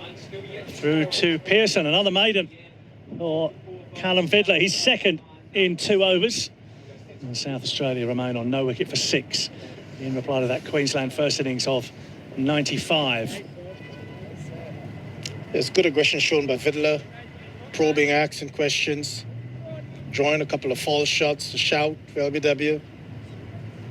They'll want to break through though. When we were chatting about fast bowlers, I thought you were going to say the likes of Patrick Patterson. Oh, he was sharp. Yeah, he was sharp. I guess you didn't play against him too often, did you? But you had him in the nets. Yeah. When you go on tour, you've got him in the nets every week. True. You know, and Patrick was my roommate. Oh, right. Yeah. Had him came on a tour to Australia. So back in those days, you came for the whole summer. So I had him for about 4 months. And how was that? Yeah, and did he enjoy it more than you, or? Oh, he enjoyed it. Of course, he enjoyed it. We all enjoyed it. It was a good tour. Yeah. Anisa to McInerney. He's looking to work this on the onside. Hits him on the pad, and there's no run. Yeah, the previous over he went around the wicket and bowled, I think, 2 or 3 balls. Now he's gone back over. Probably just fighting to get his line right. He's getting the ball to shape back into the left-hander.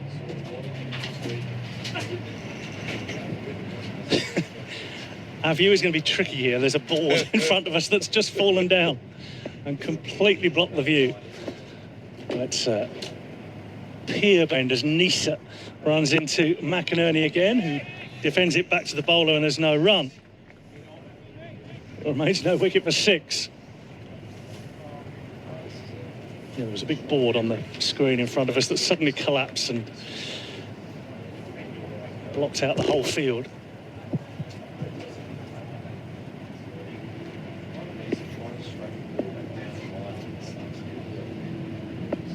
Here's Nisa again, vision restored into McInerney outside the off stump and cracked away. Nice shot. Beautifully played off the back foot.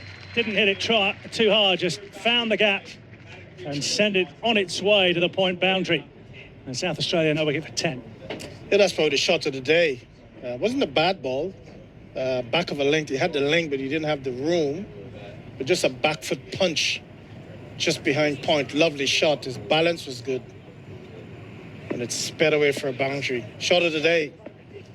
Yeah, would not disagree. Here's Nisa again into McInerney, who allows it to go through outside the off stump. At the other end, Nisa has taken a tumble as he followed through. He's okay, he's back on his feet. Good enough to continue. Yeah, when McInerney left that last ball, you can just see his off stump. Needs to cover that off stump. I've seen it time and time again in previous games, watching in KO, where he would leave the ball alone and you still can see the off stump. If it comes back in, got a chance to hit that off peg. Needs to cover it. Nisa back around the wicket to McInerney. Good delivery outside the off stump, but McInerney's leaving it. And through it goes to Pearson again, and no run.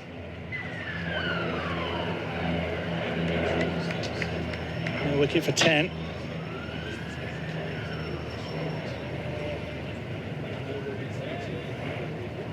And a reminder that Queensland all out for 95 in their first innings in this Sheffield Shield final. In only 35 overs and 5 balls. Nisa into McInerney again, who defends up to Steckity at mid-on. And there's no run to end the over. South Australia remain on no wicket for 10. McInerney on 5 with that beautiful back foot shot through the offside. Henry Hunt's faced 14 balls. He's yet to get off the mark. And we've had 5 overs. Yeah, the two South Australian openers, McInerney and Hunt, trying to dig in and lay some sort of a platform. Queensland, on the other hand, pushing for that breakthrough. We want to see the back of one of these two and get the captain McSweeney in, who I suppose will probably be batting at 3. Fiddler with ball in hand, beginning his 3rd over with some pace to Henry Hunt. And again, has played that well, left it alone outside the off stump. And through to Jimmy Pearson. And Hunt has been there for them.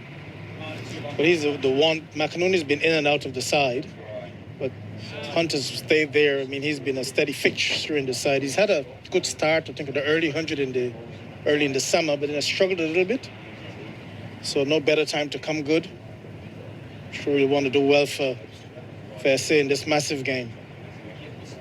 Fiddler again, good ball, quick ball, bit shorter as well.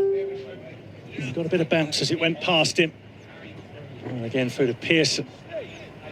It's been a searching spell from Fiddler here. Yeah, certainly no lack of effort. He just wants to be a tad fuller. Looks good. Whizzing pass. Hunt's right shoulder. Want to keep attacking that stump. I asked him to play. He's got 3 slips in the gully plus the keeper, all waiting behind. Fiddler. In again, that's another good ball. That's a bit fuller and draws Hunt into a defensive shot forward. Beats the outside edge and Pearson gathers again. Yeah, that's just a peach.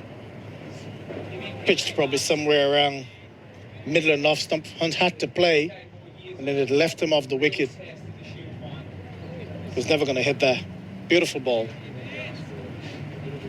Yeah, almost a perfect delivery, I think, from Fiddler, without finding the outside edge from his perspective. Midway through the 6th over. Fiddler in again to Hunt, who on length can leave this. And Pearson again takes it in his gloves. Remains no wicket for 10. Yeah, this is the first time actually he's seen Fiddler bowl. He looks good. Young man, a lot of energy at the crease. Gives it everything. The only one thing I'd say is to encourage him to get it a little bit, just a tad fuller. Yeah, we saw that previous delivery, didn't we? But yeah, just a tad fuller. Yeah, that was perfect. Here's Fiddler again. Into Hunt, who's edging. Straight to 3rd slip. Angus Lovell takes the catch. And Fiddler with a deserved breakthrough. Queensland celebrate. Hunt has gone for a duck.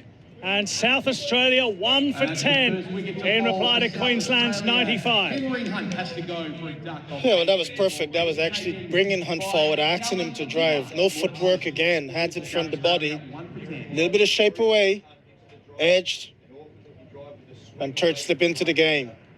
Easy catch. Well, they're never easy, but certainly made it look easy. Yeah. Similar to the delivery a couple ago that beat him.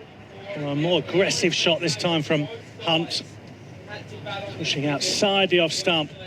And Lovell took it at about chest height. And I think Vidler deserves that. He's been there or thereabouts throughout the spell and bowling with good pace. Yeah, controlled aggression. Again, just a full of length ball again, drawing the air. New batter out to the crease for South Australia. Non-existent footwork. Hands getting in front of the body, snicked off. And third slip, taking the chance offered. A little glimmer here for Queensland as captain Nathan McSweeney comes to the wicket to join Connor McInerney. And Vidler with his tail up. 1 wicket for no runs so far. Final ball of the third over from Vidler to come. 3 slips in the gully behind.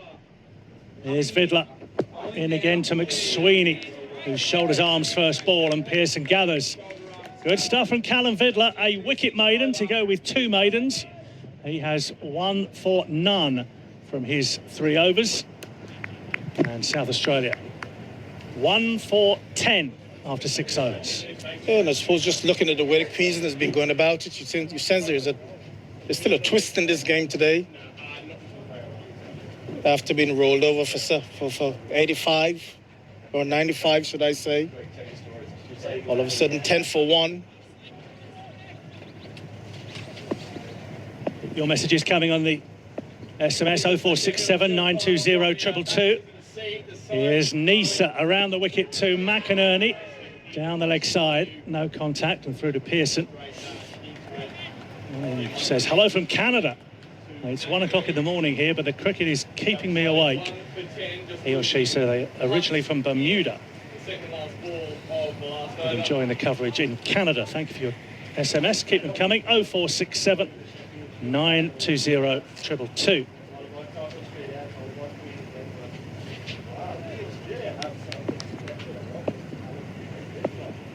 McInerney is on strike to Nisa again.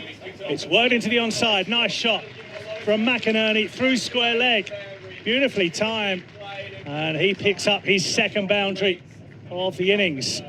McInerney on to 9. South Australia 1 for 14.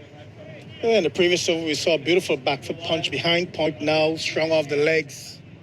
He's just straight onto the pads, and McInerney needed no second invitation, clipped it just behind square. The man at square leg had no chance. Sped away for a boundary. Nisa to McInerney, edged uppishly over gully, down to the third man boundary for 4 more. It went over the head of Labuschagne, twice his height as the ball went past him. And down to the rope for 4 more. 1 for 18. Yep, false shot. Pitched up outside the off top. McInerney looking to drive. And it peeled off the outside edge. Wasn't catchable. Flew over well between the gully and the third slip, down to third man for 4. McInerney on to 13. Nisa in again. Allows this ball to pass. And Pearson takes the ball behind the stumps. And again on the replay, you keep seeing the off stump. Whenever he leaves the ball outside the off stump, he's got to cover the off stump. I mean, this is not the first time I'm seeing it. In previous games gone by, you know, you can see the off stump when he leaves the ball alone, and you're thinking how long it's going to be before, you know, a ball hits it. Nisa, short ball pulled away with some ferocity by McInerney. Third boundary of the over. And that was a shot of some authority from the left-handed opener. Dispatched for 4. McInerney on to 17. South Australia 1 for 22. Yeah, and he's airing on the short side, and McInerney, no second invitation, all over it. He launched into that one and hit it in front of square this time. Not a boundary. Nisa. And some questions. Bowls to McInerney. Times it nicely, but straight to square leg, where it's fielded by Wildermuth. And that'll complete the over. We're going to have a double change up here in the commentary box. Replacing Carl Hooper, Tim Nielsen, and replacing me, Aaron Bryans. The Sheffield Shield Final, SA and Queensland. On your radio. ABC Sport Digital. And on the ABC Listen app.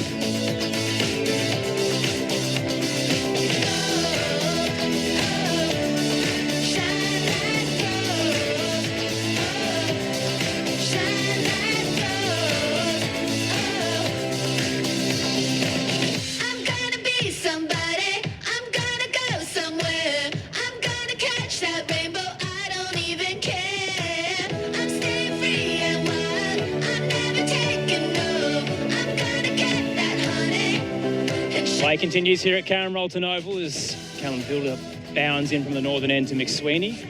Right on the toes, he plays it to the offside, no run. Great to have you with us for the Sheffield Shield Final on ABC Sport. Aaron Bryans and former Australian coach Tim Nielsen with you. Henry Hunt up to his old tricks, Tim. Fourth dunk of the season, and as I mentioned before the innings break, the top order of South Australia again fails to combine for anything deadly. Yes, switch yourself on is a good start. Yes, Vidler, to his credit, has bowled quite quick and bowled a good length, so that was a good delivery. Vidler to McSweeney with the high bat raise. Happy to push it to the leg side. Fielded it mid-on, no run. Yeah, he's getting some nice zip and carry, and as we mentioned before the break when Queensland were batting, this wicket does encourage, especially with the new ball, it does encourage the fast bowlers to get the ball up there. It looks like it's swinging a bit, it's bouncing a fraction. It's hard work for the top order batters, and if they can get that right length, we saw last over, Nessa got too short, it sat up a little bit, and McInerney was able to pull it well. But when they hit that length on the rock, on a good length, it's tough work for the batting group. Meaty slips cordon at the southern end as Nisa joins them when he's not bowling. Vidler to McSweeney, happy to leave through the off stump. So we've got 4 slips and a gully or a backward point, Tim, depending on which angle you are at the ground. It's a little tricky here. I reckon we go backward point. Yeah, 3, backward point. 3 and a kind of a fine-ish gully, isn't it, rather than maybe 4 slips and then a backward point. It's almost in a catching position. He's pretty close. So, you can take your pick what you call him. Trying to find some sort of breakthrough here for Queensland, who were all out for 95 if you are just joining us. It was a hot start for South Australia, who cashed in on a bit of dew on the wicket and took a flurry of early wickets. Queensland looking to respond. South Australia 1 for 22. McSweeney happy to leave. Another fuller delivery from Vidler across the off stump and through to Pearson. He looks good, young Vidler, doesn't he? He's got some energy about him. He's running in, he's hitting the wicket hard. He too is able to tail the ball away from the right handers a little bit. Probably bowling a fraction wide from a consistency point of view at the moment, but he's certainly not spraying them down the leg side then wide of the off stump short. He's pretty good in his length and his pace is up there. If he can just straighten it up a fraction, he'll cause some issues, I think. 4 slips in pace and that backward point. Mark Steckety waiting at long leg and nice on the rope as Vidler bangs it in short. McSweeney happy to leave over the top of the off stump. 1 for 22 South Australia after Queensland all out for 95. Aaron Bryans and Tim Nielsen with you.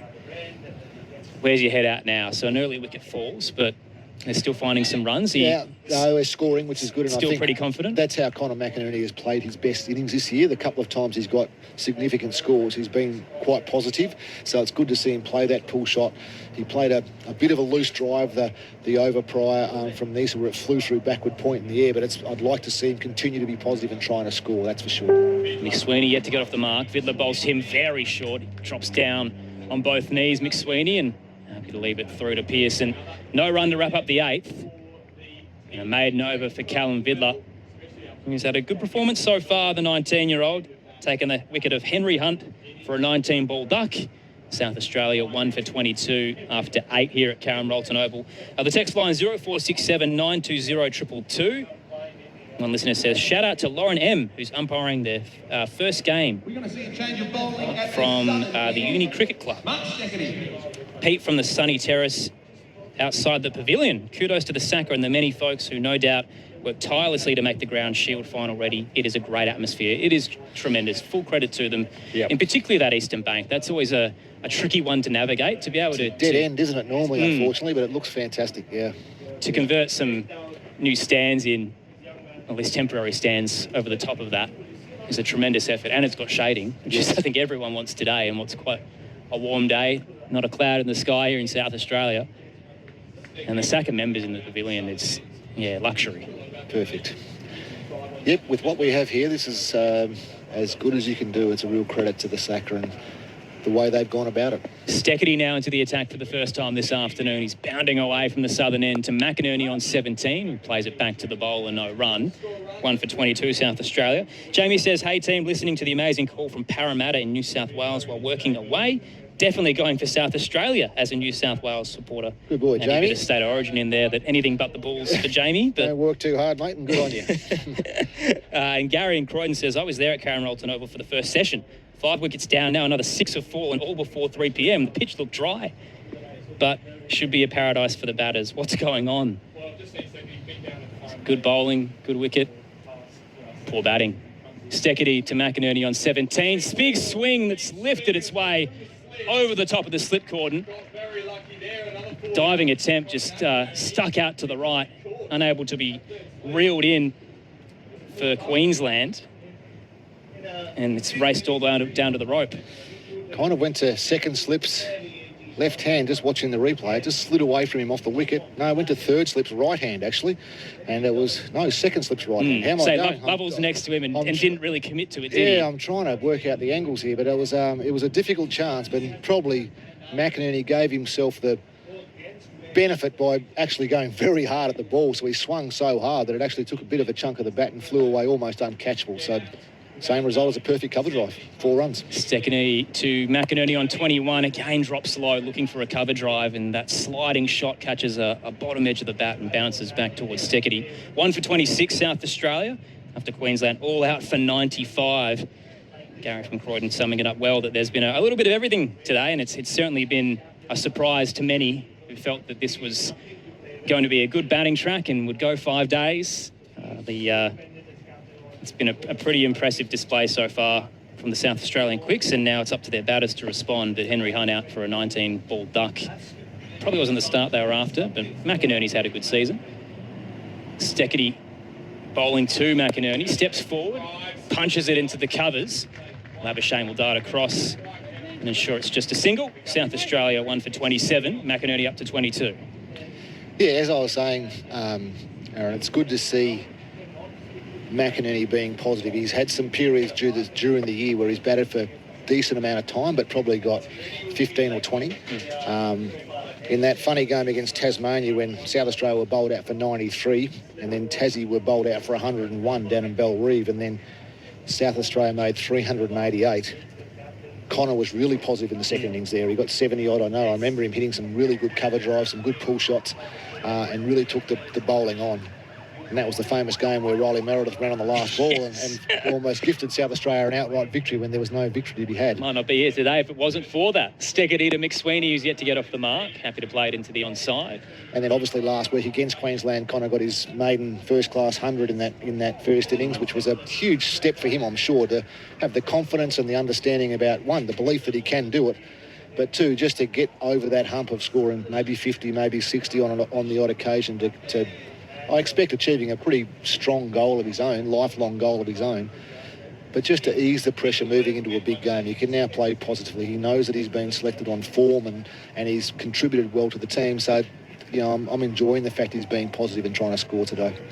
Steckity to McSweeney, waiting at the northern end, tries to slice it through point, and gets enough of the cut shot, bouncing its way towards Clayton, no run, and that'll wrap up the ninth. South Australia 1 for 27. After Queensland all out for 95. McInerney's on 22. McSweeney yet to get off the mark.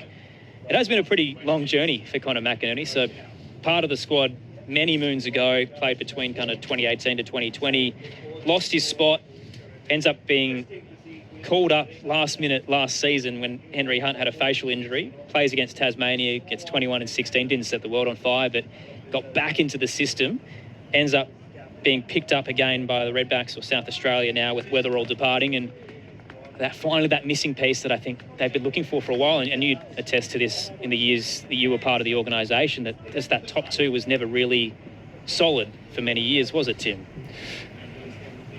Vidler's back in and continuing from the northern end, bowls to McInerney, who tucks it backward a square leg. 2 on offer, but they'll just take the 1 as he's sent back by McSweeney, who'll take the strike yet to get off the mark.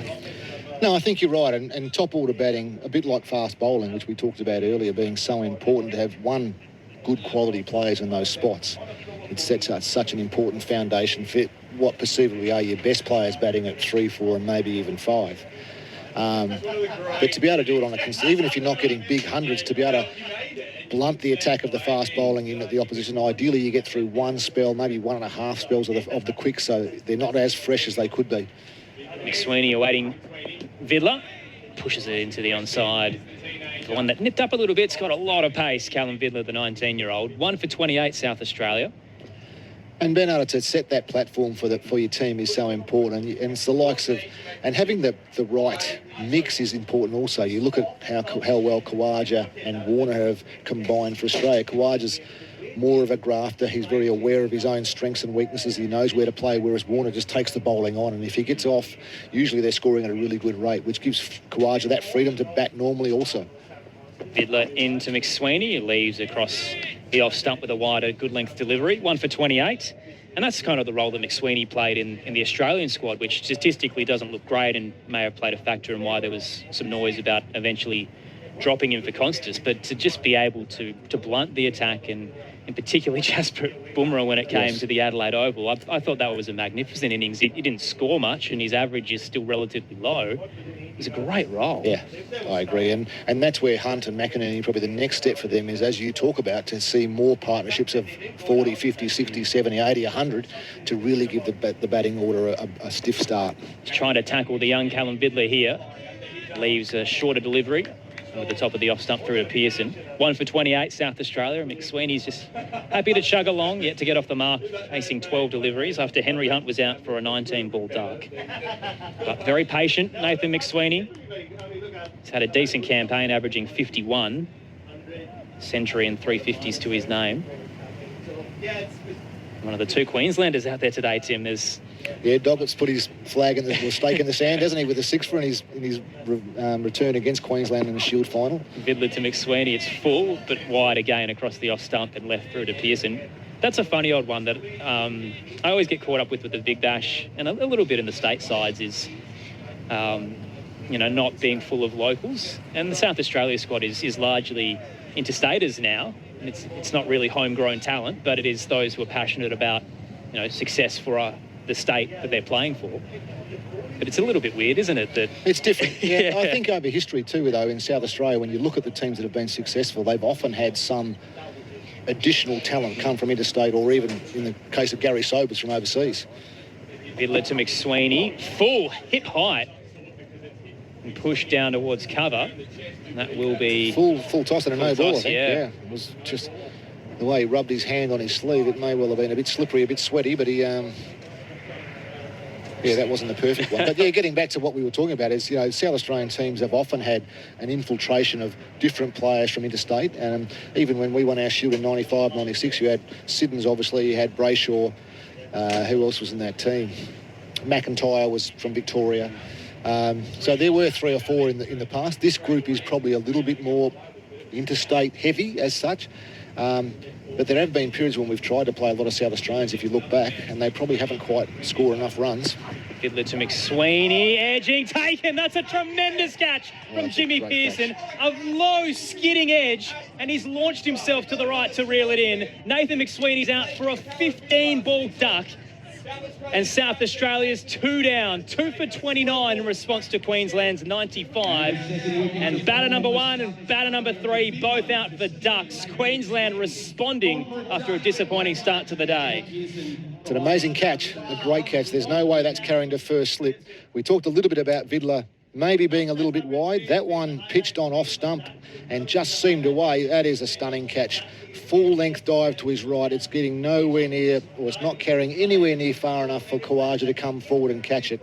And Jimmy Pearson has flung himself full length and caught it in his right hand, right on the tips of his fingers. So that's as good as you can do as a wicketkeeper. That's a great catch and something that a whole lot of young wicketkeepers should be watching, because that's just out of the box. And all of a sudden, 2 for 29 and 95 seems a little bit further away than it did a little bit of time ago. So Fiddler's bowling well, he's bowling fast, he's bowling when he gets it at the stumps, he's creating challenges.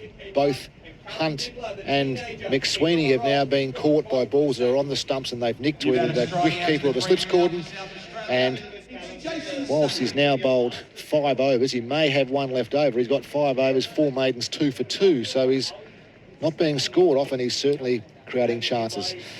Need a live cam of Jason Gillespie, who moments ago in the innings break I said, don't judge a wicket until both sides have played on it. And he said, no, this is totally going to be fine. South Australia will launch themselves in. And, it hasn't gone to plan so far. 2 for 29 responding to Queensland's 95 all out.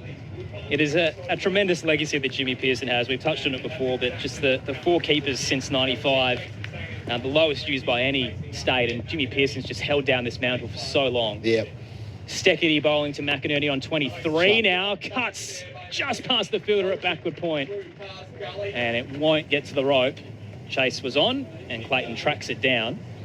They get through for just the single. 2 for 30, South Australia. McInerney moves to 24, and Jason Sanger now on strike.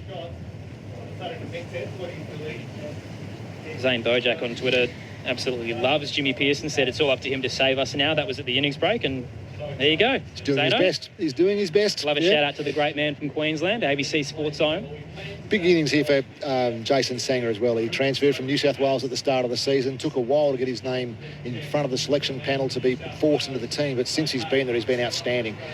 This can be a really significant end to a really positive first season. Steckity away to Sanger, pushes it towards mid-wicket and quickly fielded by Wildermuth. No run, 2 for 30 South Australia.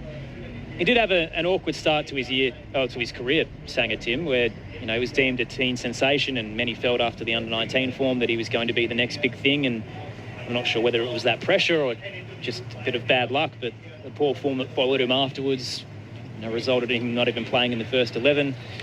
And now he gets a second chance, and he's really making the most of it with South Australia. Steckity bowling to Sanger, who's yet to get off the mark, right arm over the wicket, and he leaves seaming delivery, bit of movement as it rises above the off stump towards the keeper. Yeah, he's been he was probably, if we think back to, I think he'd probably be about, how old would he be? I think he's probably around 25, 26. So, if we think back 5 or 6 years when he was under 19, he was the Australian under 19 captain. That's always a good pointer. The ones who are the best players in the under-19s have a great history of going on and being significant contributors at the first class level, and even going on to play international cricket for Australia. Steckity to Sanger, away from the southern end, scoops it up just over the top of Lovell. Thick edge over the top of third, down towards the rope for 4. And Sanger gets a life and a boundary to get off the mark. 2 for 34 South Australia. Steckity nearly claimed one. He certainly did. That bounced as well. It was almost a forcing shot off the back foot. He was looking to hit it through the vacant cover area, I think, and it bounced a bit. He nicked it, flashed away from his body, and it kind of went between McDermott and Lovell, and it was a weird reaction. I don't think either of them picked it up so well. It was it's quite high, and it's right down the middle of them, so I'm not sure it was a chance, but it was almost a chance, but it looked like a chance. But Steckety's got a head of steam up here, and it's important that these couple can try and stem that and make sure they set the platform for South Australia. Steckety racing in towards Sanger, leaves a fuller delivery through to Pearson. Shout out to one of the punters in attendance as well. So South Australia 2 down, 2 for 34, and we've got the old Matadors SA Redbacks full red kit that a punter's on with the gloves, the bat, the helmet, the pads, out at what is long on now from the southern end. Maybe putting his hand up for selection after a couple of early wickets, but it's a good shout out with the retro kit. This is a good setup. He's got the official pads as well, the kookaburra there, I think, too. Yeah. He's ready to go if they need someone to come in. It's a great image. You can't say they're not diehards here in South Australia. Steckity to Sanger on 4. Kept low again. full of a length and down towards Pearson, but Sanger happy to leave it. I reckon he's been waiting for 25 years or 30 years, that guy with that outfit up there to try and This get is his moment. He's running up and down the Eastern Bank. That's no easy task either. He's doing the Travis head with the helmet on top of that bat to acknowledge the applause for his 100, so he's obviously thinks he's going well. End of the 11th, South Australia 2 for 34 after Queensland all out for 95 in their first innings. Aaron Bryans and Tim Nielsen with you, the former Australian coach, Saka GM, Shield winning keeper as well. 0467 920 222 is the text line. Megs from Melbourne has a question for Rick Finlay, who I know is listening, but I will get in touch with him for you. It says, what is the record for the most ducks in a Sheffield Shield final? There you go, Rick. That's your big task. If you're listening, I'm sure you are. If not, I'll text you. Megs from Melbourne there. Brett also says, listening in Tasmania while working as a former New South Welshman, anyone but Queensland. Getting close to game on here. Vidler bowls, and McInerney with a nice straight drive. Rockets its way along the carpet. Down through long off to the rope. Desperate dive. Won't get there. Excellent slide from Labuschagne. Put his body on the line, but was never really a chance. And South Australia moved to 2 for 38 as McInerney advances to 28. Lovely shot. Over-pitched by Vidler, and whilst he's swinging the ball a little bit back into the left-hander, he was able to get forward and crack that back down the ground, aiming straight in between mid-off and the bowler, and it was 4, even though, as you say, Marnus gave a great chase and a 35-metre dive and slide across the boundary line in the end. He actually got it one-handed over across the boundary line as well. It's a fair bit of work, but excellent shot. Vidler, who's got 2 for this afternoon, in from the northern end. McInerney leaves across the off-stump through to Pearson. The 3 slips and a gully in place now as Michael Nielsen moves across. He's not really been keen to field in the deep, Nisa, while he's been bowling from the southern end. Just happy to stay with the cordon. That's experience, isn't it? Sends one of the younger kids down and do the yards on the boundary line, and I'll plonk myself a gully. Keep myself fresh in the 31-degree heat. I've got to be ready to bowl next over or next spell or tomorrow, hopefully, in a very biased perspective. Vidler. Bowling to McInerney. Nips up on his toes. McInerney read it well, able to play into the onside, but you're right, Vidler is an absolute bullet. Will be a star of the future, you'd imagine. It's good pace. He's running in really hard, and as you'd expect him to. He's a young fast bowler. It's a Sheffield Shield final. They've got bowled out for 100, basically. If you don't impact now, you're probably going to have a long 3 days in the field. So this is his time. This is his 6th over. He might have this, probably his last over of his spell. So any young player worth his salt will be charging in now and testing out both things, I'd suspect. The good length and the one around the head. Vidler to McInerney on 28. Squared up, defends into the leg side. No run.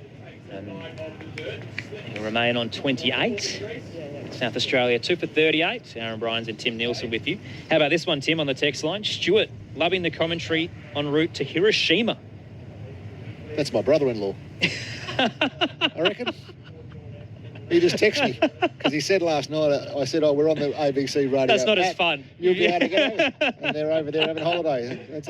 That's Stu. Yeah. Glad you're listening, Stu. Yeah, good on you, Stu. Surely you've heard enough of your brother through your lifetime, though. And Nick, my brother-in-law, my wife's sister's husband. So there you go. I hope they enjoy Good on the you, trip. Nick and Stu. Have a good holiday. Look after yourselves. It's not sacrilegious to go on holiday during Shield final season. In footy season, September's off limits. That's right. Yeah, no, he's a bit of a cricket buff, but he's more of a winter sport now. Yeah, fair enough. Bit of time before we get back underway here. Vidler, 3 to come in this over. 2 for 6 so far this afternoon. Bowling to McInerney on 28. Another delivery that nips up. McInerney rises to the occasion and guides it to point. Quickly fielded by Clayton. It's an area they can attack, I think, with Connor. When he doesn't play the cut shot, he tends to get straight back in his crease a little bit rather than going across to the line of the ball with a natural angle, and he can hang that bat out to dry to a fraction there. And he was a bit lucky on that occasion that he got it enough of a thick edge that it kind of died off the bat and went down. If that one bounces a bit more or seems a bit, he may well feather it or could even push it to point or push it to that gully, feels me, because he will lose control playing so far away from his body. So it's not a bad angle of attack, and I'd prefer to see Connor cut it hard. Final ball of the 12th. Vidler to McInerney. That one nipped up again. He had to duck out of the way, almost a curve. See across the leg stump as it whips through to Pearson. South Australia 2 for 38 at the end of the 12th after Queensland all out for 95 to start the day. McInerney's on 28, Sanger's on 4. You can get in touch on the text line 0467 920 222 on ABC Sport. Great to have you with us on the ABC Listen app for all 5 days of the Sheffield Shield, and you can bounce between us and the footy on the AFL button or the NRL if that's your code through that button as well. There's a lot of options for you if you're a sports nut on the ABC Listen app. Aaron's in Melbourne. Says, South Aussie at heart, great to hear Dizzy, Carl and Tim in the box. I wagged school to see South Australia raise the Shield in 96.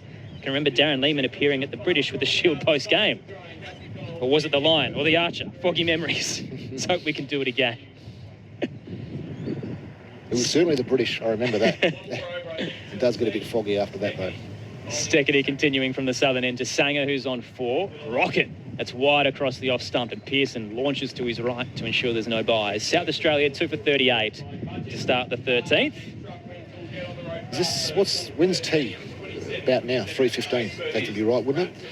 We're probably the last over, I reckon, before tea. So this takes on a bit of significance, this over, if obviously Sanger and McInerney can go to the break 2 down, whatever the score is. That's a comfortable position to be in. They're only 60, 70 behind. The break will be a nice time. If Queensland can take a wicket with them into the sheds, that will really give them some momentum moving to the last session. Steckity bowling to Sanger. It's full. He steps forward and doesn't even attempt to play a shot through to Pearson. 2 for 38. Swinging nicely, just not bowling quite straight enough at the moment. The ones he does get straight, they're having some trouble with, but that's starting probably 6 or 8 inches outside the off-stump line and swinging further away. And Sanger, especially being the right-hander, is no real challenge to let those go. So probably if Steckety's going to act in this over, he needs to get at middle stump, at off stump, and try and get the batsman playing rather than having the comfort and freedom just to let the ball go. Steckety bowling to Sanger from the southern end. Full, he digs it in on the toes and it rolls to point. No run. Coming up in a moment's time, we'll take you to the latest from the ABC newsroom, and we might recap the 96 final with you and Diz, I reckon. Maybe we'll just go through the day and how it played out, because an all-time great story for South Australia, and it's been a long time between drinks if they can pull it up to end this week. South Australia 2 for 38. Secchity's another great story as well, and one who's almost been revitalised by the Big Bash. Flourished for the Stars this year. Away from the southern end, still 3 to come in this over. Sanger on 4, again steps forward, doesn't offer a shot through to Pearson, 2 for 38. You can see him grimacing there, Steckety. I reckon he knows as well that's too wide. Again, it's probably a good foot outside off stump, starting outside there and then swinging further away. And you're right, he's probably made his name over the journey, I would suspect, or suggest, more in this form of the game. He's been a really good, strong workhorse. He bowls at a good pace. He's tall enough to make the ball bounce, but he just keeps coming all day. But he's actually added a few strings to his bow now to become a consistent and decent performer at the 2020 level and the one-day level also, the continued evolution. Steckety to Sanger, steps across the off stump. Thrusts it off the toes, shy at the stumps, never a chance. It was a desperate off-balance dive there from Wildermuth, who tried to get it towards the non-striker's ends, but comfortably through for a single. Sanger moves to 5, McInerney up to 28, South Australia 2 for 39. The Big Bash one is funny because he didn't start the season for the Stars, and as soon as he came in, their winning streak ended. Yeah. Their losing streak ended, and they started their winning streak. Yep. We had him pre- and post-game a few times during the summer, and just kept laughing with him that it felt like he was the catalyst for their turnaround, and they rose as he did. Yeah. McInerney on 28. Steckety right arm around the wicket to the left-hander, who's happy to let it pass through. T. Good start. Excellent start. Great game on our hands as well. Great to have you with us for the Sheffield Shield final on ABC Sport. It is T. End of the second session, South Australia 2 for 39. So we saw 7 wickets fall after lunch. 5 of those wrapped up the Queensland innings. All out for 95, the balls in response. South Australia 2 for 39. But the 2 wickets that fell aren't pretty on paper. Henry Hunt for a 19-ball duck. Caught off the bowling of Callum Vidler, as was the same for Nathan McSweeney, who was out for a 15-ball duck as well. So two of the heavy hitters for South Australia dropping early, but Connor McInerney holding the line down with 28 from 35 and Jason Sanger 5 from 10. Still to come later today as well as we roll through the South Australian innings. We'll get to see Alex Carey batting at number 5 and Jake Lehman, who's had a tremendous summer, albeit his history in finals is a little bit lean. We'll see if he can respond today. Liam Scott, Ben Menenti, Nathan McAndrew and Brendan Doggett and Jordan Buckingham to round out South Australia's 11. But at the moment, their top order starting to settle in after a couple of early wickets. Bowling figures as well for the Queenslanders as we head into tea. Michael Nielsen, none for 17 off his 4 and 1 maiden there.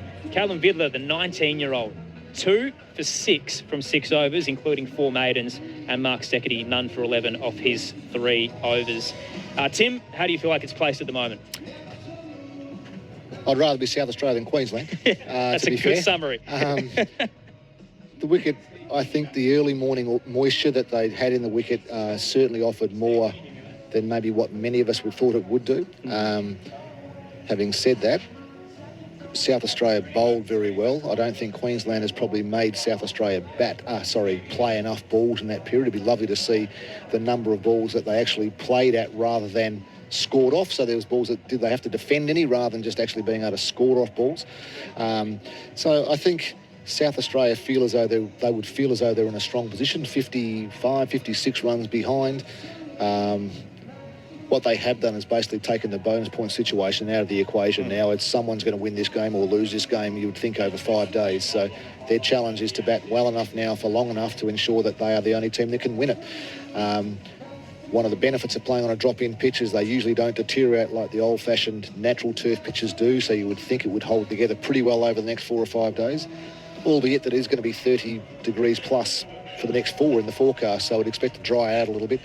And maybe offer some, if some of the grass does get burnt off, it might offer some footmarks for both Swepson to aim at and Menenti, so the spinners might become a bit more important as the game goes on. But this last session on this day one it's a crucial opportunity for South Australia to consolidate the hard work they've done so far, the position they find themselves in at tea. The worst thing they can afford to do now is relax a little bit and let Queensland get a couple of wickets straight after the tea break and all of a sudden feel like there's some scoreboard pressure on them. If they can knuckle down, these two that are in, if they can knuckle down, put their backsides into the contest and make sure they're doing everything they possibly can to null and void the Queensland attack. If we can be only at worst 3 down, so for example at stumps tonight, then South Australia will have a really good hold on this game and an opportunity to drive it exactly as they see fit. The bonus point system, as you touched on, is pretty much null and void. So South Australia would have got the full point after taking all 10 wickets, and Queensland didn't get any runs bonus because they didn't make it past 100 overs. So in the end, if South Australia do get there, by that point, they probably would have scored enough runs anyway that the game's over. That bonus points can come into play now is, given that the game's going to go for 5 days and going to be a result, is if, well, the bonus points don't really come into play. They don't, because there's going to be a result. Even if South Australia get bowled out just before them, they're still going to have time to win the game outright, and they'll be both out for 95 or so. So they'll have used up 1 day of 5 with their first innings. So you'd suggest that 20 more wickets are going to fall over the next 4 days. So no, it's the bonus points, as you say, are out of play. It's really now about which team can consolidate. Well, Queensland need to impact quickly. The challenge with that is sometimes you go searching for wickets, you start bowling too wide or too full or try to bowl the miracle ball, and before you know it, people are scoring against you. So their challenge is to try and dry it up and make it hard for South Australia to score. South Australia's challenge is to try and withstand that pressure. Don't let the scoreboard get in the way of their common and good thinking, and make sure that through the next 2 hours they really make Queensland work hard, because every hour now that they bat, it becomes almost impossible, more impossible for Queensland to engage in the game. No, we love to see it. We're going to get an outright result. That's all we're after. The Sheffield Shield final on ABC Sports, South Australia and Queensland. It is T and SA 2 for 39 after Queensland. All out for 95. The thoughts of Tim Nielsen alongside Jason Gillespie and Carl Hooper this afternoon. Aaron Bryans and Robert Chipperfield calling the action. We'll run through your texts in a moment, 0467 920 222, and give you the latest around the sporting world. But for now, let's get the latest from the ABC newsroom.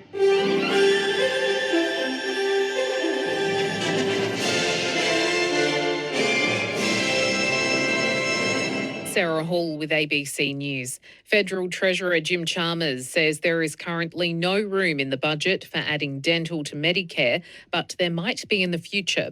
Health advocates have pushed for dental work to be covered by Medicare, and Labor MPs have also internally pushed for the change in the past. Adding dental into Medicare has been estimated to cost more than $10 billion a year, while an alternative option to just cover seniors would cost about $1.5 billion a year. Mr. Chalmers says it might be an option for a future government. We've got to make sure that we can afford it and make sure that there's room for it in the budget. In this budget, the big priority is incentivising more bulk billing and women's health. But that's not to say that in some future budget under a government of political persuasion that we might be able to find room for this. The federal opposition has voted against the government's planned tax cuts that would save taxpayers $10 a week by mid-2027. The cuts, which would cost the budget $17 billion.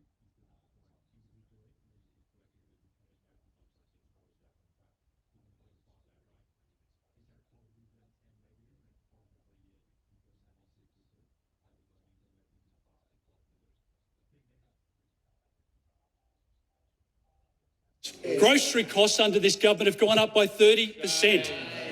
We will address that. We will then say we will have a plan to reduce migration. Greens Senator Sarah Hanson-Young has been ordered to remove a dead salmon she brought into the Senate chamber. A federal government bill that aims to protect salmon farming in Tasmania's Macquarie Harbour from possible legal challenges is currently before the Senate. The Greens and conservation groups have criticised the plan and say it could also weaken regulations of other activities. Senator Hanson-Young held the salmon up during question time. On the eve of the election, have you sold out your environment credentials for a rotten, stinking extinction salmon? Extinction salmon. Clothing retailer Jeans West has collapsed, with more than 90 stores set to close within months and hundreds of employees to lose their jobs. Sam Wilkinson reports. Administrators from Picture Partners say the decision to close Jeans West came after 5 years of struggling to revive the company amid increasingly tough trading conditions in the retail sector. Jeans West first entered administration in January 2020 but was rescued by Hong Kong business Harbour Guidance. Administrators are hoping to keep the brand going in some capacity online, which could save some of the 600 jobs affected. However, many of those jobs are in the more than 90 stores across Australia that is set to close. Jeans West's collapse follows the closure of retail group Mosaic last year, which owned Rivers, Noni B and Katie's. South Korea's acting president has described bushfires affecting the country's south as the worst ever. North Asia correspondent James Oaten reports. At least 18 people have been killed after wildfires began to spread in Sancheong County last Friday. More than 3,000 firefighters have been deployed, but strong winds continue to hamper control efforts. Some 200 homes and other buildings have been destroyed, along with 17,000 hectares of forest.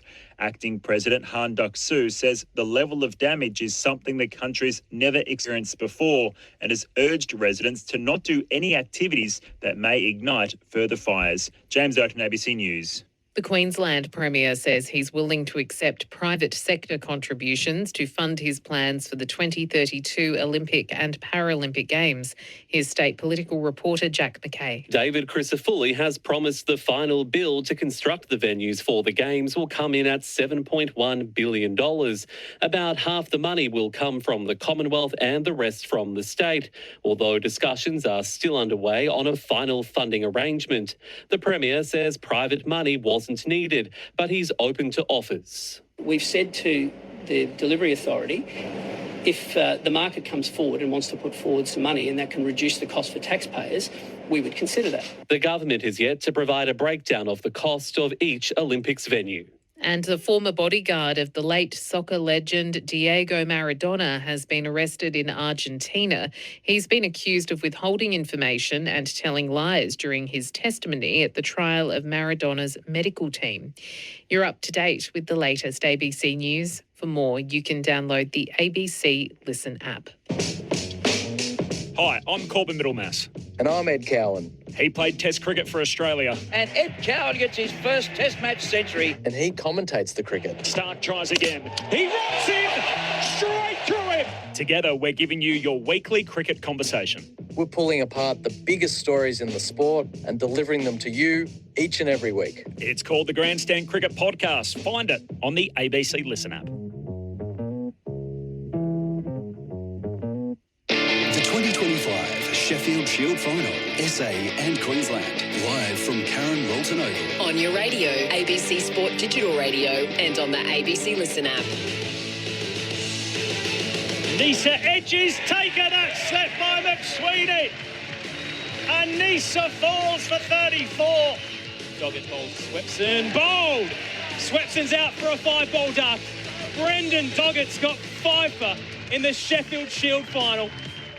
Doggett searching for the final wicket. Secondary this time makes the connection. Pulls straight to mid-wicket and it's taken. Excellent catch. And my goodness, South Australia, after sending Queensland in, would be elated with that result. The Bulls are all out for 95 here at Karen Rolton Oval. Fiddler again into Hunt, who's edging. Straight to third slip. Angus Lovell takes the catch. And Fiddler with the deserved breakthrough. Queensland celebrate. Hunt has gone for a duck. Gives it to McSweeney, edging, taken. That's a tremendous catch from Jimmy Pearson. A low skidding edge, and he's launched himself to the right to reel it in. Nathan McSweeney's out for a 15-ball duck. Queensland responding after a disappointing start to the day. The 2025 Sheffield Shield Final, live from Karen Rolton Oval, South Australia versus Queensland. On your radio, ABC Sport Digital Radio, and on the ABC Listen app. And welcome back to Karen Rolton Oval, where South Australia trails by 56. They are 2 for 39 at tea in reply to the Queensland total of 95 all out. Brendan Doggett with 6 for 31. Michael Nisa top scoring with 34. Second top score was Mark Steketee with 12, beg your pardon. Jimmy Pearson made 13 just ahead of him, but a sorry tale really for Queensland, all out for 95 having been put in. And as you've heard, the wickets to fall in the South Australia innings. Henry Hunt caught by Lovell for a duck. Nathan McSweeney caught by Pearson for a duck, both off of Callum Vidler, who's impressed with his pace from that end of the ground, the Port Road end of the ground. And if memory serves, all 12 wickets, I think, have been taken from the Port Road end of the ground as well, which is something to behold this late in the second innings, if you like, with 12 wickets having fallen. We've been asking for your SMSs today, and Dizzy's alongside me, Jason Gillespie. Dizzy enjoying the Sheffield Shield coverage while mowing the lawns in, you might have to excuse me here, Booragoom in WA. Is that right? Oh, nice. Who's that? That is Spruce Bruce. Oh, hello, Spruce Bruce. Hope you're enjoying the coverage on ABC Sport. And Vanessa on the train back to Bowral. She doesn't say where from, but she says, love the Shield, love the final, go South Australia. Mentioned earlier, listening in from Auckland. It's great to hear Shield cricket on the ABC. That's from Al. Dan says, hey guys, thanks for the broadcast. Give me something to listen to while grape harvesting in the Riverland. Should have been played at the Adelaide Oval, says Dan. Tom from Hervey Bay, one for Diz. Currently at work, listening to my beloved Queensland crumble. Do you think the pitch has enough in it for Queensland attack to do more damage as batting lineup, or do we start waving the white flag? Oh, look, an old saying is you don't judge a surface until both teams are batted on it. I'm not convinced this was a 95 all-out first innings. I know South Australia won the toss. And yes, South Australia are 2 for 39. I expect South Australia to score a decent total here, 300 plus. Good afternoon, all. John at Meningie listening to the coverage. Grew up in New South Wales, still a Blues supporter. Glad Queensland is in the final so I can get behind South Australia, he says. My first view, a lot of test players, was at the annual Shield match at Newcastle in the 1980s. Oh, brilliant. Totally agree with Jason Gillespie's comments about the Shield competition still being closely followed, even if it's not always reflected in the attendance. So I have to say I think it is today. I know players would have preferred to play at Adelaide Oval, but playing at Karen Rolton Oval would certainly, at a smaller venue, help it make it a better spectacle. The crowd would feel bigger and the spectators are closer to the play. I think that's a fair comment. Yeah, that's a fair comment. And plenty more to go through. We'll go through some more of them through the day. 0467 920 222. Great to hear Dizzy, Carl and Tim in the box. I wagged school to see South Australia raise the Shield in 96. I can remember Darren Lehman appearing at the British with the Shield post-game, or was it the Lion or the Archer? No, it was definitely the British. Well, I was going to say, knowing Buff, it'd probably be all three. But yeah, every chance, yeah. Foggy memories, he says. Let's hope we can do it again. Aaron in Melbourne, but a South Australian at heart. And after living in Cairns for 30 years, I'm in the process of packing up the house so I can return to Adelaide where my heart is. Loving the commentary of South Australia, giving it to Queensland. I can only support Queensland in state of origin. Rick Fanley has got in touch to answer Margie's text. His Ducks in a Shield final is 8. Queensland against New South Wales is 9. Beg your pardon, my eyes are failing me. Queensland against New South Wales in 2005. What are we up to now? We are up to 1, 2, 3, 4, 5. Wow. Are we going to get to 9? It's certainly, who knows, but I certainly don't believe this surface has the demons that is perceived here. Our listeners will probably think, oh, there's 12 wickets have fallen before tea on day one, which would suggest it's a snake pit. It's far from that. Yes, there is a bit of bounce, a little bit of carry, and with the new ball, there's a bit of sideways movement, but there's not many of the 12 players can say they've been genuinely bowled out. I think there's been some average batting. Yes, there's been good bowling, but bowlers are allowed to bowl well. It's first-class cricket. It's hard work. I tell you what it comes down to, Diz. I wonder whether people who get in touch with me various times talk about Shield cricket and they keep an interest in it and they keep an eye on it. Of course. Maybe you don't follow every ball of every Shield match, but they wonder about the strength of the batting these days.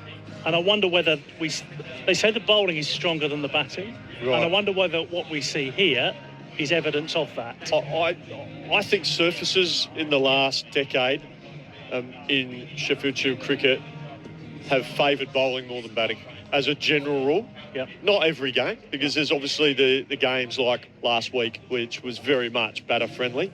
Batters need to cash in, I suppose. But I certainly believe around the country, I think batting in the top 3 or 4, particularly the last few years, has probably been as challenging a job in Australian cricket as batting in the top 4, because I think bowlers had the conditions to work with. And, I certainly believe that. I think with the advent of some drop-in pitches, I think teams want results, want to play result cricket, so they want to even up the ledger or give the bowlers a little bit more to work with.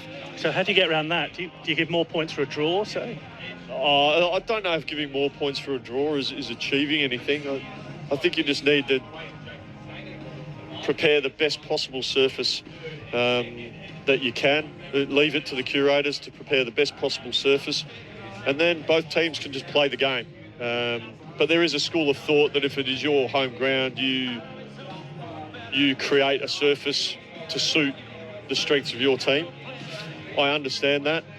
However, if we're wanting the betterment of Australian cricket and Australian cricketers, we want them playing on good cricket surfaces, because that's what they're going to encounter in international cricket. You're not going to get snake pits. If you go to the subcontinent, you'll get slow turning wickets and the like, but as a general rule around the world, 5-day test matches, they'll be predominantly very good batting surfaces, and bowlers have to work incredibly hard. We see Queensland gather on the edge of the boundary here at Karen Rolton Oval on their way out. Big hour coming up, beginning of this session. But Come it on, genuinely is. I'm going to count how many times you say that this game. Well, I think if this session goes South Australia's way, then we probably won't say it again. We probably won't need to. I fully expect it to go South Australians' way, and this is certainly not from a biased point of view or anything like that. I just feel that this surface has had hours and hours of sun on it today. The ball's just a little bit older now. It's a number of 15, however many overs old it is. Bowlers have got through a spell each. So, the key to batting in these situations, it was 13 overs, but it's still relatively new ball. But the key here, Connor McInerney and Jason Sanger have got a really important job to do here. It's just bat. They don't need to worry about the scoreboard. The scoreboard's going to move. They're both playing some decent shots. Connor's 28 off 35. Jason Sanger likes to play shots. So the scoreboard will tick over. No even if it doesn't matter, actually, does it? I'm not sure it really does, because you want to get these bowlers bowling second, third, fourth spell. As we see, Michael Neser is taking the ball from the hospital end, replacing Callum Vidler, who bowled very, very well.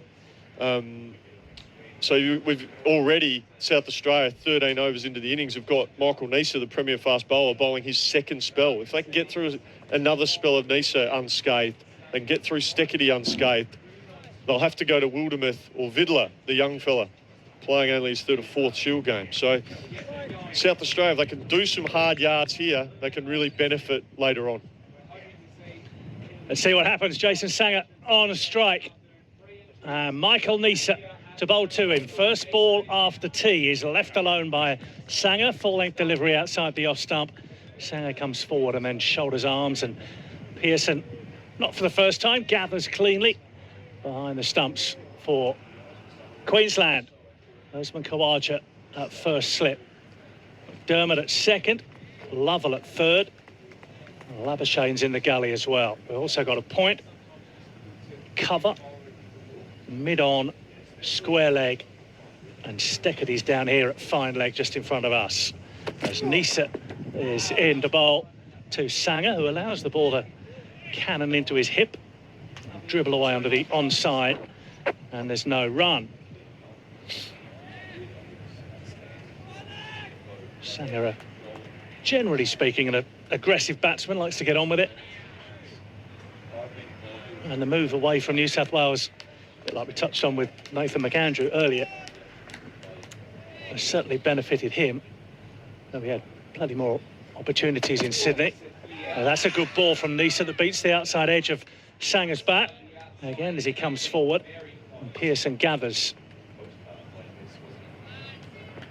Sometimes a change of scenery does a player good, doesn't it? Most certainly. I mean, we've seen a lot of player movement over the last decade or so. And obviously there's more player movement, is less, I suppose, written about or spoken about. With the advent of the Big Bash, especially, where players are constantly moving. Neser in again, and on the back foot, Sanger chops it down on the offside, no run. And it's been well documented. South Australia are a state that, you know, with a Hussey review that was done a number of years ago, one of the key components, one of the key recommendations that the board wanted to, the high performance department to implement, was identify, target and potentially recruit the next best players, the 12th, 13th, 14th, 15th best players from other states that maybe aren't getting opportunities that could play a role for South Australia. Neser in again, another good delivery that beats Sanger as he comes forward defending. So that's what South Australia have done over the last number of years. And, you know, you mentioned Nathan McAndrew, and, you know, I remember when the conversations were about whether to recruit him. He was out of contract in New South Wales, it wasn't getting renewed. While he hadn't played any Shield cricket, he'd played a lot of 4-day cricket, multi-day cricket. So he was seen as someone who was ready to play now at 28 years of age, because he'd played a lot of 4-day cricket. Sanger's forward and defending out to the onside this time. Which is in direct contrast to recruiting a young 18-year-old, 19-year-old fast bowler who hasn't had that bank and body of multi-day cricket. Maybe he's just played a bit of club cricket, a bit of age group cricket. So that was, I think, was a key reason to recruit Nathan McAndrew specifically. But it's still a bit of a gamble, isn't it? And you brought up McAndrew, so let's use him as an example. Somebody who's not broken through, rightly or wrongly, at another state, to say he is going to be good enough to play for our state. He's going to be good enough to have a decent first-class record, and he's now got an excellent I think his second 11 record was excellent, but I think it was more than anything, it was the strength of New South Wales at the time. He just wasn't able to crack that team for one reason or another. His club record was excellent. His second 11 record was excellent. Very, very good. Steckity to bowl. South Australia 2 for 39. Steckity around the wicket to McInerney. His first ball after tee is left alone and through to the keeper. So maybe you didn't see it as a gamble. No, I was part of the process, and we saw it as a win-win. We saw it almost as a nothing to lose, because South Australia didn't have as much depth in bowling. Here's a guy who can bowl, who's very useful with the bat, has got a bank of evidence of playing a lot of second-11 cricket with success. So his body's accustomed to the... Steckity again, shorter delivery, which McInerney pushes out onto the offside to Labuschagne and scampers through for a single. So just finishing off that point, that was one of the key thoughts behind Nathan McAndrew. He'd played best part of 7 years of multi-day cricket, so he's backed up day after day. Because first-class cricket, it's not only it's a mental challenge, it's a physical challenge to back up day after day after day as a fast bowler, but also playing on deteriorating surfaces. You don't get that at club level. This is why second-11 cricket, I think, plays a vital role in Australian cricket landscape, because you get players, you identify young talent who you think potentially can play further, you expose them to multi-day cricket. Steckity into Sanger, who's making a late decision to leave outside the off stump through to Pearson, no run. So where the second 11 plays an important role, you identify young talent who you think could go on and play next level. Maybe they haven't done a lot in age group cricket or club cricket, but the talent ID, they've got something, so you give them opportunity in that second 11 space. Then it's an opportunity to reward some club performances. So players that are banging the door down at club level, who are scoring a lot of runs, taking a lot of wickets, you can give them an opportunity in that second 11 space to see how they can handle that step up. Steckity into Sanger, who's leaving alone outside the off stump. Because if you pick a player out of club cricket who play on bat on a Saturday, then bowl the following Saturday, then bat the following Saturday, bowl the following Saturday, they don't have that back-to-back-to-back cricket. So you don't really know how they're going to handle it. And if you put them straight into first-class cricket, some, of course, will succeed. Yeah. The good players will come through. But I think it's all about giving players the best opportunity and finding out the guys who can progress from second 11 to first-class cricket and the guys who maybe second 11 is their ceiling, if that makes sense. Yeah. I've got further questions. Absolutely. Steckity into Sanger again, leaves alone outside the off stump. So in the case of someone like McAndrew, who obviously just wanted to play first 11 cricket, wanted to play state cricket, wanted to play in the Shield, were you able to say to him, you know, barring injury and a horrendous lack of form, you will get every opportunity. You will be in my first team. Yeah. You will be in the first 11. So one thing I will say is, one thing I've never done in my time when recruiting players, so I've done that over years in many different roles, I've never guaranteed a spot. Right. Watch this ball. Steckity into Sanger again. And that's another good one, which Sanger plays at, but doesn't make contact. It's through to the keeper. End of the over, 2 for 40 after 15. So never out and out guarantee a player a spot. I don't think you can do that because there's so many variables that could happen. And would you lose player signings because of that or not? Potentially, I don't know. If a player said I'm only coming if I'm guaranteed a spot, well then you've got a decision to make, don't you? And if it's a player you need badly, then you may have to go down that path. But I think players come for opportunity. If they see that there's potentially more opportunity here than here, then the ball's in their court and it's up to them to... But players are not stupid either. They'll look at lists and they'll see, right, okay, where they sit roughly in the pecking order potentially, and they'll make decisions accordingly. But if someone's not getting re-signed at a state... There's Nisa, short ball, good one to McInerney, who ducks underneath. So my understanding around the time Nathan McAndrew came to South Australia, he was finishing off his contract with New South Wales, but there was no guarantee he was going to get a new contract. Right. So he had a guaranteed multi-year contract to come to South Australia if he wanted it. So that ultimately is a decision for the player. Either, no, I'm going to stay in New South Wales and maybe get a contract, or, no, I'm guaranteed a contract if I make the move to South Australia. So ultimately, I think that's what his decision was, from memory. This is a while ago. Yeah. I'm sure there are other signings as left alone by McInerney through to Pearson that don't pay off in the way that the McAndrew one has done. Yeah, look, and that's just the way it works sometimes. It's not an exact science, but I think, whenever a talent ID and recruitment, you're not going to get it right all the time. And there are critics out there as well. Nisa around the wicket to McInerney, tucks this one neatly into the onside. Out to deep square for a single. But there are critics, particularly in clubland, where a lot of them believe they should be Australian Test selectors. And I read your comments this week, actually. Yeah. There was some frustrations. So presumably they wanted the players that play for their club playing more for your team, did they, at the time? Is that what you're saying? No, there were times where we had coaches in club cricket in Adelaide. Here's Nisa into Sanger. Good one again. Sanger plays and misses. And coaches in club cricket in Adelaide complaining that there are too many interstate players coming into the South Australian system, and they're saying, oh, no, these guys should be playing, these guys should be playing. But then in the same breath, they're actually saying, oh, I hear you're recruiting this guy from New South Wales. Can you please direct him to our club? Right. So it's such hypocritical behaviour. Right. And you call them out on it, and... Here's Nisa into Sanger, who beats him again. Outside the off stump. This has been a searching spell from Sanger and Steketee immediately after tea. Yeah, Nisa's bowling nicely here, just getting a little bit of movement away from the right-handed Sanger. I think Sanger, he's judging the length very well, and he's looking to play the ball under his eyes, and it looks like he's getting beaten the whole time. But if he was reaching out for it, he'd be at more of a risk of nicking the ball. But he's keeping his head and hands close together. He's keeping the bat right under his eyes. So any movement is... He's leaving this one well alone. Through to Pearson.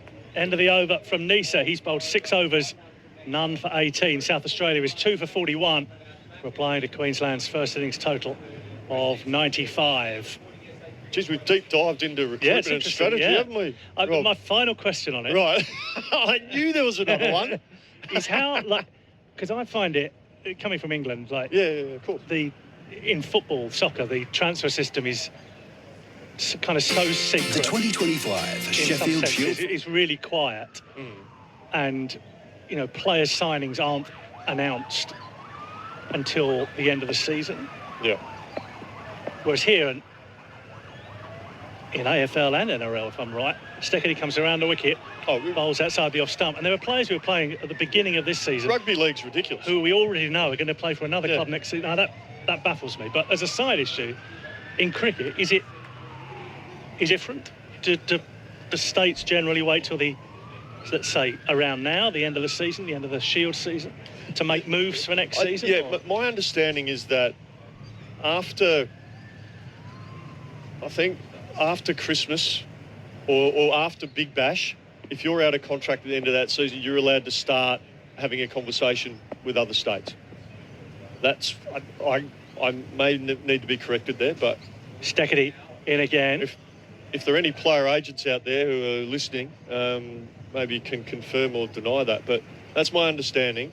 Talk and not sign, or if you're in the last year of your contract, you can start to have conversations. But I think out of respect, the general manager, high performance managers.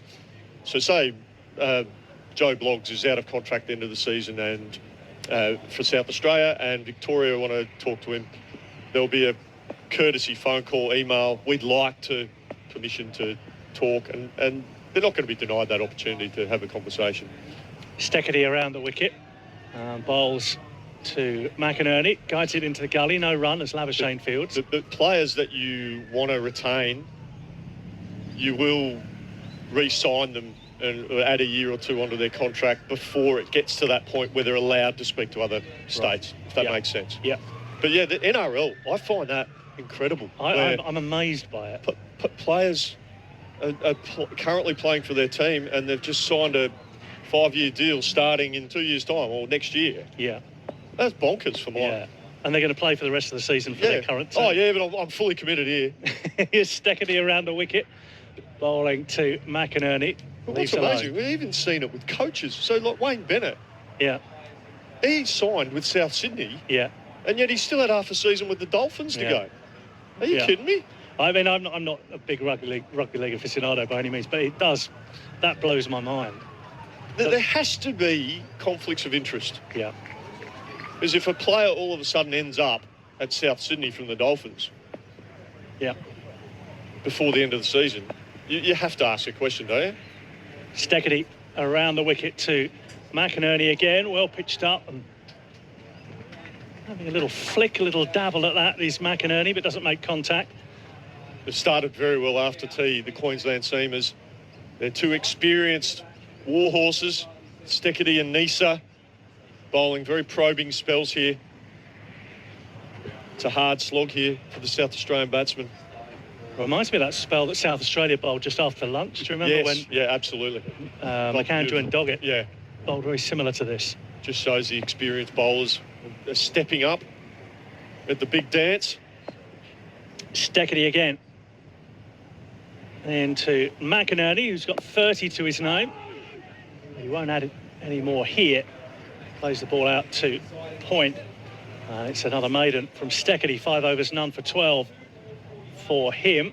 And it's 2 for 41 in reply to the Queensland total of 95 all out earlier today, in which Doggett took 6 for 31, McAndrew 2 for 22, Buckingham 1 for 11, and Liam Scott none for 22. Though he only bowled 4 overs. Jason Gillespie has made way after his quizzing, and Tim Nielsen has stepped in. And we're watching South Australia having to be patient since tea. Here's Nisa, good delivery, traps him on the pad. Huge appeal from Nisa against Jason Sangha. The umpire says not out, and Nisa can barely believe it as he stands mid-pitch and looks back at the umpire. But not out is the decision. Tim Nielsen, good afternoon. Good time to come in. Good time to come in by the sounds. The cricket is tight and hard fought, and just ran into Jason as he took his earphones off, and I asked him, was he good? And he said, I'm always good. So it's a tough act to follow by the sounds. But Nisa's bowling well. Gillespie started off beautifully on the comms, and hopefully South Australia, as I say again, and I qualify all of my comments by being biased, hopefully South Australia can fight through this tough little patch and set up their first innings. I've seen a replay. Might have just been outside the line, Jason Sangha. Now he's trying to drive into the offside, picks out only extra cover, and there's no run. But they've given themselves the opportunity, haven't they, South Australia? If they don't score any runs for half an hour, doesn't matter. They'll still be in control of the game as long as the wickets don't tumble. That's the biggest challenge when you're not scoring, isn't it? Is that all of a sudden you lose 2 wickets in a hurry, which can easily happen. We saw that this morning, and the scoreboard hasn't progressed at all, and you've lost a couple of wickets. So I'd like to see them be positive and play sensibly, but keep scoring. Nisa in again to Sangha, who's having a tough examination after tea. Yeah, this is Michael Nisa at his best, isn't it? He's never been express, but he's a very smart bowler. He bowls an excellent length. There's a little bit on offer from the wicket. So the length that he bowls brings the stumps into play. LBW is a very big option, as we heard with that big scream or big shout before for LBW. And any little nibble from the surface often finds the edge. So it's tough work for the batsmen here, and they need to fight hard to withstand this onslaught from Nisa. He's in again and tucked away by Sangha into the onside. No run though. Picks out only square leg.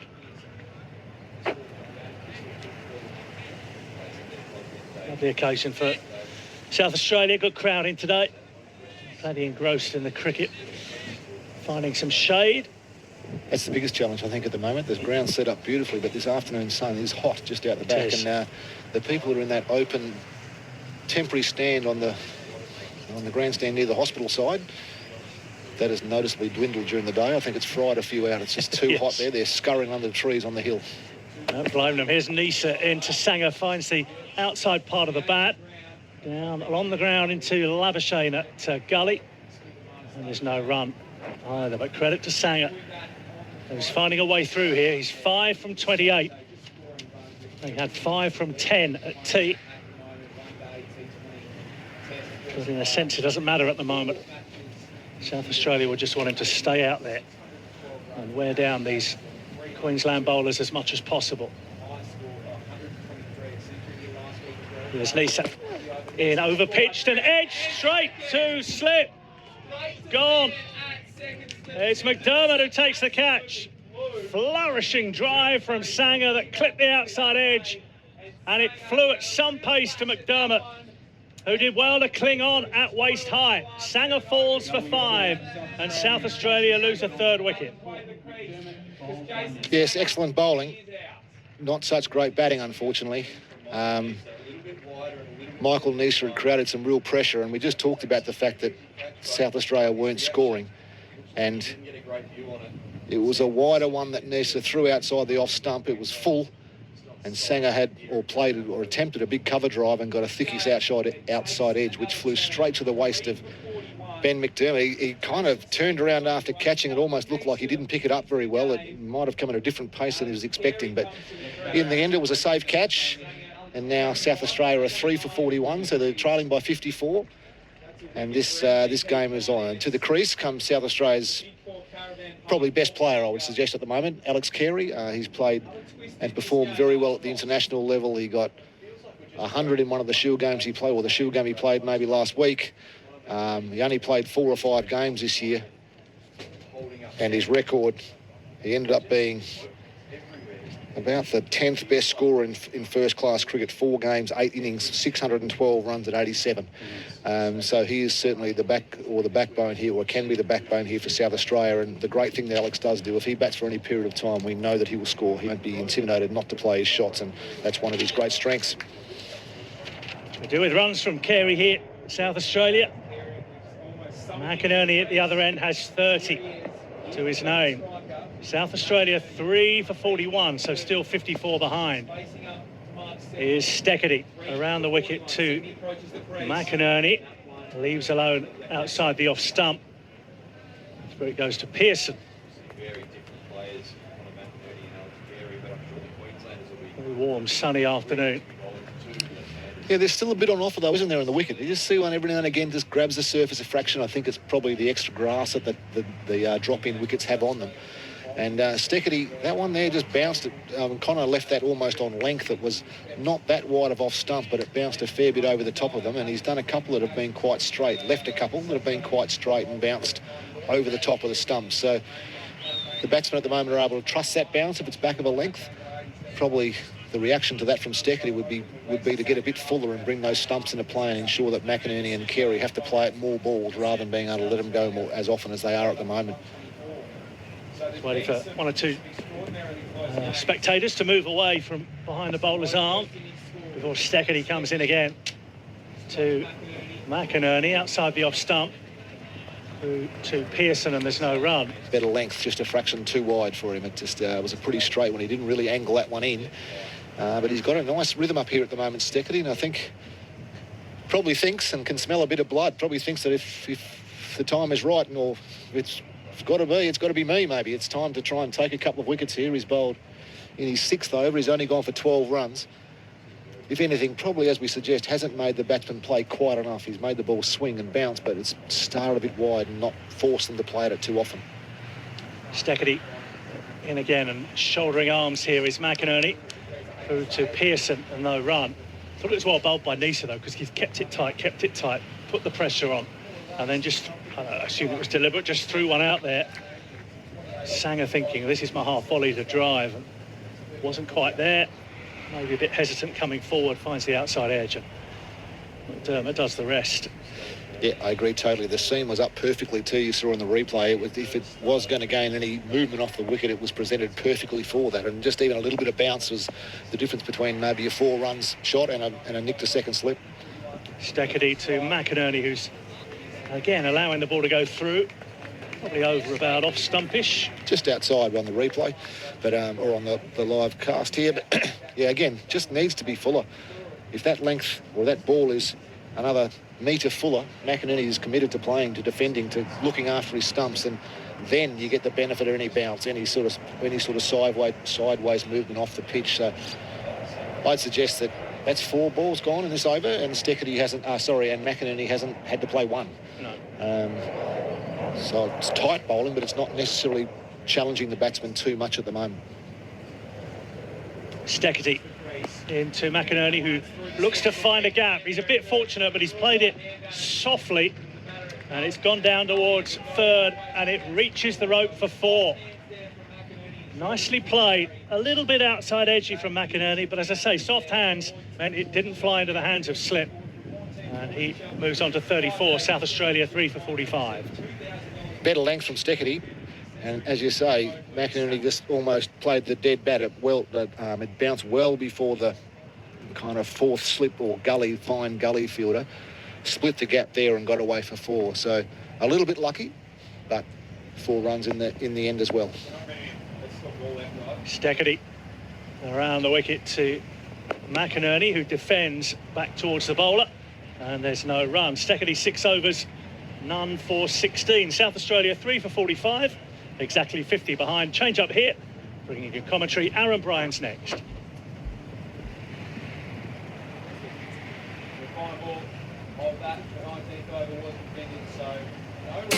The 2025 Sheffield Shield Final. South Australia versus Queensland. Live from Karen Rolton Oval. On your radio. ABC Sport Digital. And on the ABC Listen app.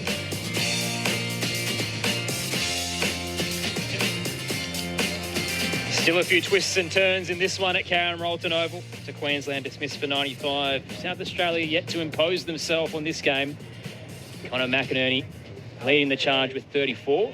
Now that Alex Carey's at the crease, you wonder if they can finally build a partnership at 3 for 45. Aaron Bryans and former Australian coach Tim Nielsen with you. Queensland, bit of life after a disappointing opening session here at Karen Rolton Oval. Michael Neser with 1 for 18. Attacking from the northern end. And Alex Carey looking for his first runs of the afternoon. Been a fun day, Tim. Plenty happening, Aaron. We've got wickets and edge of the seat sort of stuff at the moment. Neser charges in and Carey meets him well.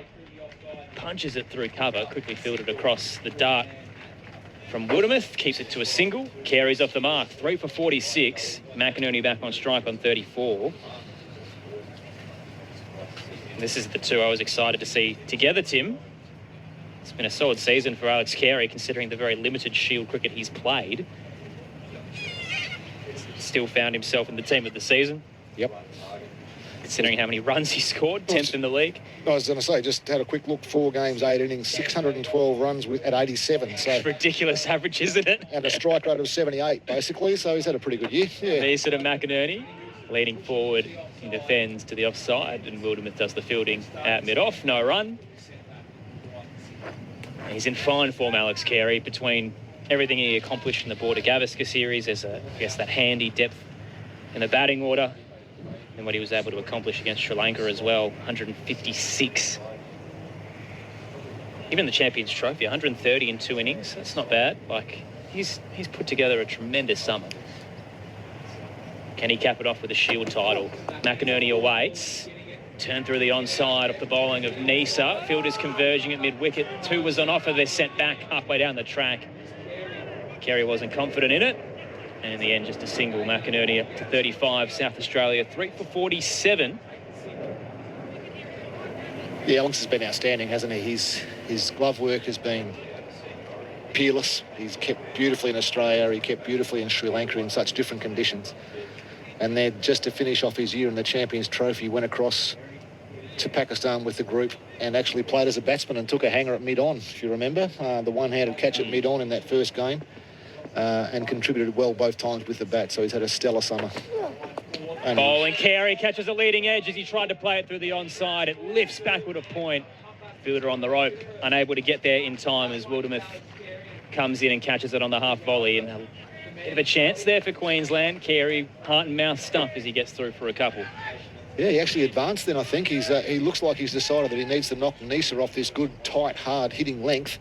Advanced down the wicket. It was a back of a length and a bit wide. We threw his hands at it. They've actually got a deep point there for him as well, deep backward point. And luckily for Alex, it only flew 2/3 of the way to the boundary. So never was a chance, but it's certainly a display of intent from Carey and something that Neser will now try and attack as well. Three slips in a gully, Carey awaits. Neser tried to tuck it away, mistimed, and it bounces off the bat into the pad and down to his toes.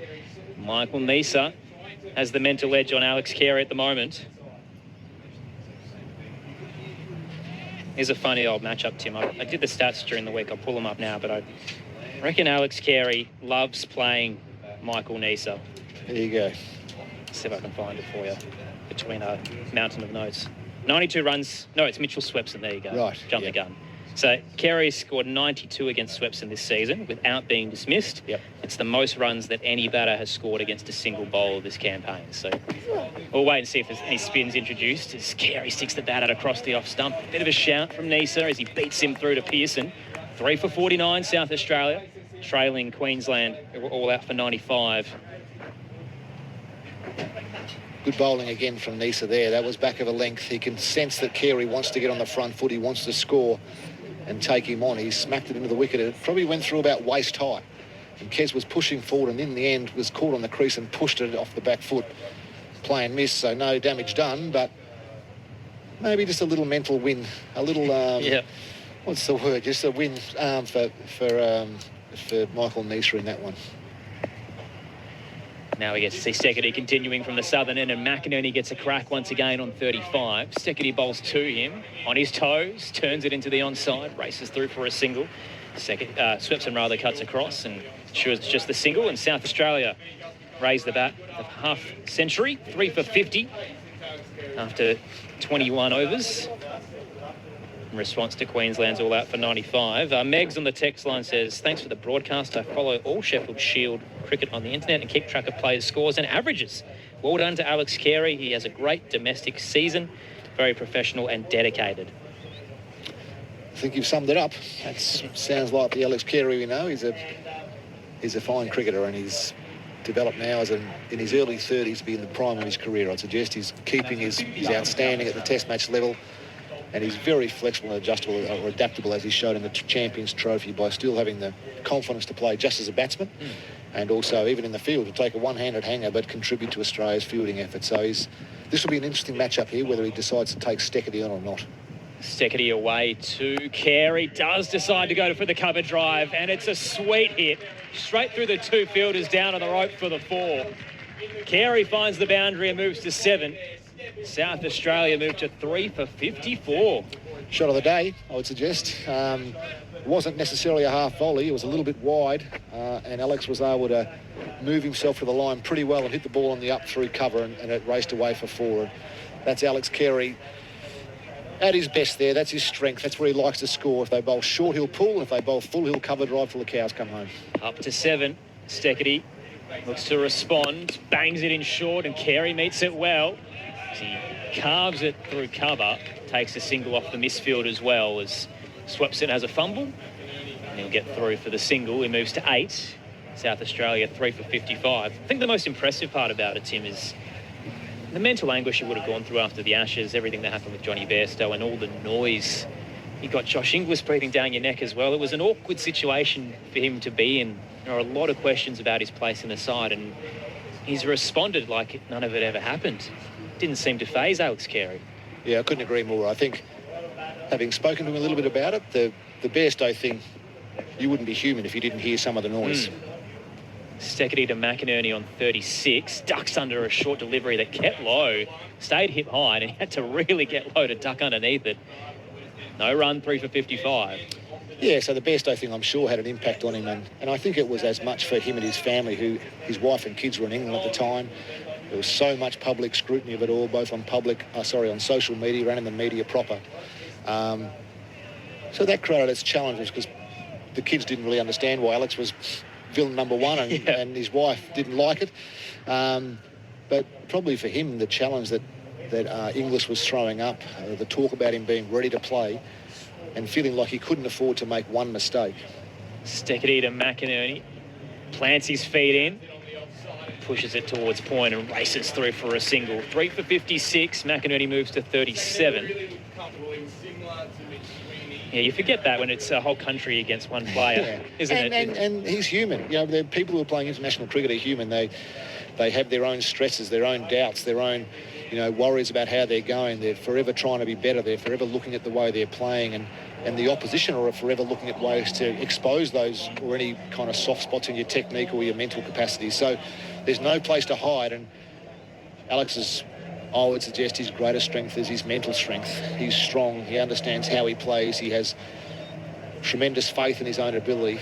and he plays consistently, whether the score's 3 for 56 in a Shield final or 3 for 556 in a Test match, he'll walk out, he'll be positive, he'll pick the right balls to try and score off, and knows that over the journey, if he does it well enough, he'll probably come out on top.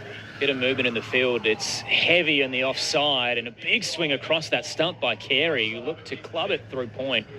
Didn't make the connection off the bowling of Steckity, and that wraps up the 21st over. So starting to push their fielders a little deeper into the cover region, Queensland, and seeing if Carey will respond with a shot. And he definitely tried to, just didn't make the connection. 3 for 56, South Australia, trailing Queensland, who were all out for 95 in their first innings. McInerney on 37, Carey's on 8.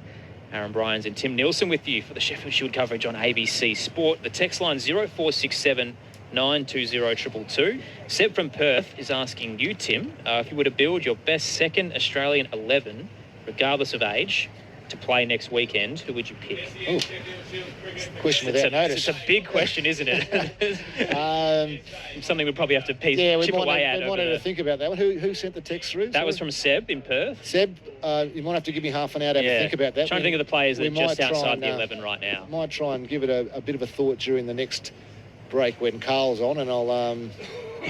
if we come back later on, we can pick it up. If we've got some time, I can throw some names at you, and we can see. You can tell me if you feel like they're getting close. Nisa bowling to McInerney on 37, who's happy to leave across the off stump. First one that's caught my eye is Campbell Kellaway. Yeah, I really like him as a future prospect. Do you think he could make the Australian 11 anytime soon? Australian 11, I think a stepping stone for him would be A-team cricket, to play against another country in different conditions. Ideally, it's away from home, to see how he travels, see how he copes with the different challenges, to understand there's a different way that you need to play in Asia compared to in Australia. There's a different way to play in England compared to Australia. So that's an important kind of progression for a young player. But his second half of the year, and especially late in the season, he's certainly got some good scores and played nicely. Nisa bowls to McInerney, pushes it back to the bowler. Clean take on the half volley with one arm, Nisa. It's backyard cricket at its finest. 3 for 56, South Australia. McInerney's on 37 from 59. Carey's on 8. Second 11 Australia, so this is regardless of age from 7 Perth. So Marcus Harris, is he still in the mix for you? I suppose, in my mind, it probably depends a little bit on whether he's being considered to continue going back and playing for Australia again. If they still see him in the selection circle for Australian teams, definitely, yes, you'd play those players, as Seb said, regardless of age. Nisa to McInerney, shorter length, tucks up on his toes and turns it into square leg, takes the single, and McInerney moves to 38. Carey on strike on 8. South Australia 3 for 57. Having said that, if the selection panel are probably this, or not probably, if they have decided that Sam Constas, for example, might be the next one in, you have Khawaja as an incumbent at the minute, then Constas would probably be the one that you would put more time and effort into, given that he's got growth in front of him and probably more test match cricket time to play. That's probably an easy one, technically, off the back of the Sri Lanka series. Sam Constas is your first pick, right? Because he's not in the Australian 11 right now. As long as they feel as though he's the right pick. Yeah. So there could be others that they think.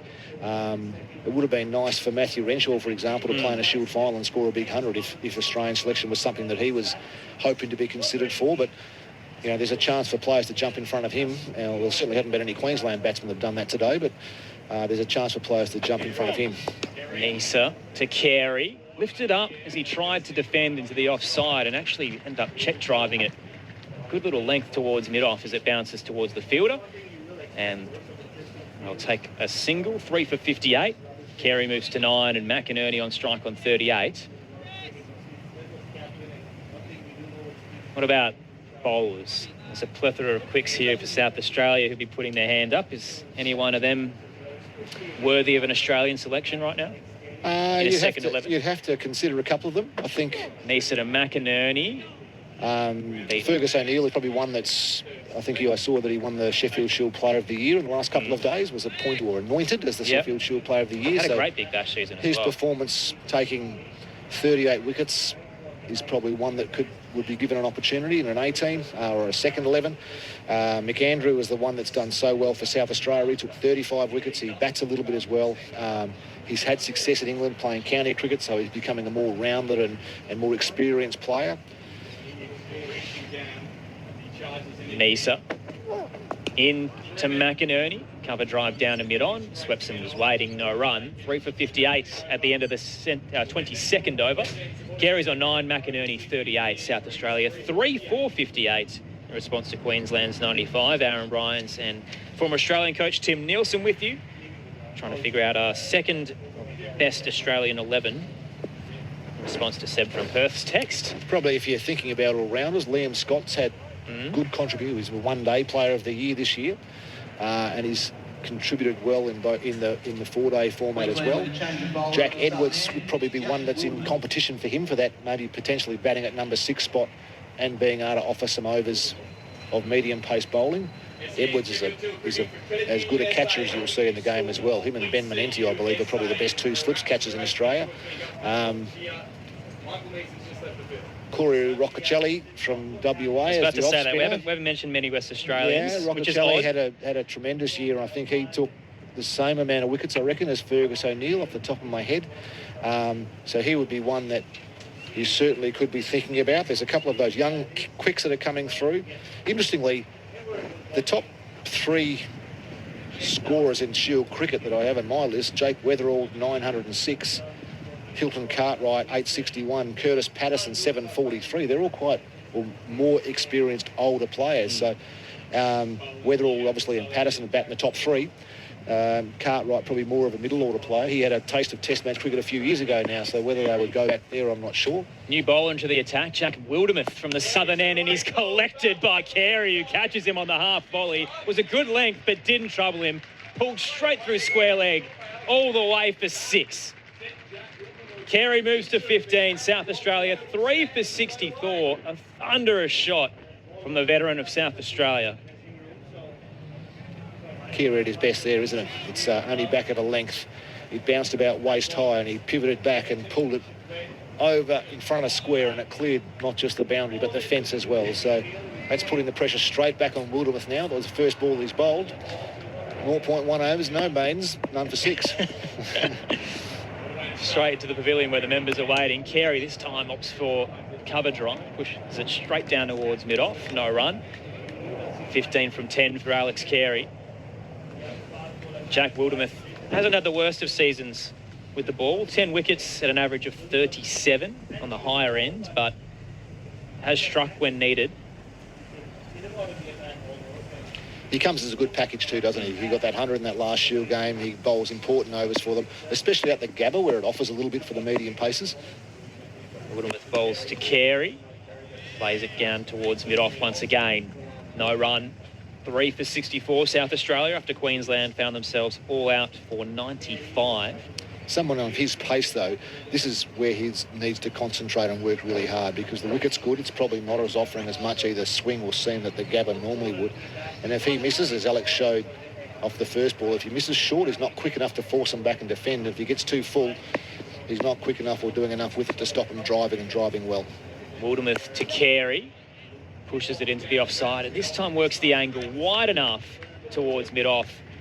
A bit more finer, and it forces Straker to cut across, and they can get through for the single he's been after. Alex Carey moves to 16, Connor McInerney 38. We might just double check who's off the ground at the moment with Straker on as the 12th man. Wondering if there's any issues in the Queensland camp. We'll find that out for you as the day progresses. 3 for 65 South Australia. You mentioned Jake Weatherall there. Nessa out there, I think he might be the one. Run through. Could you see Nessa in the slips cordon? I don't reckon he's No, I there. can't, and he has been holding that kind of 3rd, 4th slip region through the day. Edged and taken. Wildermuth bowling to McInerney, who looked to pull a hip-height delivery. He's top-edged it straight to the slips cordon, and a clean take. South Australia are 4 down in response to Queensland's 95. 4 for 65. The breakthrough that Queensland's been after. McInerney is out for 38. After being belted for 6 off Alex Carey, he responds. Pearson gets there in time with the dive across to his left. To his right, rather. And McInerney is out after a mistimed pull shot. Wasn't the best ball, was it? It was kind of back of a length, angled down the leg side, kind of looking to pull it away on the leg side. And it just, held up on him a little bit, maybe, but whatever happened, he actually brushed his gloves on the way through, and Jimmy Pearson took another pretty good catch diving away to his right down the side from the left-hand batter. So all of a sudden, 4 for 65. This is very much game on. It's fair to say this game is moving relatively quickly. Yes. We've had 14 wickets for 150 in the first.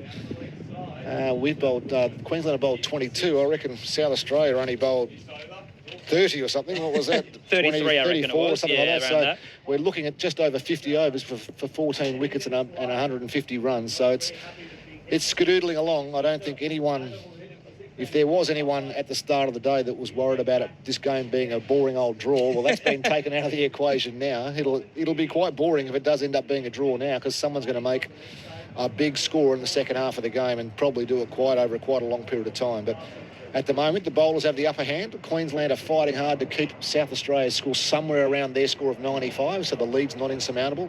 The bonus point system's out the window. They know they're going to have to win the game now and as does South Australia. So the more quickly or the quicker they can bowl South Australia out, the closer to their score of 95, the more chance that they have of staying in the game. So this partnership with Jake Lehmann and Alex Carey again becomes very, very important in the big picture. Tell you what, if you're a Crows fan, book those tickets to Sunday, because I think you'll be able to get to the Adelaide Oval to watch them play the Roos. It is moving along tremendously quick here at Carrum-Rolton Oval. The breeze coming in, sun's still out. Great crowd across the day. South Australia 4 down, 4 for 65 in response to Queensland's 95. Jack Wildermuth with his 11th wicket of the campaign. Continuing from the southern end now to Jake Lehmann, who's had a lean run in Shield finals. Turns it into the onside off a good length and no run on offer. Big moment for Jake Lehmann, who's obviously had a lot to deal with in terms of the shadow that his father would have had as the all-time run scorer in the Sheffield Shield. But he's had consecutive 14s in Shield finals, Jake Lehmann. I reckon we'll give him a break for that. That's probably about 8 years ago that he played his it's last been a while one. between drinks. And he's now played 90 games, so he probably was in the infancy of his career when that happened. Yep. So Jake's an experienced player now. He's captained South Australia in the past. He's made some really handy runs, including a century in the last couple of weeks. The one thing about Jake is that, well, the two things I'd expect from Jake is he doesn't panic too quickly, and usually he stays very positive. He'll look to score a bit like Carey. So there might be a bit of action going on here. I think Carey will definitely look to score, and it looks like Marnus is going to bowl here. And in They've really mixed it up. In response to that, Jimmy Pearson, I suspect it's to try and keep Carey at home. Pearson has gone up over the top of the stumps. So Marnus, as captain, is not scared to try a few things. He probably has a bit more of an opinion of his own bowling than most, but it'll be interesting to see if he can weasel the wicket here. 7 wickets at an average of 28. Bit of pace from Labuschagne, and he's collected on the half volley. Carey launches it into the eastern bank for 6. That is a monstrous start. It's going to be 4 in the end as it hits the rope, but my goodness, what a shot. South Australia, 4 for 69 off Alex Carey, who clobbers his Australian teammate. Well struck on the back foot. I'll wait till after this ball. Labuschagne marches in from the hospital end. Carey whips it off hip height through square leg. Not enough pace on this one, and the fielder can come in off the rope. Just the single. Carey moves to 21. South Australia 4 for 70. I don't understand this bowling change, to be honest with you. They've just taken a wicket. Ness has been bowling really well. South Australia are 4 for 65. Lehmann's faced 1 ball. Carey treats Labuschagne with disdain, and now Jake gets basically the benefit of starting off against a 3rd or 4th change bowler in a situation where the scoreboard's staring down his face saying there's some pressure on. Labuschagne bowling, rocking back Lehmann. Hits it to cover. Good fielding, dropping down nice and low there from Straker. And no run on offer. I'd be pretty certain to suggest that if you ask Jake Lehmann or Alex Carey at the moment who they'd rather be facing, is it young Vidler that bowls about 140 k's an hour, or is it Marnus Labuschagne? I reckon they'd pick Marnus every time. So I'm not quite sure what the stand or thought is here. Labuschagne to Lehmann. Turns it nice and calmly through mid-wicket. trots through for a single as the fielders converge in the deep. Lehman's off the mark, 1 from 3. Carey on strike on 21. South Australia 4 for 71. The Sheffield Shield final on ABC Sport. Aaron Bryans and Tim Nielsen with you.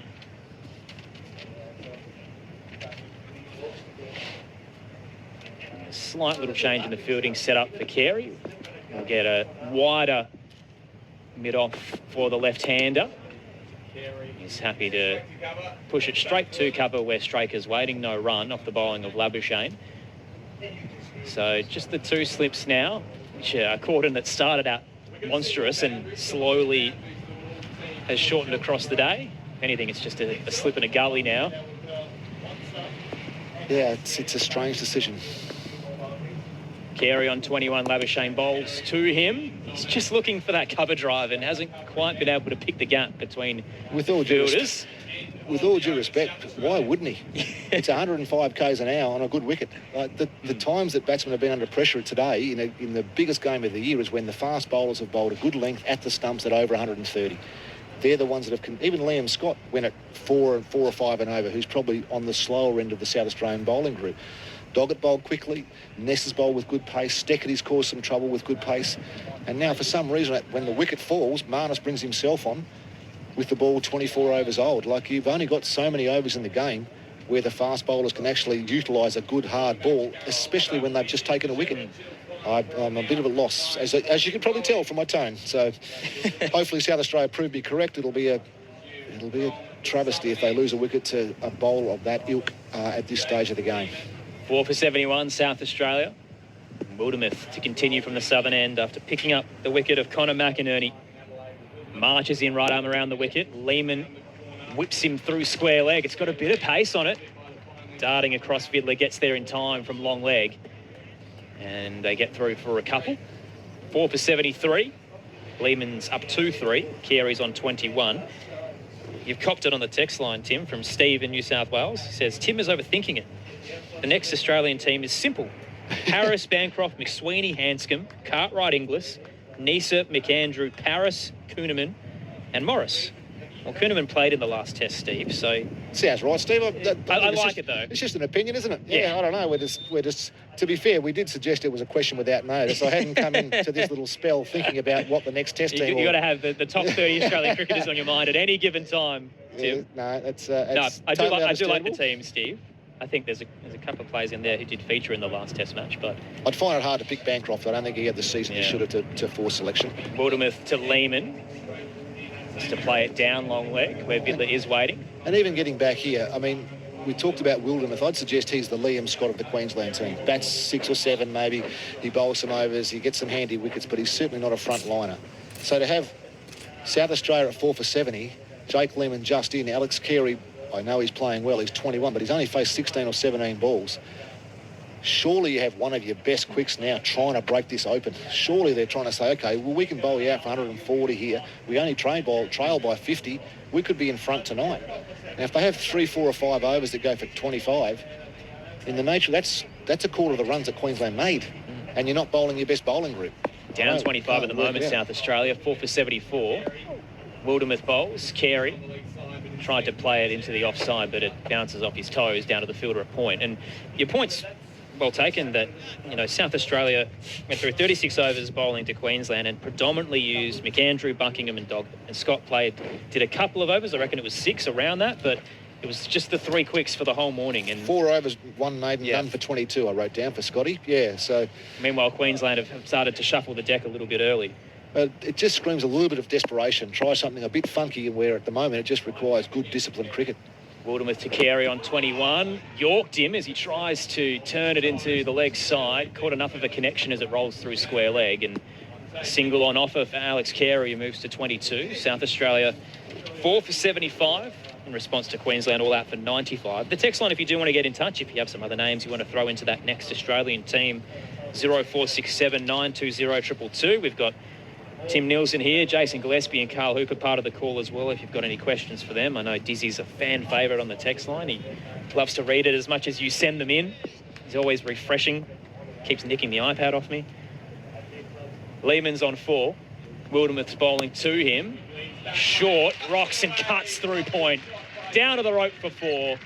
Lehman's finding some rhythm. He moves to 8. South Australia 4 for 79.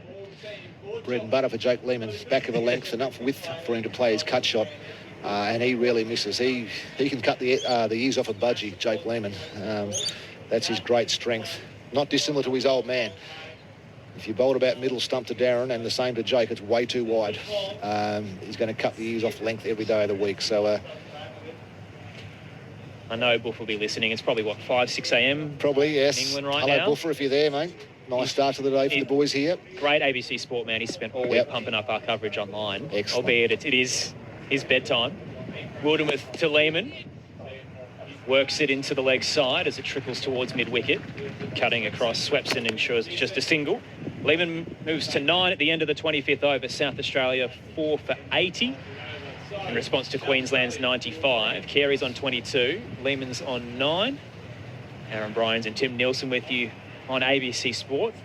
He does love the brand, I reckon, Buff, since he jumped on board with the Big Bash. We've been flying him here, there and everywhere. He racked up the frequent flyers and he's now taking a bit of a break to coach Northamptonshire. He is, yes. Which I think he was a bit worried about in terms of the weather because he's living in Queensland these days and loves the warmth. I was up in Queensland on the weekend. It was about 27 or 28 degrees and about 8,000% humidity. The poor old West Coast and Brisbane boys had to play a game of footy on Sunday. It was that hot. The actual sun came out. It was beating hot and it was so humid. So the group I was with was playing some cricket and it was hot enough for cricket, let alone running around in an AFL game. So Buffer, if you're obviously not at home, you wouldn't need that jacket you've got on at the moment, I wouldn't have thought. We mentioned the Crows before about mostly South Australian audience, but they've got the Gold Coast there in a couple of weeks in that same time slot. Full delivery. Lehman leans forward and leans into a straight drive. Labuschagne's waiting for it. No run. 4 for 80 South Australia. Labuschagne continuing from that northern end after the 6 runs off his first over. Just the 2 wickets in this session so far. Jason Sanger out for 5 and Connor McInerney for 38. Labuschagne bowls, cutting his Lehman. Didn't get enough power as it bounces straight to point where Clayton's waiting. Nisa back on the field as well now at Gully. So obviously a change of shirt or... bathroom break? Maybe, bathroom break, change of socks, something if he's sweating a bit. But he's back on the field, so there's obviously nothing too much to worry about there for Queensland team or fans. Charging in Labuschagne to Lehman on 9. Leans back and defends. Bit of a shout there as it rolls towards cover point. They're happy with Marnus Labuschagne's delivery so far. Although you should pump up your skipper when you get the chance, Tim, if you want to keep your spot. Sensible, that's right. Yeah. Well bowled, Skip. It would be the call, no doubt. Yeah.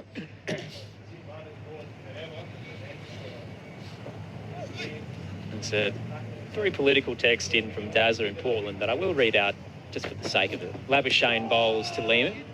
Happy to play it into the leg side. It slides towards mid-wicket and no run. Dazza says, Labuschagne is to SA as Trump is to Russia. Which I assume means he's helping the enemy. I'll take it as that. I'm probably going to let that one fly through. That can fly through to Jimmy Pearson, that one. Yeah. We'll take it. He's got his helmet on so he can deflect any trouble from... Labuschagne bowling to Lehman. Another shout as he thought about cutting through point Lehman and it went through to Pearson, who's right up to the stumps. Which I guess shows how unthreatening the pace of Labuschagne could be. But 4 for 80 South Australia at the moment. Ball to come in the 26th. We've had 14 wickets fall on the opening day of the Sheffield Shield final. Kept us on our toes, Tim, and a little bit of a hot box here down at what is now, well, 3rd, if you're watching any of the coverage. Labuschagne bowls. Lehman defends back to the bowler, no run to wrap up the 26th. South Australia 4 for 80 in response to Queensland's 95. We'll get an expert change in a moment's time. Tim Nielsen, the former Australian coach and Saka GM. We've got Jason Gillespie as part of our coverage and West Indian captain Carl Hooper are about to come in on ABC Sport. Aaron Bryans and Robin Chipperfield calling the action in that text line 0467 920 222. If you do want to get in touch. Looks like now, mate, that they've gone back to Vidler. So Wildermuth has done his job with 2 overs. He went for 16, which is a touch expensive, but he got a wicket, so that was probably the hope that they had for him. Vidler now back into the attack, changing ends, coming from the southern end this time, so probably bowling with a bit more of a tail breeze at his back. Carey, 22 not out off only 18 balls, and as always, very positive. So this will be a good little contest, I think. I think, again, Alex will be looking to score. He'll be looking to play positively. He will think the best way for South Australia to put a couple of nails in the coffin will be to get to 200, 250, and if he can do it quickly, well, then that gives them a great chance to win the cricket match. He's had a good day so far, Callum Vidler, the 19-year-old. 2 for 6 of his 6 overs, 4 maidens included in that, in just his 3rd first-class game. Yep. Strapping lad, and he's tall enough, and when he gets down this end, he's got the right build. He's an athletic build, and he can get some pace. Away from the southern end, Alex Carey on 22 awaits him. There's a good example. That was going to be a pull shot, and it was almost cross-batted to mid-off because it got onto him too quickly. Can't give a length. Carey rose up to try and meet it, but you're right, the pace just caught up on him and he had to defend it into the offside. No run, South Australia 4 for 80. And great for Vidler as well, who has essentially flung himself into this side at the last minute, considering it is his 3rd first-class game.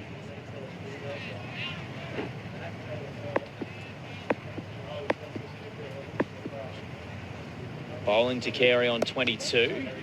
Good length, and Carey gets the cut shot he's after. Forward of point, and they get a single with the fielder on the rope. He moves to 23. South Australia 4 for 81.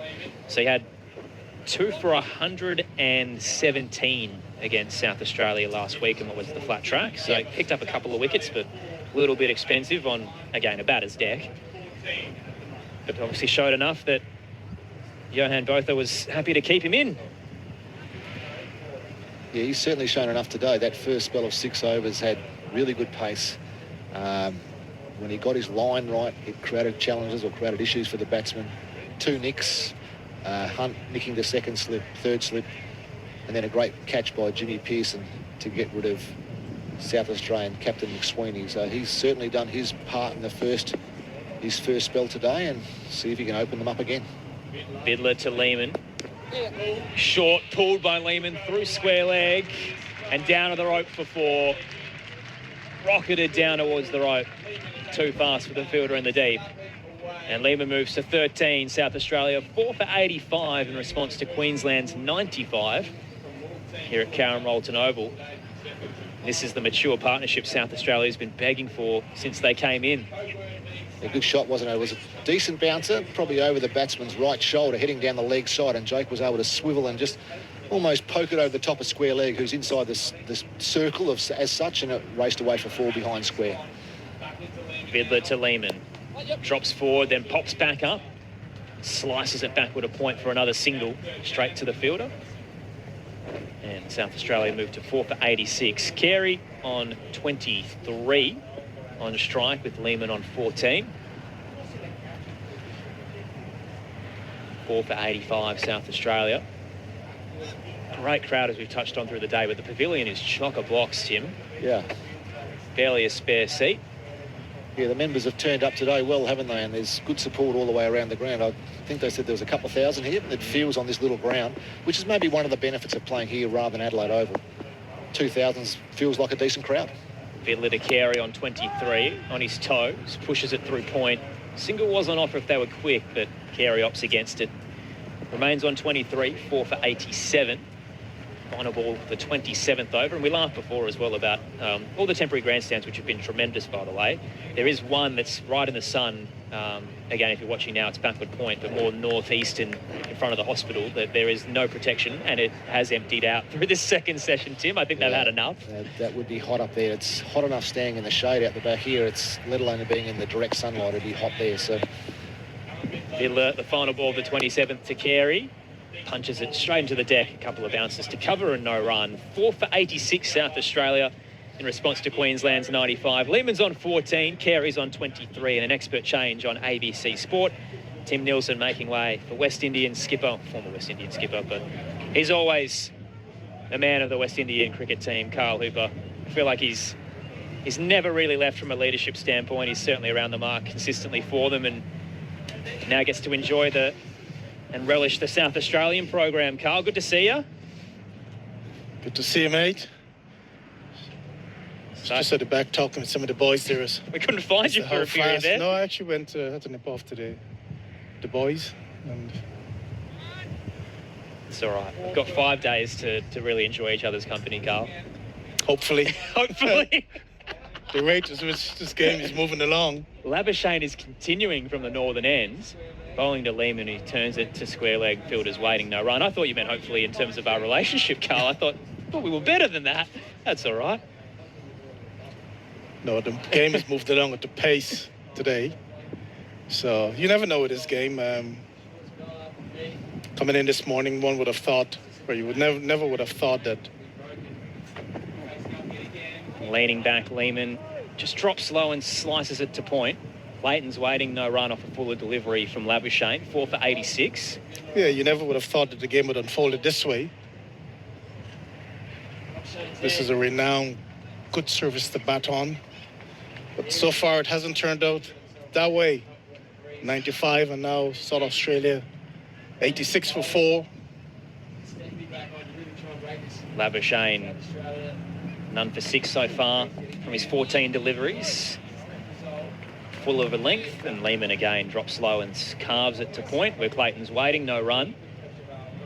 Very bad tips to Carl, but I reckon this is one of the ones I got right, and it was purely off stats that since the bonus point system has come in, it has largely been decided by the opening day. We've seen a lot of teams in the last 6 years stumble and post not record low, but certainly seasonal lows. Labuschagne bowls to Lehman, who squared up, tried to turn it to the onside and got enough as it trickles to mid-wicket. It just feels like I'm not sure if it's the desperation to score runs or the panic about the unsurety of kind of how the game will play out, but teams just struggle to post big scores in the first innings for some reason since this method has been introduced, and we saw it again today. Yeah, well, not the last game against Queensland, but the 2 previous games more before the that. finals, yeah. The finals are Yeah, okay. the regular season, I think we've seen a fair few draws through the season. Lehman leans forward and defends into the offside, no run as he remains on 14. We've had some low first inning scores. I mean, South Australia v Tasmania in the first innings, rolling them out for, I think they made, 90 odd or 101 or something like that. Fought back and came back into the game against Western Australia. Low first innings score, then backed it up with 300 in the second innings. Labuschagne to Lehman. Looks to get it through cover point. It just doesn't get the connection he's after as it trickles to Clayton, and that wraps up the 28th over. Carl, I think our relationship's in good space because I'm going to leave you immediately after that over. Commentary change coming up on ABC Sport. Robin Chipperfield coming in. This is the 2025 Sheffield Shield Final. South Australia versus Queensland. Live from Karen Rolton Oval.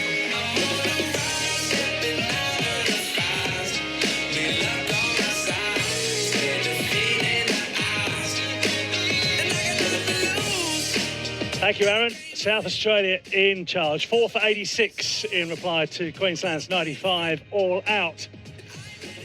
Carey and Lehman have put together a useful partnership so far.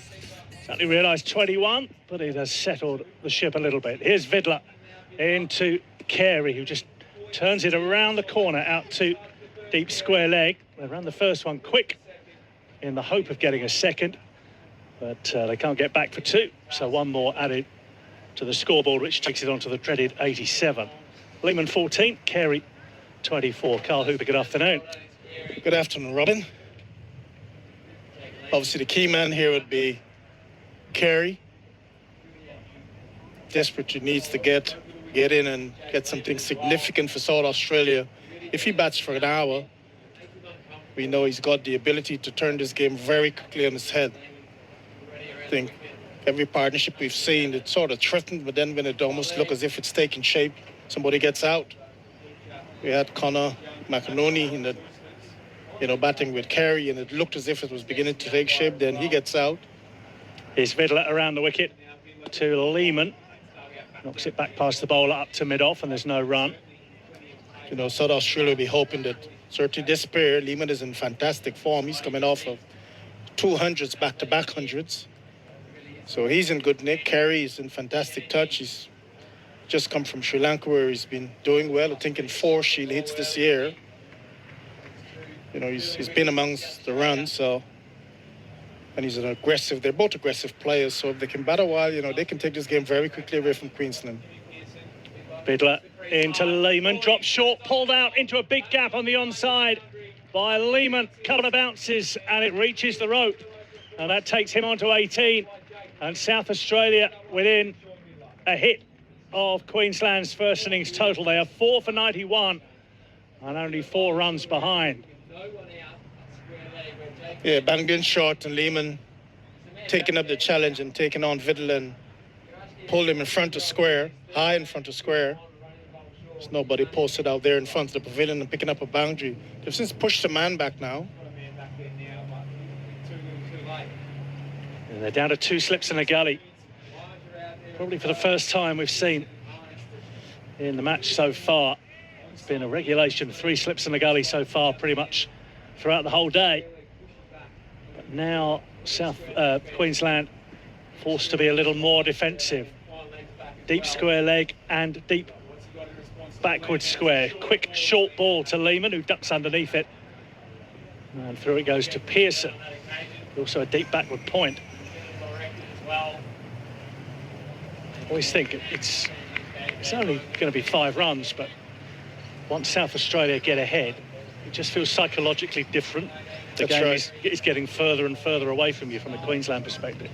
Yeah, but Queensland's still well into this game right now. So South Australia's still got a bit of batting to come. Scott has been in good touch. Menente's been getting handy low order runs, so still some batting to come.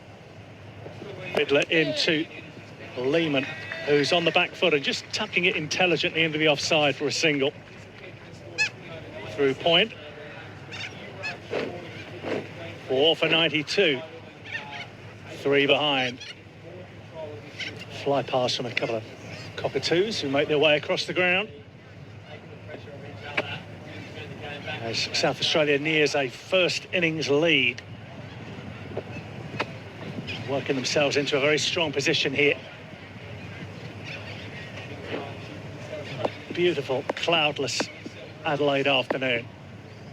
Fiddler into the Australian wicketkeeper, Alex Carey, who's right behind it, knocking it back towards the bowler. And there is no run. End of the over. South Australia 4 for 92. Fiddler 8 overs, 4 maidens, 2 for 18. And he's certainly impressed getting rid of Hunt for no score. McSweeney also for a duck. Oh, he's been impressive today. I've been impressed by his energy. He's really charged in, tried to bowl fast, but his control has been good. Here's Labuschagne going to continue. I think he is. From that Port Road end of the ground.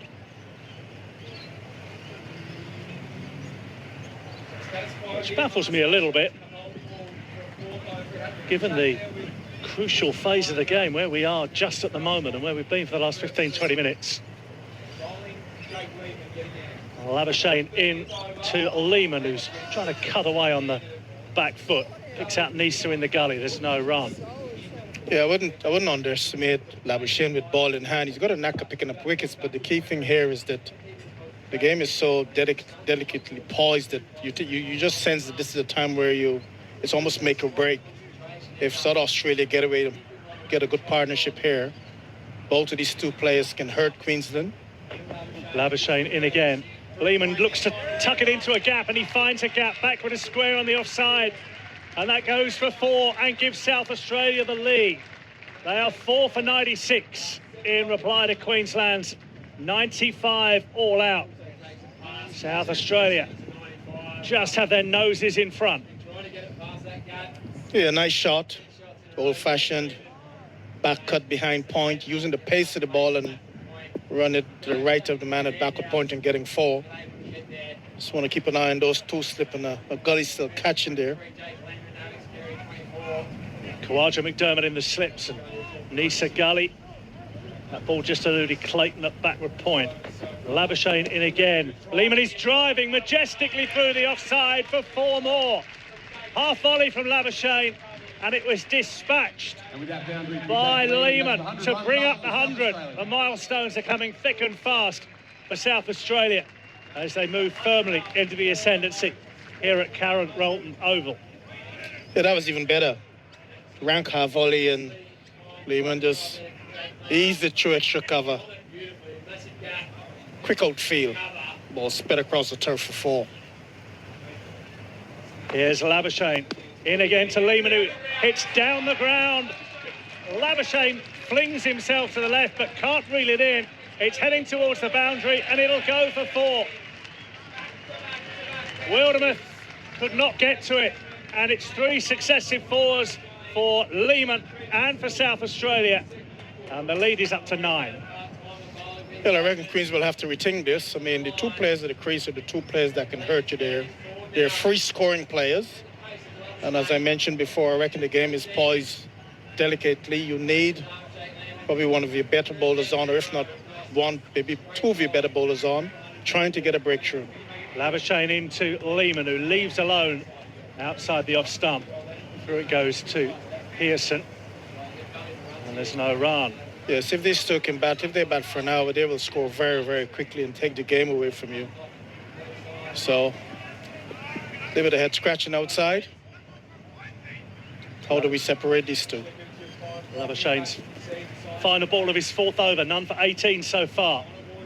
Here he is into Lehman, who's on the back foot, defending back to the bowler, and 2 dot balls to end the over.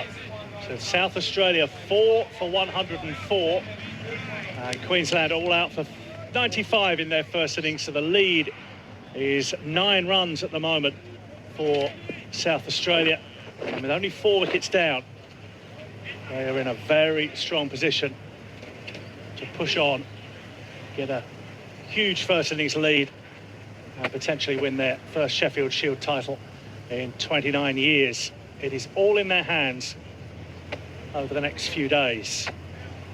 4 more days scheduled after today, although it's fair to say it'll struggle to go 5 days. Yeah, just wondering how long it's going to be before we see the leggy introduced. Yeah, not seen any spin today. Swepson available, of course. Here's Vedler in, and forward comes Carey to a good length delivery. Picks out Labuschagne at mid-off, and there's no run.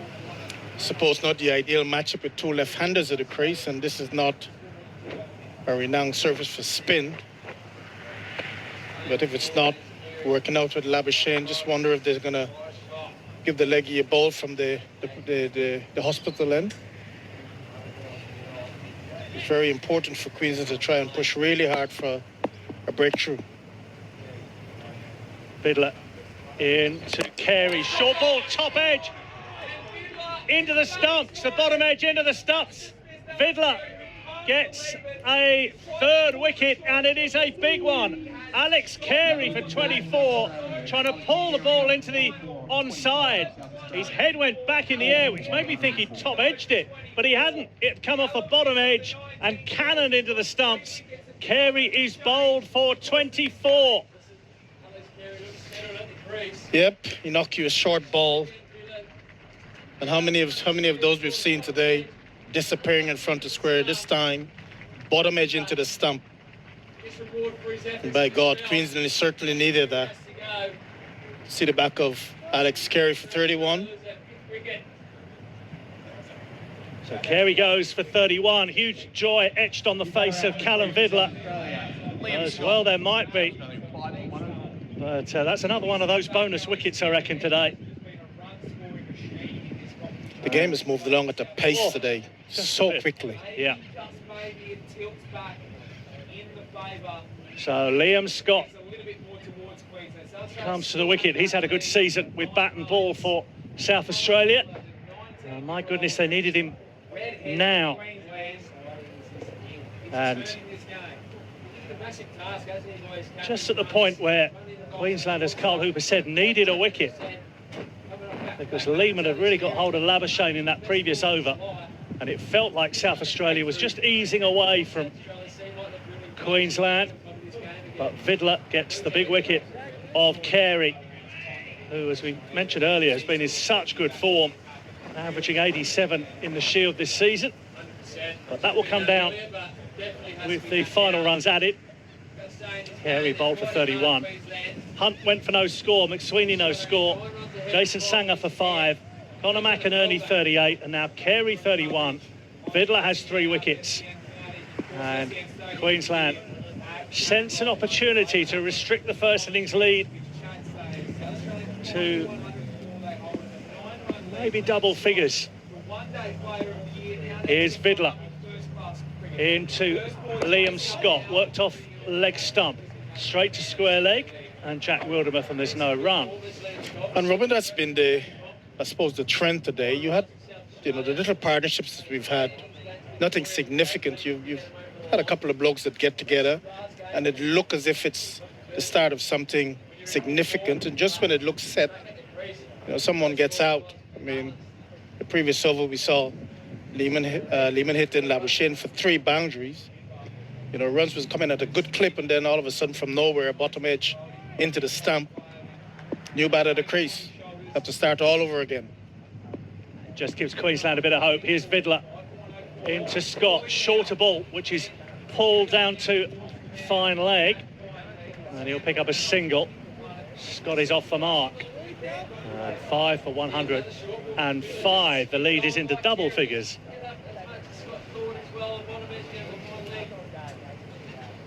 I think this evening, when they do the debriefs, both sides wouldn't be happy at all with their batting. Seeing a lot of soft dismissals today. The bowling on both sides have been okay, but I think the batting has been far off the mark. Plenty of overs left scheduled in the day. We've only got, an hour and 5 minutes of play left, and 21 overs still to bowl. Remember, it's only 90 overs a day as well in the Shield final, where more regularly in Shield cricket it's 96. As Vidler comes into bowl to Lehman, who turns this around the corner down to deep backward square, and he'll trot through for a pretty regulation single and move on to 32 at a run a ball. 15 wickets have fallen so far on day one. Queensland all out for 95. South Australia in reply. 5 for 106.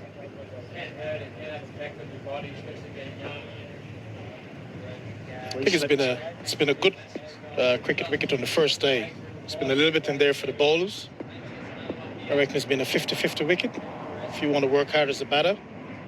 Vidler, short ball into Scott, who tries to pull it away on the onside. There's a not particularly over-enthusiastic appeal from the bowler or those behind the wicket. And the umpire says not out in any case. That is the end of the over.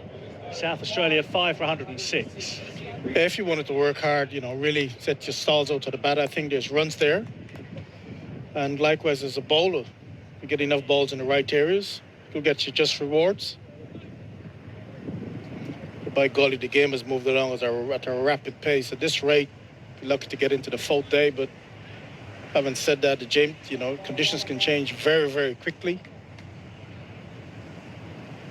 Still the second innings to come. We know, Queensland with 2-class players like Labuschagne and obviously Kouach up top.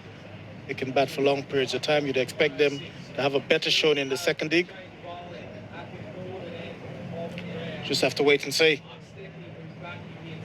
Change of bowling here with Steketee replacing Labuschagne at the Port Road end of the ground, the hospital end. And Steketee to bowl to Jake Lehman on 32.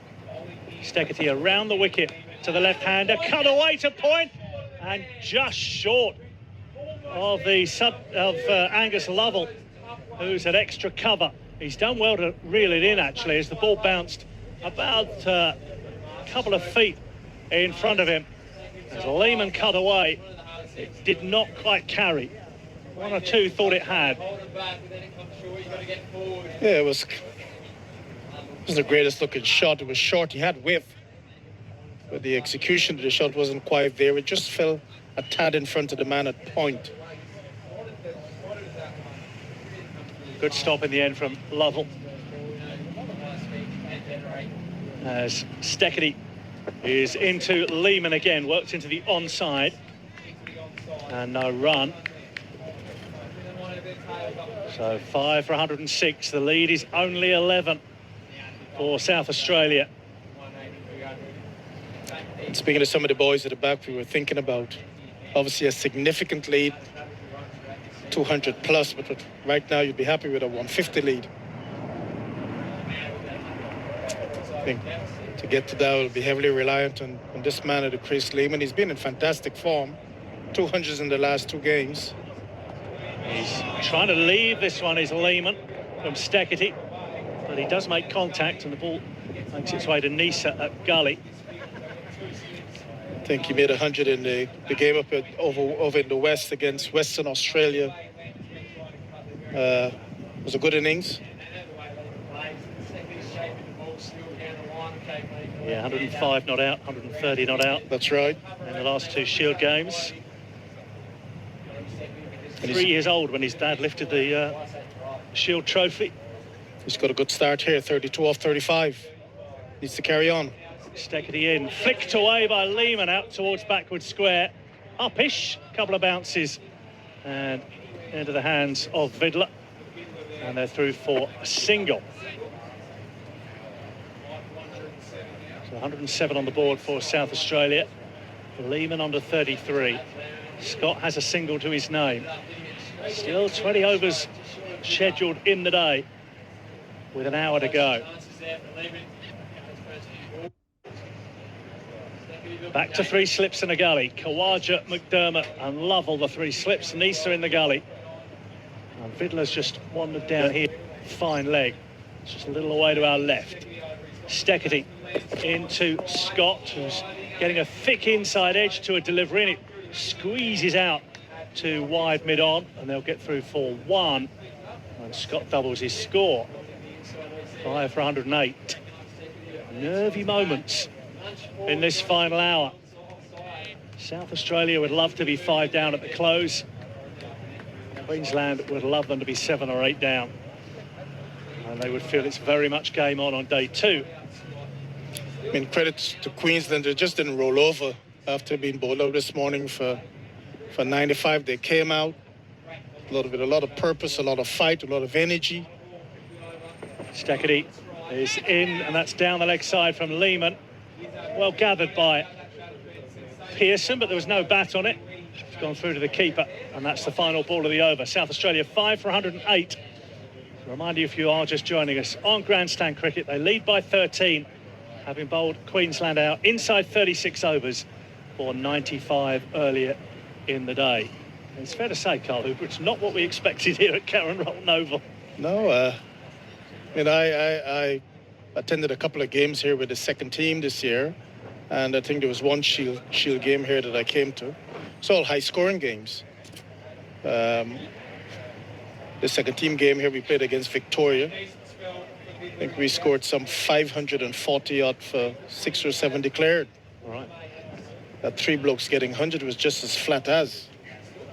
Certainly hasn't been that way today. Maybe it's just the preparation moisture that's in the surface on the first day. Vidler to continue into Scott, well pitched up, and that's a lovely drive into the offside from Scott. Beats Labuschagne and reaches the rope. Nice shot from Scott. He moves on to 6. South Australia 5 for 112. Well, that was just beautiful to watch. I think we've seen today where there's a lot of batters being trapped in the crease, lack of footwork, good strike to the ball, getting the weight through the ball, beautiful shot, hands through the ball, and pushed it past the man at mid-off, his left, easy boundary. We'll start to the over from a South Australian perspective. Vidler into Scott. He tries to pull a shorter ball, doesn't make contact, and it whistles through to Pearson, and there's no run. Because he's got a man down at deep backward square, along with a man down at long leg, so he's not scared to bang it in short, and Scott Tried to pull that one and missed. Just think, Scott will want to batter both guys. Will, think about batting a little bit of time. Just get the feeling everybody seems to be in a rush. We've got 5 days of cricket here today. Over the next 5 days. Fiddler, short ball, which Scott ducks underneath. Through to Pearson, no run. Yeah, the game's been on fast forward today. Things have happened really, really quickly. You get the feeling that, if boundaries are not coming very quickly, you got wickets, a steady procession back and forth. Somebody wants to bat a little bit of time, take your time. We've seen even the blokes, wickets. Yeah, even the blokes that have scored runs, 20 or 30, it's almost come at a, run a ball. Yeah. Here's Vidler in again, and that's worked by Scott into the onside. No run to mid-wicket. 5 for 112. But even in that first spell, we saw a couple of drop catches. We saw the shot from Labuschagne, the defensive shot that cannoned into his stumps, but didn't knock the bails off. So in terms of chances that have been created, as well as the 15 wickets, we've seen those 3 as well. Yeah. So much going on. It doesn't feel like a kind of 15 wicket in a day kind of pitch. But it has been. Vidler into Scott again, outside the off stump. Left alone by Scott. And again, Pearson gathers. 5 for 112. We're only in the last session of the first day. You've got 4 days to go. That's 12 sessions. So a hell of a lot of time left in this game.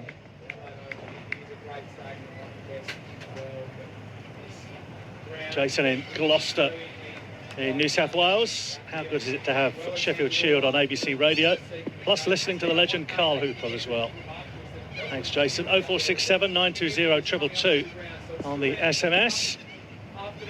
Vidler into Scott, defended out into the onside, and there's no run. Vidler tumbles in his follow-through, and that is the end of the over. 33 overs of the innings have been bowled. South Australia is 5 for 112 in reply to Queensland's 95 all out.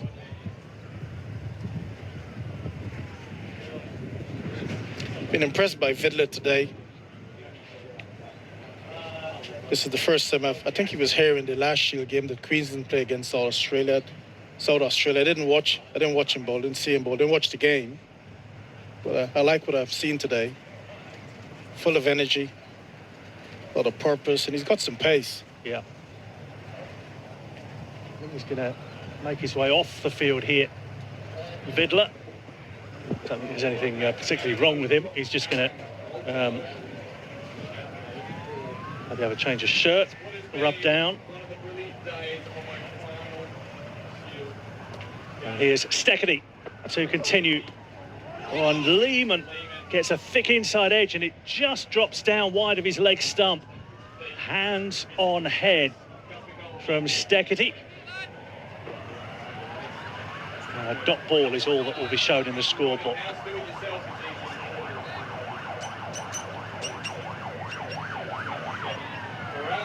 So 5 for 112. Another ambulance rumbles past on its way either to or from the hospital.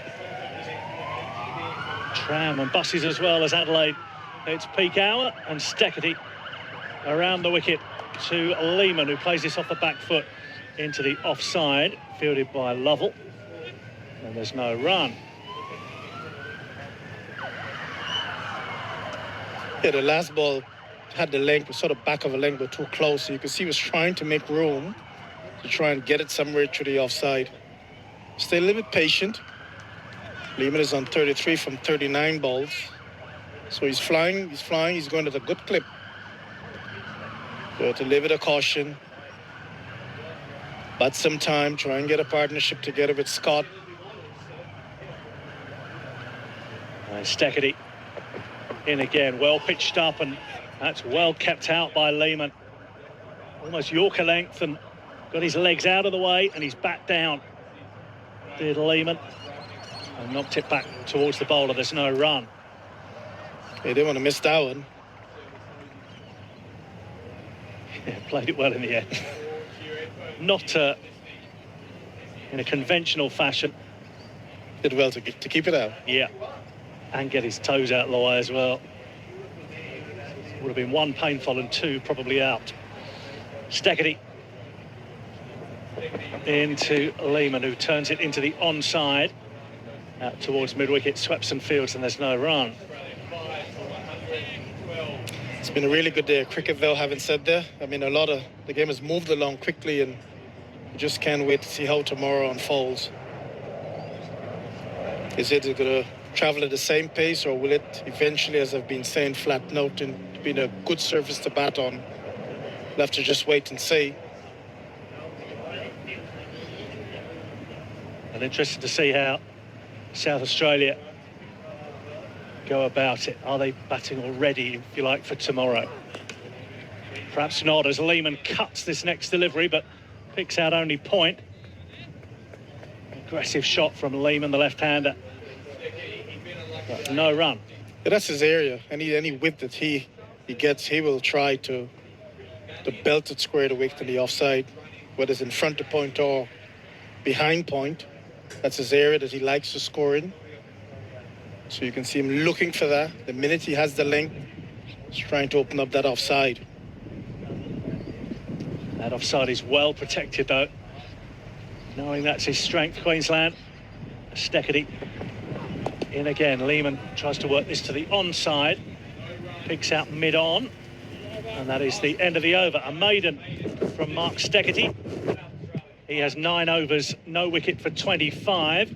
Queensland 5 for 112. Lehman on 33 and Scott on 6. And the players are going to have a drink here at Karen Rolton Oval.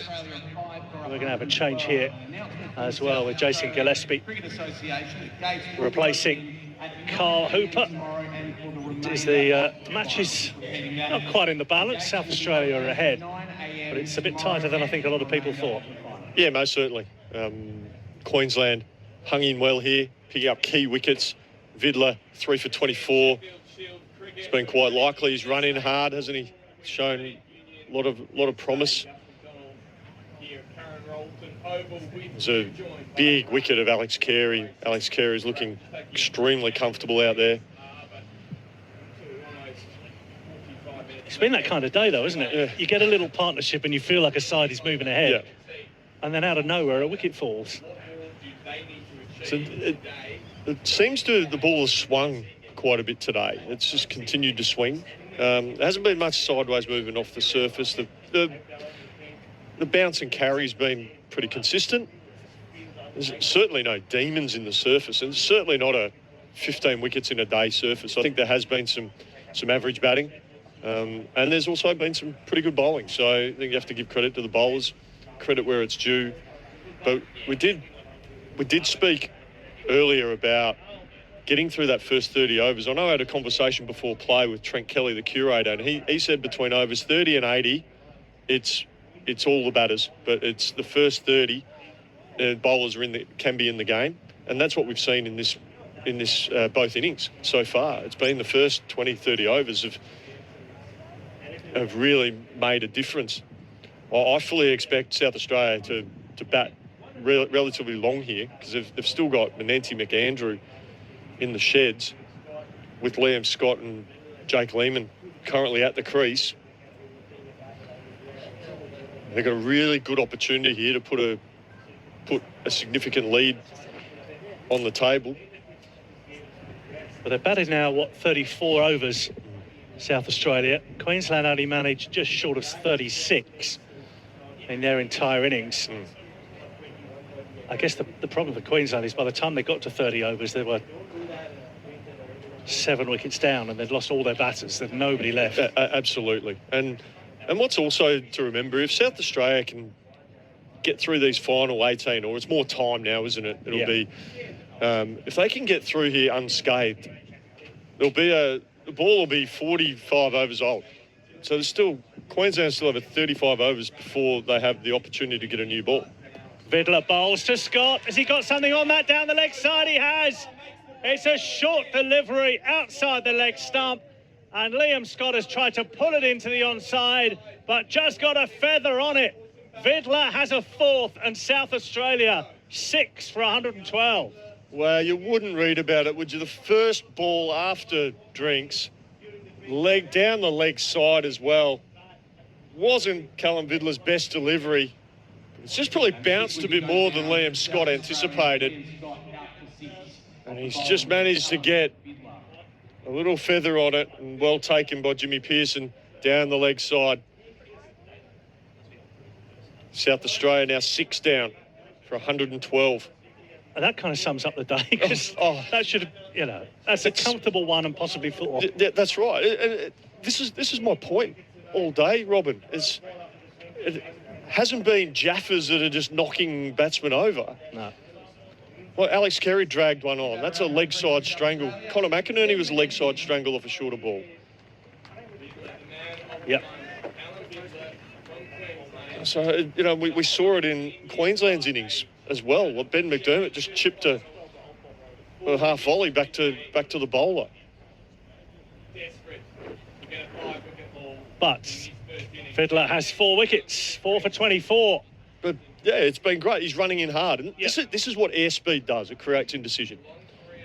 So the airspeed that Vidler's been able to create, he clearly at this stage has probably been the quickest bowler on show today. Ben Menenti is the new bat for South Australia. 3 slips and a gully. There were 2 back on that far side of the ground for the hook. Marnus Labuschagne moving them by a fraction. There's a deep mid-wicket as well. Vidler into Menenti, who's expecting the short one, and he's on the back foot waiting, and defends it to Labuschagne at cover, no run. Yeah, well, it was about waist high, maybe a little bit higher, first ball, and he's still trying to play a really positive shot. Ben Menenti. See his Shield this year, 390 runs at 32 and a half. Career 1,500 runs at 35. He's been a pretty useful recruit for South Australia last couple of years. Let's snap your hands off South Australia for him to make his average here. Yeah, absolutely.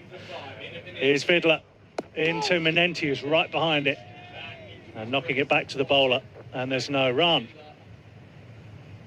Here's a question without notice. I don't expect... Another question without notice. There's lots of them. I just don't expect you to know the answer, but okay. I'm thinking Rick Finley might. Have there ever been in a Shield final 2 5-wicket hauls on the same day?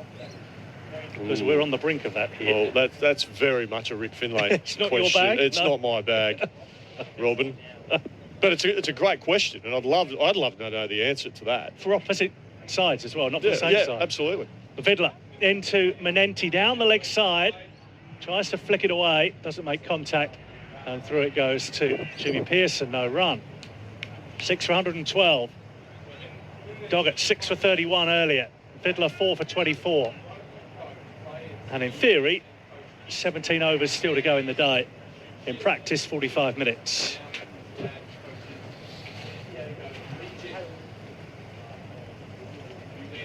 This isn't, got to be honest, nothing like I was imagining as I came to Karen Rolton Oval. Certainly not. Here's Vidler to Menenti, tries to pull it away, works it into the onside, and it's fielded by Wildermuth at square leg. No run. We certainly didn't envisage this today, Robin. Certainly, well, when South Australia would have been hoping to impact first 30 balls, first 30 overs with the new ball this morning.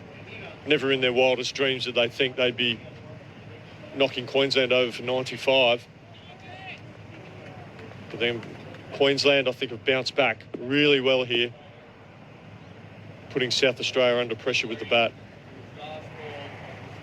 Here's Vidler into Menenti, who's on the back foot and getting off the mark here as he tucks it into a big gap on that offside. Labuschagne, the Queensland captain, fields. And Menenti on to 1. Lehman 33. South Australia 6 for 113. The lead is 18. Well, what do they do here, Diz? Do they survive till the morning, or look to survive till the morning, or do they? I still think that there'll be a look to score mentality with both these players. I think best way to put a bit of pressure on the opposition is to keep the scoreboard ticking over. Don't think they'll be playing any big rash shots or running down the wicket, but you know, we know Jake Lehman or Ben Manenti get a short and wide one. They're going to look to hit that, as they should. Yeah, it's about scoring runs, keeping the scoreboard ticking over. It's just probably putting away the extravagant shots, really. Manenti on strike. Steketee comes in to bowl. Well pitched up, and there is an extravagant shot. Plays a flourishing drive and a wide delivery. Doesn't make contact. Pearson diving away to his right. I just don't understand that. I know Ben's a positive player. I get it. But that's what the field is set for. 3 slips, gully, point. Bowl's on a foot outside off stump, swinging away.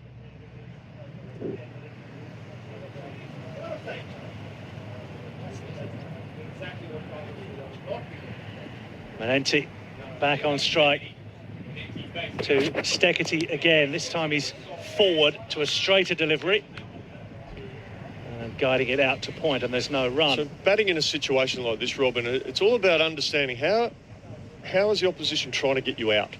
Okay, so you look at the field. There's 3 slips. There's a gully. There's a backward point. He's pitching the ball up outside off stump, swinging it away. He leaves cover open. It's pretty obvious how they're trying to get you out. So when you put it like that, yes. You minimise your risks. So if it's a short, wide one, absolutely. Play it with a horizontal bat. But they want you to play with a vertical bat through the offside. Steketee to Manenti, who's forward and driving very pleasantly into the offside. Much straighter than earlier in the over. Labuschagne is after it. Manenti's got 2. And as he does, the ball crosses the rope and goes for 4, despite the best efforts of the Queensland captain. So for me, that's a really good example of a high percentage shot. You've got a wide mid-off at the field that I mentioned, and Ben's played the ball. It's on off stump, fourth stump. It's at a drivable length, and he's played it under his eyes, and he's just got full face of the bat, and he's just punched it down the ground. That is a high percentage shot.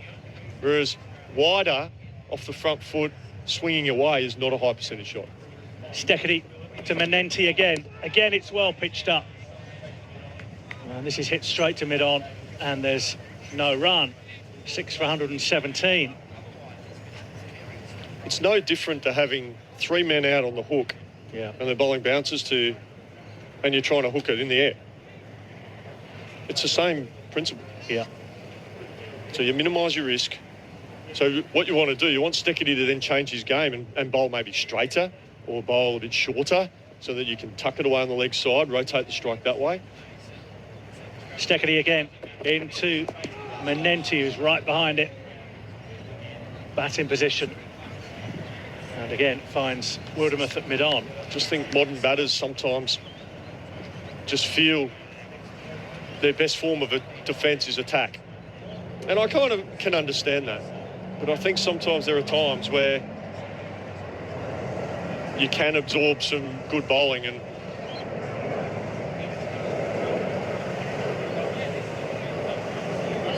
especially in this situation. Every run feels so important.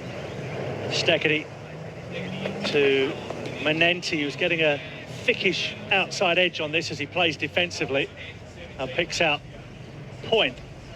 And a dot ball to end the over. Lehman 33, Manenti on 5. And I think just further to that comment, I'm certainly not saying you go into your shell and be negative. I think you just play the higher percentage shot. So Ben Manenti, for instance, he's very good cutter, very good puller, and he drives well straight, punches back down the ground. So you formulate your game plan against this particular bowler. This is how he's trying to get me out. He wants me to play with a vertical bat through the offside, so I'm only presenting half the face. He's leaving cover open, but the threat is he's got 3 slips in place, as well as a keeper. So I've got to minimise my risk in that. I'll still punch down the ground. If he gets short and wide, I'll just hammer it with a square cut to the boundary. No problem. That's higher percentage strokes. And then if he gets too straight, I can work him on the leg side because there's gaps. And if he bowls short, then I'm just going to park him. So it's just about understanding how a bowler's trying to get you out. It's not to say, lose your intent and don't look to score, because you must look to score. Like Jake Lehmann is a strong player through the offside. You wouldn't want him to not play a cut shot, for instance. Here's Vidler into Jake Lehmann. He tucks this off his hip, down towards fine leg. He'll get at least one there, thinking about a second. But the fielding is good, and it keeps them down to 1. And Queensland probably won't mind that. They'll fancy having a little chip at Manenti here. Well, I think if Callum Vidler continues this short ball plan, I think Ben Manenti will look to be aggressive. There's no one out deep on the leg side in front of square. There's only the fine leg. There's a square leg, and just as I say that, the square leg's been pushed back to the deep square leg fence. I think that's Jack Clayton there has been moved to deep square leg. I understand the threat Manenti poses with the short ball. Here's Vidler. It is a short ball, and Manenti is quick on his toes and ducks underneath it and lets it go through to Pearson. So, how long can Manenti keep doing that for? Just leaving the ball. See, I like this. They're now bringing up the square leg, because I'm thinking, as much as it's one of his strengths, I'm thinking I want him to play it. So there's one out for the hook. Yeah. And deep square leg, Clayton has come up to more conventional square leg. So there's a big gap over square leg and mid-wicket for Manenti if he wants to. Vidler with the short ball, he does want to. Cracks it away for 6. It slams into the temporary stand. That's a fine shot from Ben Manenti to move into double figures, and South Australia 6 for 124. Well, exactly what you said, Robin. You want him to play that shot. I'm a rubbish captain, James. So he brought Jack Clayton up, Marnus Labuschagne, and Callum Vidler then went the short ball, but it was right in Ben Manenti's wheelhouse. And as we see, Jack Clayton now is going back on that square leg fence. But that was a beautiful shot, Ben Manenti. And this is what I'm talking about. This is my point I'm trying to make. You play to your strengths. And it's a real strength of Ben Manenti's game. You wouldn't want him to not play it. What happens next? Here's Vidler into Manenti. Well pitched up this time, and Manenti is right behind it, defending it to Vidler. Almost feels like it's a game of cat and mouse, doesn't it? It's a little game within a game.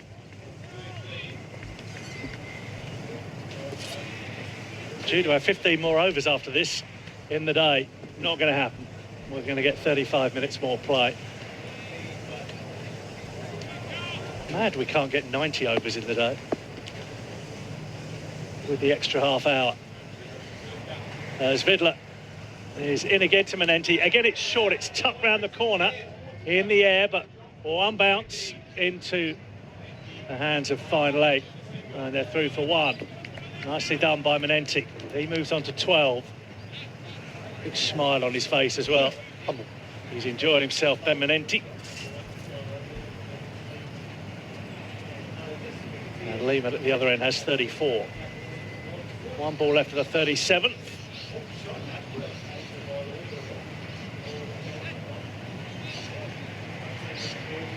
And South Australia's lead is 30. Vidler, final ball of his 12th over into Jake Lehmann. Short ball down the leg side. Lehmann looks at it almost disparagingly and lets it go through to Pearson. And there's no run. End of the over. We're going to have a double change here on Grandstand Cricket. Coming in, Tim Nielsen and Aaron Bryans. This is the 2025 Sheffield Shield Final. South Australia versus Queensland. Live from Karen Rolton Oval. On your radio, ABC Sport Digital Radio, and on the ABC Listen app.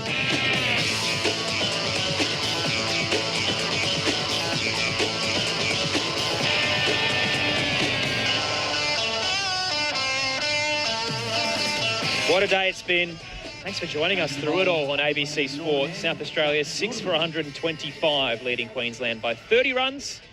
So they were dismissed for 95. Aaron Bryans with you alongside former Australian coach Tim Nielsen as we close in on the conclusion of the day's play. And Tim, I feel like it's a cricket bingo card at times between, it takes too long to get back out there after rain. And my favourite one is, why can't they fit in their overs in a day? And it's going to happen again. It's amazing. See, you let them bowl 90 in the day, they get 85 in. You let them bowl, you mask them bowl 96, they get 90 in. Wildermuth into Manenti from the northern end, beaten through to Pearson, stuck the bat out across the off stump.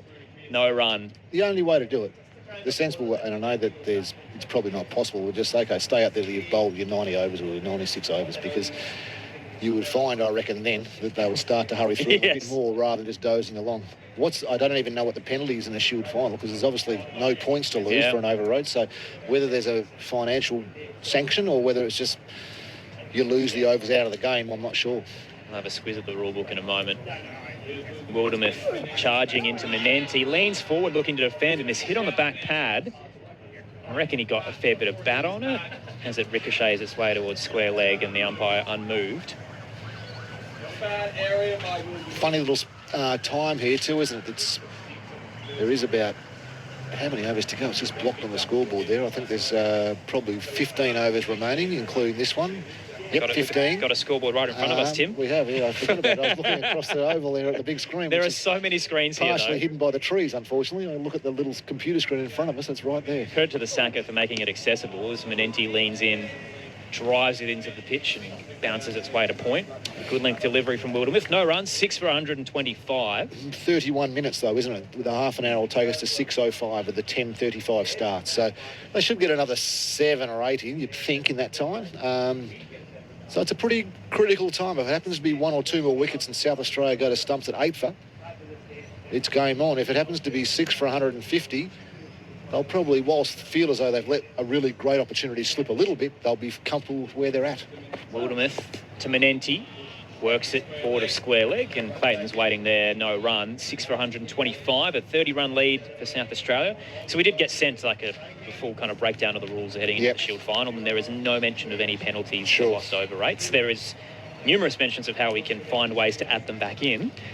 Yes. Which is whether it's an early start or a later day. Yeah, but okay. Yep. No mention of any penalties. I mean, considering it's supposed to go 5 days and it is unlikely to, I think they won't mind too much. There might be a sanction. It might just, I don't know. It obviously can't be points, can it?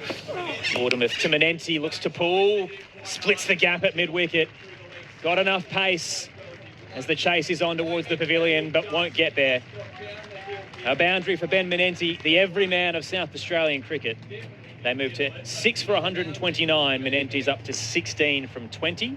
And this was the big debate, Tim, heading into today, Lloyd Pope or Ben Manenti, and the answer is, well, Ben can do a little bit more of everything, even if Pope is the better spinner. Yeah, I think this is, given it's a Shield final, it's a home Shield final, and a draw was an option for South Australia, albeit with the bonus points position needed to be considered. I think if we looked up the numbers at Karen Rolton Oval as well, you'd probably find that spin has a minimal impact. So they still felt. Wildermuth to Manenti, pushes it to cover. On the hop, Lovell's waiting, no run. 6 for 129, South Australia, leading Queensland all out for 95, so a 34-run lead at the moment for the home side. Aaron Bryans, Tim Nielsen with you. 0467920222. Seb from Perth has got in touch again. I feel like he's doing this. He's just busy, Seb. Yeah, he must have a quiet afternoon. Says, same question, but with a twist. If you were to build your best second Australian 11, regardless of age, to play next weekend, and you need them to play for your life, who would you pick? He's just raised the stakes, Tim. There's some stakes there, yes. Is there anyone, let's ignore the best second 11 because I feel like it's a tricky task, but is there anyone coming through the system that you would bet your life on, you feel like they're deserving of a national spot? My only concern about this is it's my life. You value it very much. And I kind of enjoy being alive at the moment, and we're talking about a cricket game. We need you through the commentary. I'm not sure it's life and death to be sure, but I understand the urgency for Seb. He's desperate to find out who the next big thing is. I reckon Seb. I'm going to say that Boland wasn't in the last Test match team, so I'm having him in a team that's playing for my life. I think he's as consistent and as skillful as you could hope to get. Michael Neser is probably another one that you would be able to rely on pretty strongly. He turns up with bat and with the ball in hand more often than not. Nisa bowling away from the southern end to Lehman. Big swing across the leg stump. Pearson has to dive to his right and it ricochets off his gloves, trickling down towards long leg. And they'll take a bye. South Australia 6 for 130, leading Queensland by 45 runs. And Swepson's another one of those who's playing today for Queensland who would feel a little bit hard done by that he was close to the Australian 11. Probably thought he'd be in the mix for Sri Lanka and didn't get there. So, yeah, they seem to have, especially in Sri Lanka, maybe a little bit more than India, but in Asia probably all round. I think if they have the finger spin options that can bowl and spin it either away from the left-hander, which is the Nathan Lyon style off-spinner, or the Matt Kuhneman style left-arm orthodox, it spins it away from the right-hander. I think they feel as though they have more control with the finger spinners rather than the leg spinners. So unless you're Shane Warne, who has got such great control and can drop the ball on a dime pretty well every ball, the concern is in lower scoring games on big spinning wickets that the difference could be made if you had one bowler go up maybe 5 or 6 and over for 10 overs. Slipping a gully in for Manenti. Nisa bowls to him. It's full and nips up close to the off stump, straight through to Pearson as it beats Manenti. Fielding changes as well off that last delivery, and it's largely more symmetrical what we're seeing out there. So that slip in a gully, but then you've also got, aside from the deep square leg, there's or deep backward square leg, you've got the mid wicket, mid on, mid off, cover, point. So it's kind of around that infield very... And noticeably, Pearson up over the stumps to Nessa here. So I think they're probably just trying to bowl at the stumps, trying to block things up with Manenti. Nisa bowls to Manenti, looks to pull. And catches it enough through square leg. Down to the rope for 4. Ben Manenti rollicking along to 20 from 23 deliveries. South Australia 6 for 134. Leading Queensland by 39 runs. Too short from Nessa, wasn't it? He's probably not at full pace at the moment. He looks like hopefully he's not hurt. He did go off the ground for a period before, but it seems as though the report was they were just looking after him. Maybe a little bit of treatment, but with Pearson up over the top of the stumps. Nisa to Manenti on 20 awaits. Looks for the cover drive. It bounces perfectly to Labuschagne.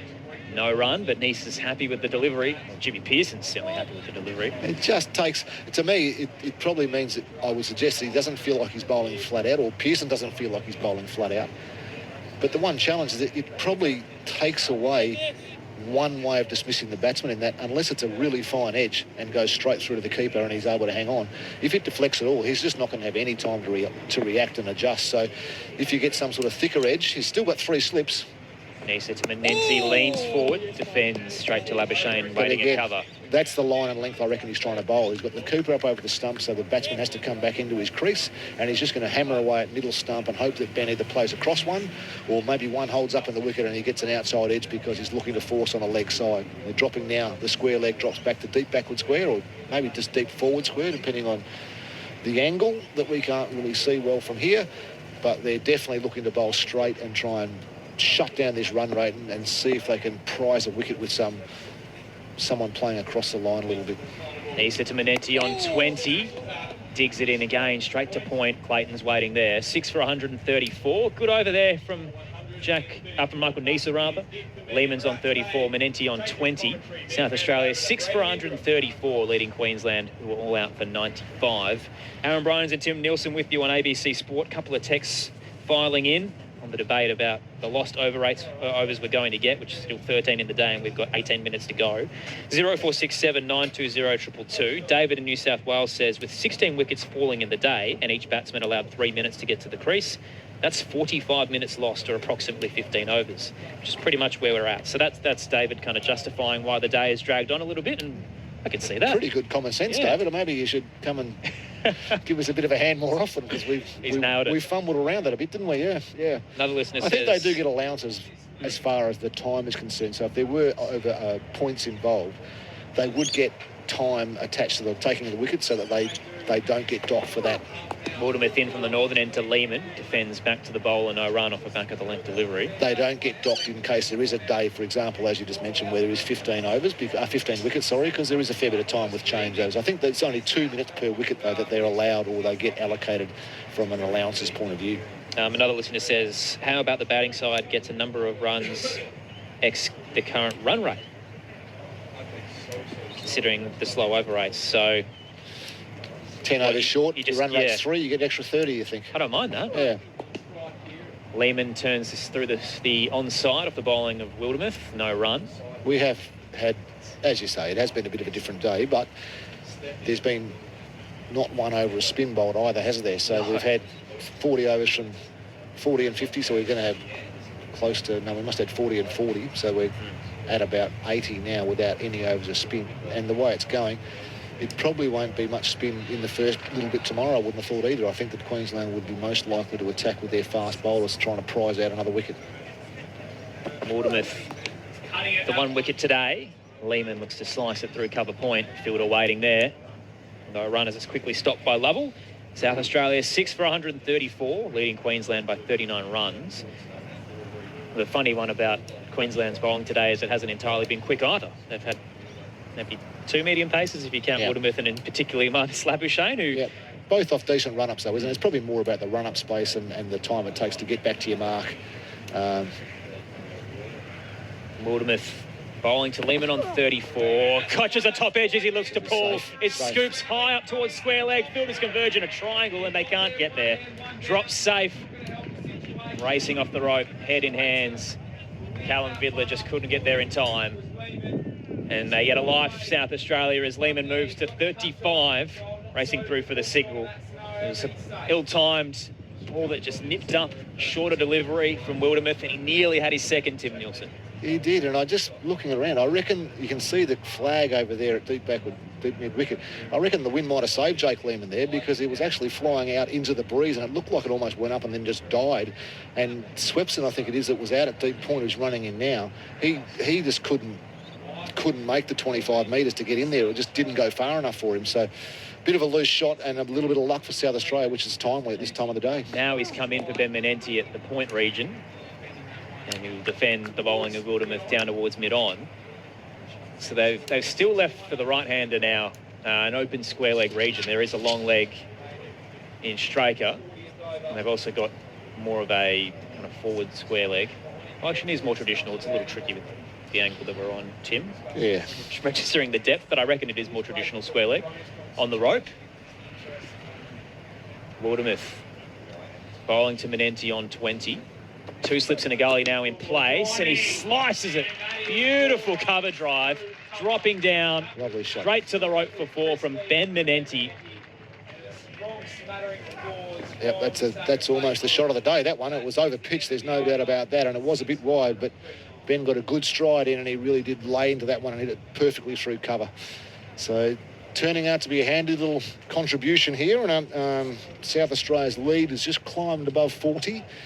And all of a sudden, this interestingly today, Aaron, by my reckoning, I reckon the longest batting partnership has been about 9 overs. These two have been at it since the wicket was on the 31st ball of the 35th over, so they're 5.5 overs. So and I'm not sure how many they've put on. Those 112 was the fall of wickets, so they put on 27. But we've just had a day where there hasn't been a pair that have batted for longer than 10 overs, which is quite amazing. Now you've nailed it. I just had a quick squeeze through the scorecard, and you're bang on, Tim Nielsen. Michael Nisa bowling away from the southern end to Lehmann. Clubs it straight down towards mid-off, no run. Fun day, though. Plenty of highlights, jam-packed. If you have just joined us, been the start of the Sheffield Shield final, and it is a long day. We understand you come in and out. Usman Khawaja out for 2 after being dropped twice. Marcus Labuschagne out for a 7-ball duck. Jack Clayton got run out first ball as well as he tried to go for a quick single. Queensland 5 for 64 at lunch. Quickly lost a flurry of wickets straight afterwards, and all out for 95 with Brendan Doggett taking 6 for against his old side that he's won 2 Shield titles with, and now shining for South Australia.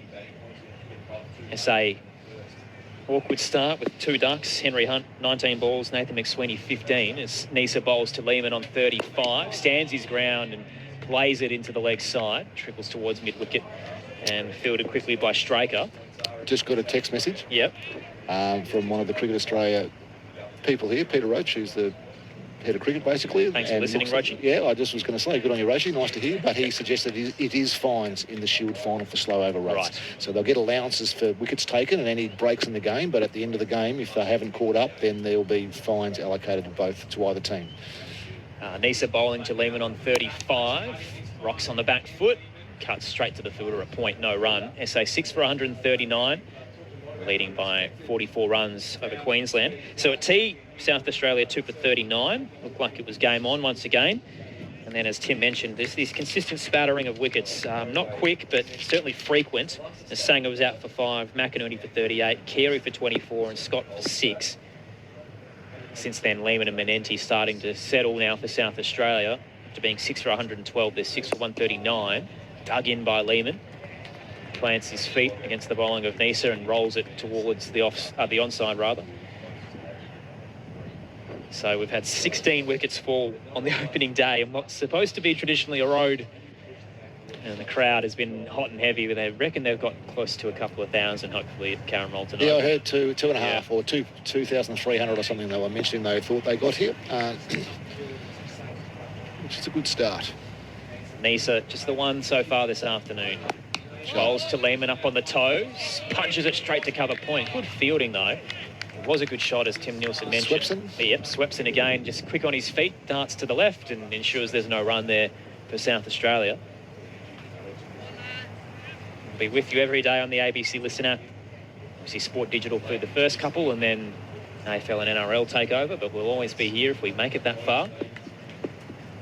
The ABC Listen app, your home of sport. Just look for the button and there's the picture of your favourite code. Nisa bowls to Lehman. Cover drive that finds the gap. Down through extra cover. Chase is on. There's certainly 2 on offer and Labuschagne will get there and they get the double. Lehman moves to 37. South Australia 6 for 141.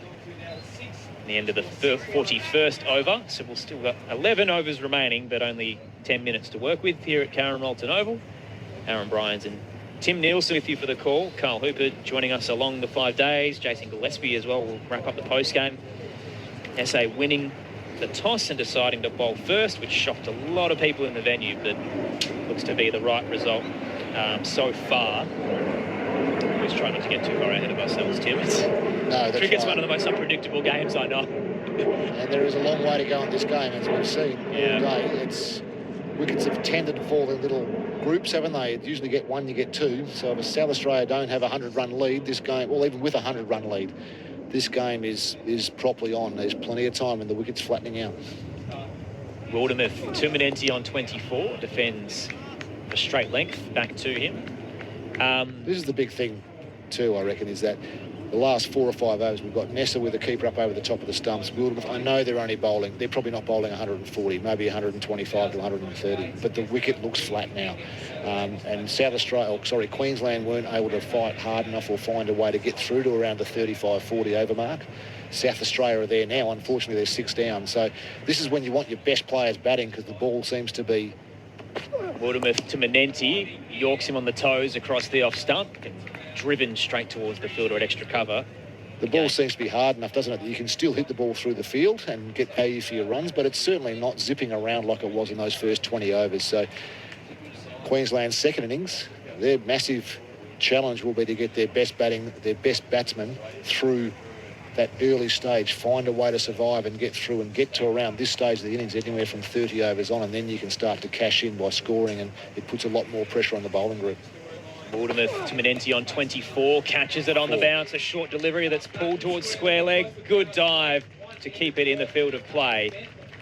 And they'll end up running through for a couple of runs there. It was good desperation from Clayton, sliding across and sticking the arm out, paddling it to Vidler.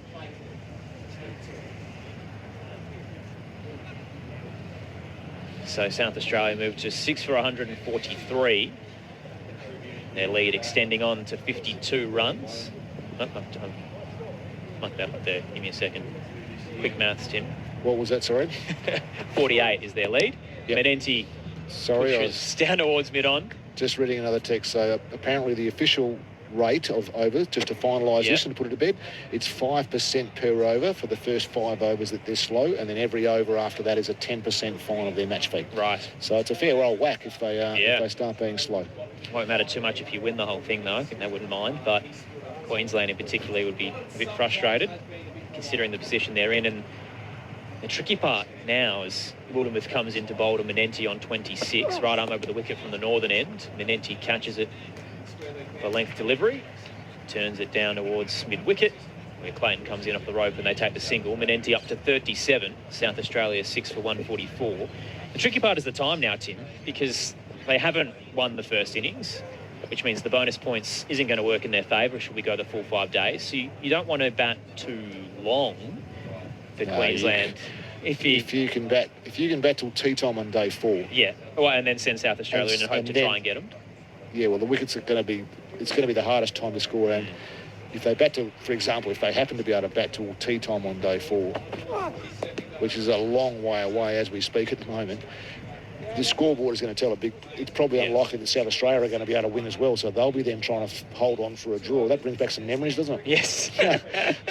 So, it's a different game. That's where it was so important for Queensland if they were going to, whether they were going to bat if they won the toss or were dobbed in, was to bat deep and long in the first innings, put some scoreboard pressure on South Australia, knowing that they could try and give South Australia about 8 hours, maybe even 9 hours if they played well enough to survive, when it was probably very unlikely they'd be able to score enough runs to win. Final ball at the 42nd was full and straight from Wildermuth and defended by Lehman. And as a result, Michael Neser will continue from the southern end with South Australia 6 for 144. Currently leading Queensland by 49 runs. Great to have you with us at Karen Rolton Oval. The sun's starting to set across the pavilion, certainly behind us at the southern end in the demountable storage containers, Tim. Neser races towards Menenti, whips up. A little bit of a shout. There was a noise as he stuck the bat out across the off stump, but either bat onto pad or bat onto the pitch. Came off Pearson's glove, I think. Third option, third time's the charm. I reckon he played missed and it kind of hit Pearson on the end of the fingers and flew to that third slip sort of area. Here we go, the replay. Yeah, off his finger, yeah. Lavershame's happy to have a shout, as we know he does for everything, whether it's at test level or first class level. He's not going to die wondering, isn't he? Neser bowling to Menenti on 27, catches a quick one that stayed low, did very well to guide it backward a point. Slip caught and rose, and they get through for 2. South Australia 6 for 146 as their lead moves to 51. Menenti up to 29 and Lehman at the other end on 37. So a very handy partnership as they've now added 34 runs. As Tim mentioned, we haven't seen a pairing go past 10 overs together. Imagine we'd be closing in now on these two. Yeah, this is about 8 now. 8 overs now. Neser to Menenti. Back of a length. Game kept low. Up towards hit height and defended. Back to the bowler, no run. And the day just slowly coming to a close. This portfolio highlights. Notice Swepson just bowling a couple to... He collected that ball at mid-off and now he bowled a couple to his mate at mid-on. So maybe he's got the nod to say we've only got a couple of overs, we've only got 10 minutes left in the day, we might get 2 or 3 in from you, or 2 or 2 from you at one end, so that might change things a little bit. Neser to Menenti, straight drive back to the bowler, clean take from Neser, no run. And you're right, he's stretching out the hip flexors and looks like he's gearing up to go, Mitch Swepson. Some late spin. The sun sets on Karen Rolton Oval. We haven't seen it all day. Quicks have owned the opening of the Sheffield Shield final. The breeze is just beautiful, isn't it? Yeah, it's a beautiful day. There was a period where it was quite a hot day. Neser towards Menenti on 29. Pulls through mid-wicket, down to the rope for 4, never in doubt. Neser back of the length. Left the door open. Menenti cashes in, and South Australia to 150 in the 43rd over. after dismissing Queensland for 95. A couple of times now, Ben is able to latch onto those kind of back of a length balls that Michael Neser is bowling. He doesn't look like he's bowling at his normal full pace. Keeper up over the top of the stumps, and it's just too short. Manenti loves the pull shot and latches on, as you said. He doesn't need to be invited twice. He latched onto that pretty quickly. So he's now moved to 33, as you mentioned, and it's becoming a very handy little partnership. 55-run lead for South Australia. Neser slips over with the ferocity of his delivery as he pounds it towards the toes of Manenti, dug in towards point, and he's a little bit sorry for himself, Michael Neser, as he dusts off the knees and pops up at the end of the 43rd over. South Australia 6 for 150. A 55-run lead over Queensland, who were dismissed for 95. Lehman's on 37. Ben Manenti's on 33. Neser still the 1 wicket so far this afternoon, alongside Jack Wildermuth. But there is going to be a change at the northern end, as you can hear over the PA. And Mitch Swepson, as Tim Nielsen predicted, is coming into the attack for the first time today. Just showing on the screen, they're just showing a replay of Brendan Doggett's 6 wickets this morning. Yes. And he did have a couple. The first one, Khawaja, and then the last one, Steckety, who played a pull shot, were back of a length or shorter. But the other 4 were beautiful length. He pitched the ball up so nicely this morning. The ball was tailing away from the right-hand batsman, and he bowled with good pace. So yeah, hopefully that's the recipe for them in the second innings as well. And probably Queensland maybe haven't been able to bowl straight enough or full enough for long enough today to capitalise on maybe some of the stuff in the crease. Having said that, South Australia 6 for 150, so then it's not like they're cashing in big time, are they? But at the same time, I suppose we're aware that Queensland only made 95, so a lead of 55 is relatively significant at the moment. It hasn't been total dominance, but just the little moments have been enough to edge them ahead. Mitch Swepson into the attack, the first spinner of the afternoon. The slower approach for the right arm over the wicket. Leaning back, Lehman takes a couple of steps and punches it through cover. Floating across, Lovell will get there towards the rope, and they'll get 2. Lehman moves to 39 off 58. South Australia 6 for 152. Interesting field, because I think I said before, Jake Lehman can cut the ears off a budgie. He'll cut, even if it's on middle stump, it's way too wide for him. And they've got a cover and then a deep backward point to the ball spinning in, so it's got to go straighter. Sweeps into Lehman, waits for a slower delivery, just guides it through square leg as he catches the bat over the top and caresses it through to the fielder. Single on offer, he moves to 40. South Australia 6 for 153. So Lehman looking unfazed at the moment, but it's Ben Manenti's turn to have a crack at Mitch Swepson. He's on 33. That fielding setup that Tim mentioned is going to change slightly for the right-hander. So deep point, got a short backward point, cover, mid-off, mid-on, mid-wicket. Manenti leans forward, a leading edge as he looked to push it to the onside, and it rolls down towards the cover region, and darting across is the point fielder. Another single, Manenti moves to 34. Rounding out that right-handed batting fielding setup was the deep mid-wicket, but now Jack Lehman's back. We'll go again for the left-hander, which is virtually a clean flip,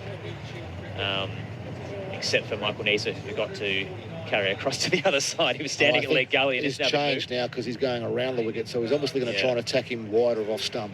They had Neser at kind of 45 or backward square, and now they've moved him across to a backward point, which would suggest that he's going to try and bowl wide off stump and let Lehman drive or cut him.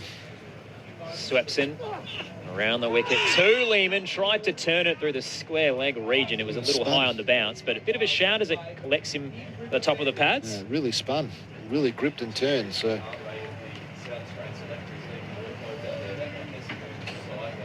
Lehman's on 40, closing in 1.5 century. Swepson beats him. Gain a fair bit of movement.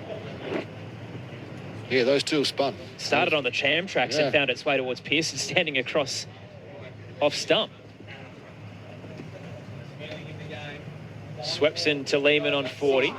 Last ball of the over, and he meets it full, taking a step forward, leaning into the delivery, defends no run. End of the 44th, South Australia 6 for 154, leading Queensland currently by 61 runs Lehman's on 40, Menenti's on 34.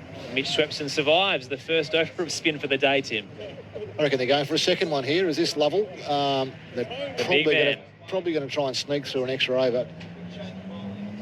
Jake Lehman and Ben Menenti, if they don't have a shoelace that becomes undone, a pair of gloves that needs replacing, or a pad strap that breaks in the next 4 minutes, 3 minutes by my clock, I'd be disappointed and surprised. So Angus Lovell, who's got 4 wickets in this campaign, of the 33 overs he's bowled, an average of 32.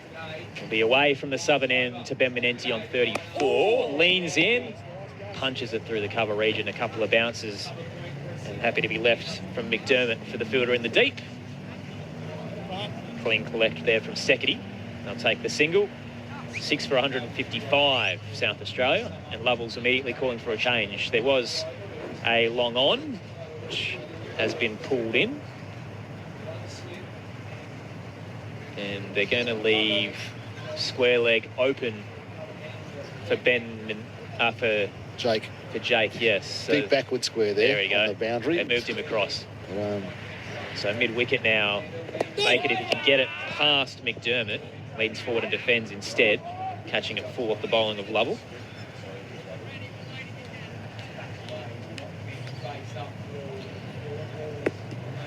Away from the southern end into the sun.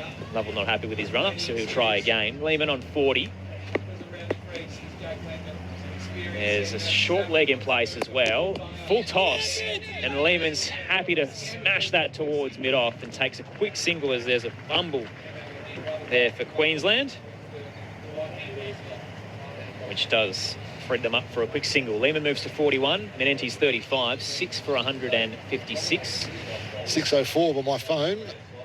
Don't know whether that's the official time or with 2 balls to go on the Closing over. in. 3 balls to go on the over. That's probably going to be the last over. Bowling full again from Lovell. Menenti leans in and forces Vidler to do some more work down in the deep. Another single. 6 for 157. Menenti moves to 36.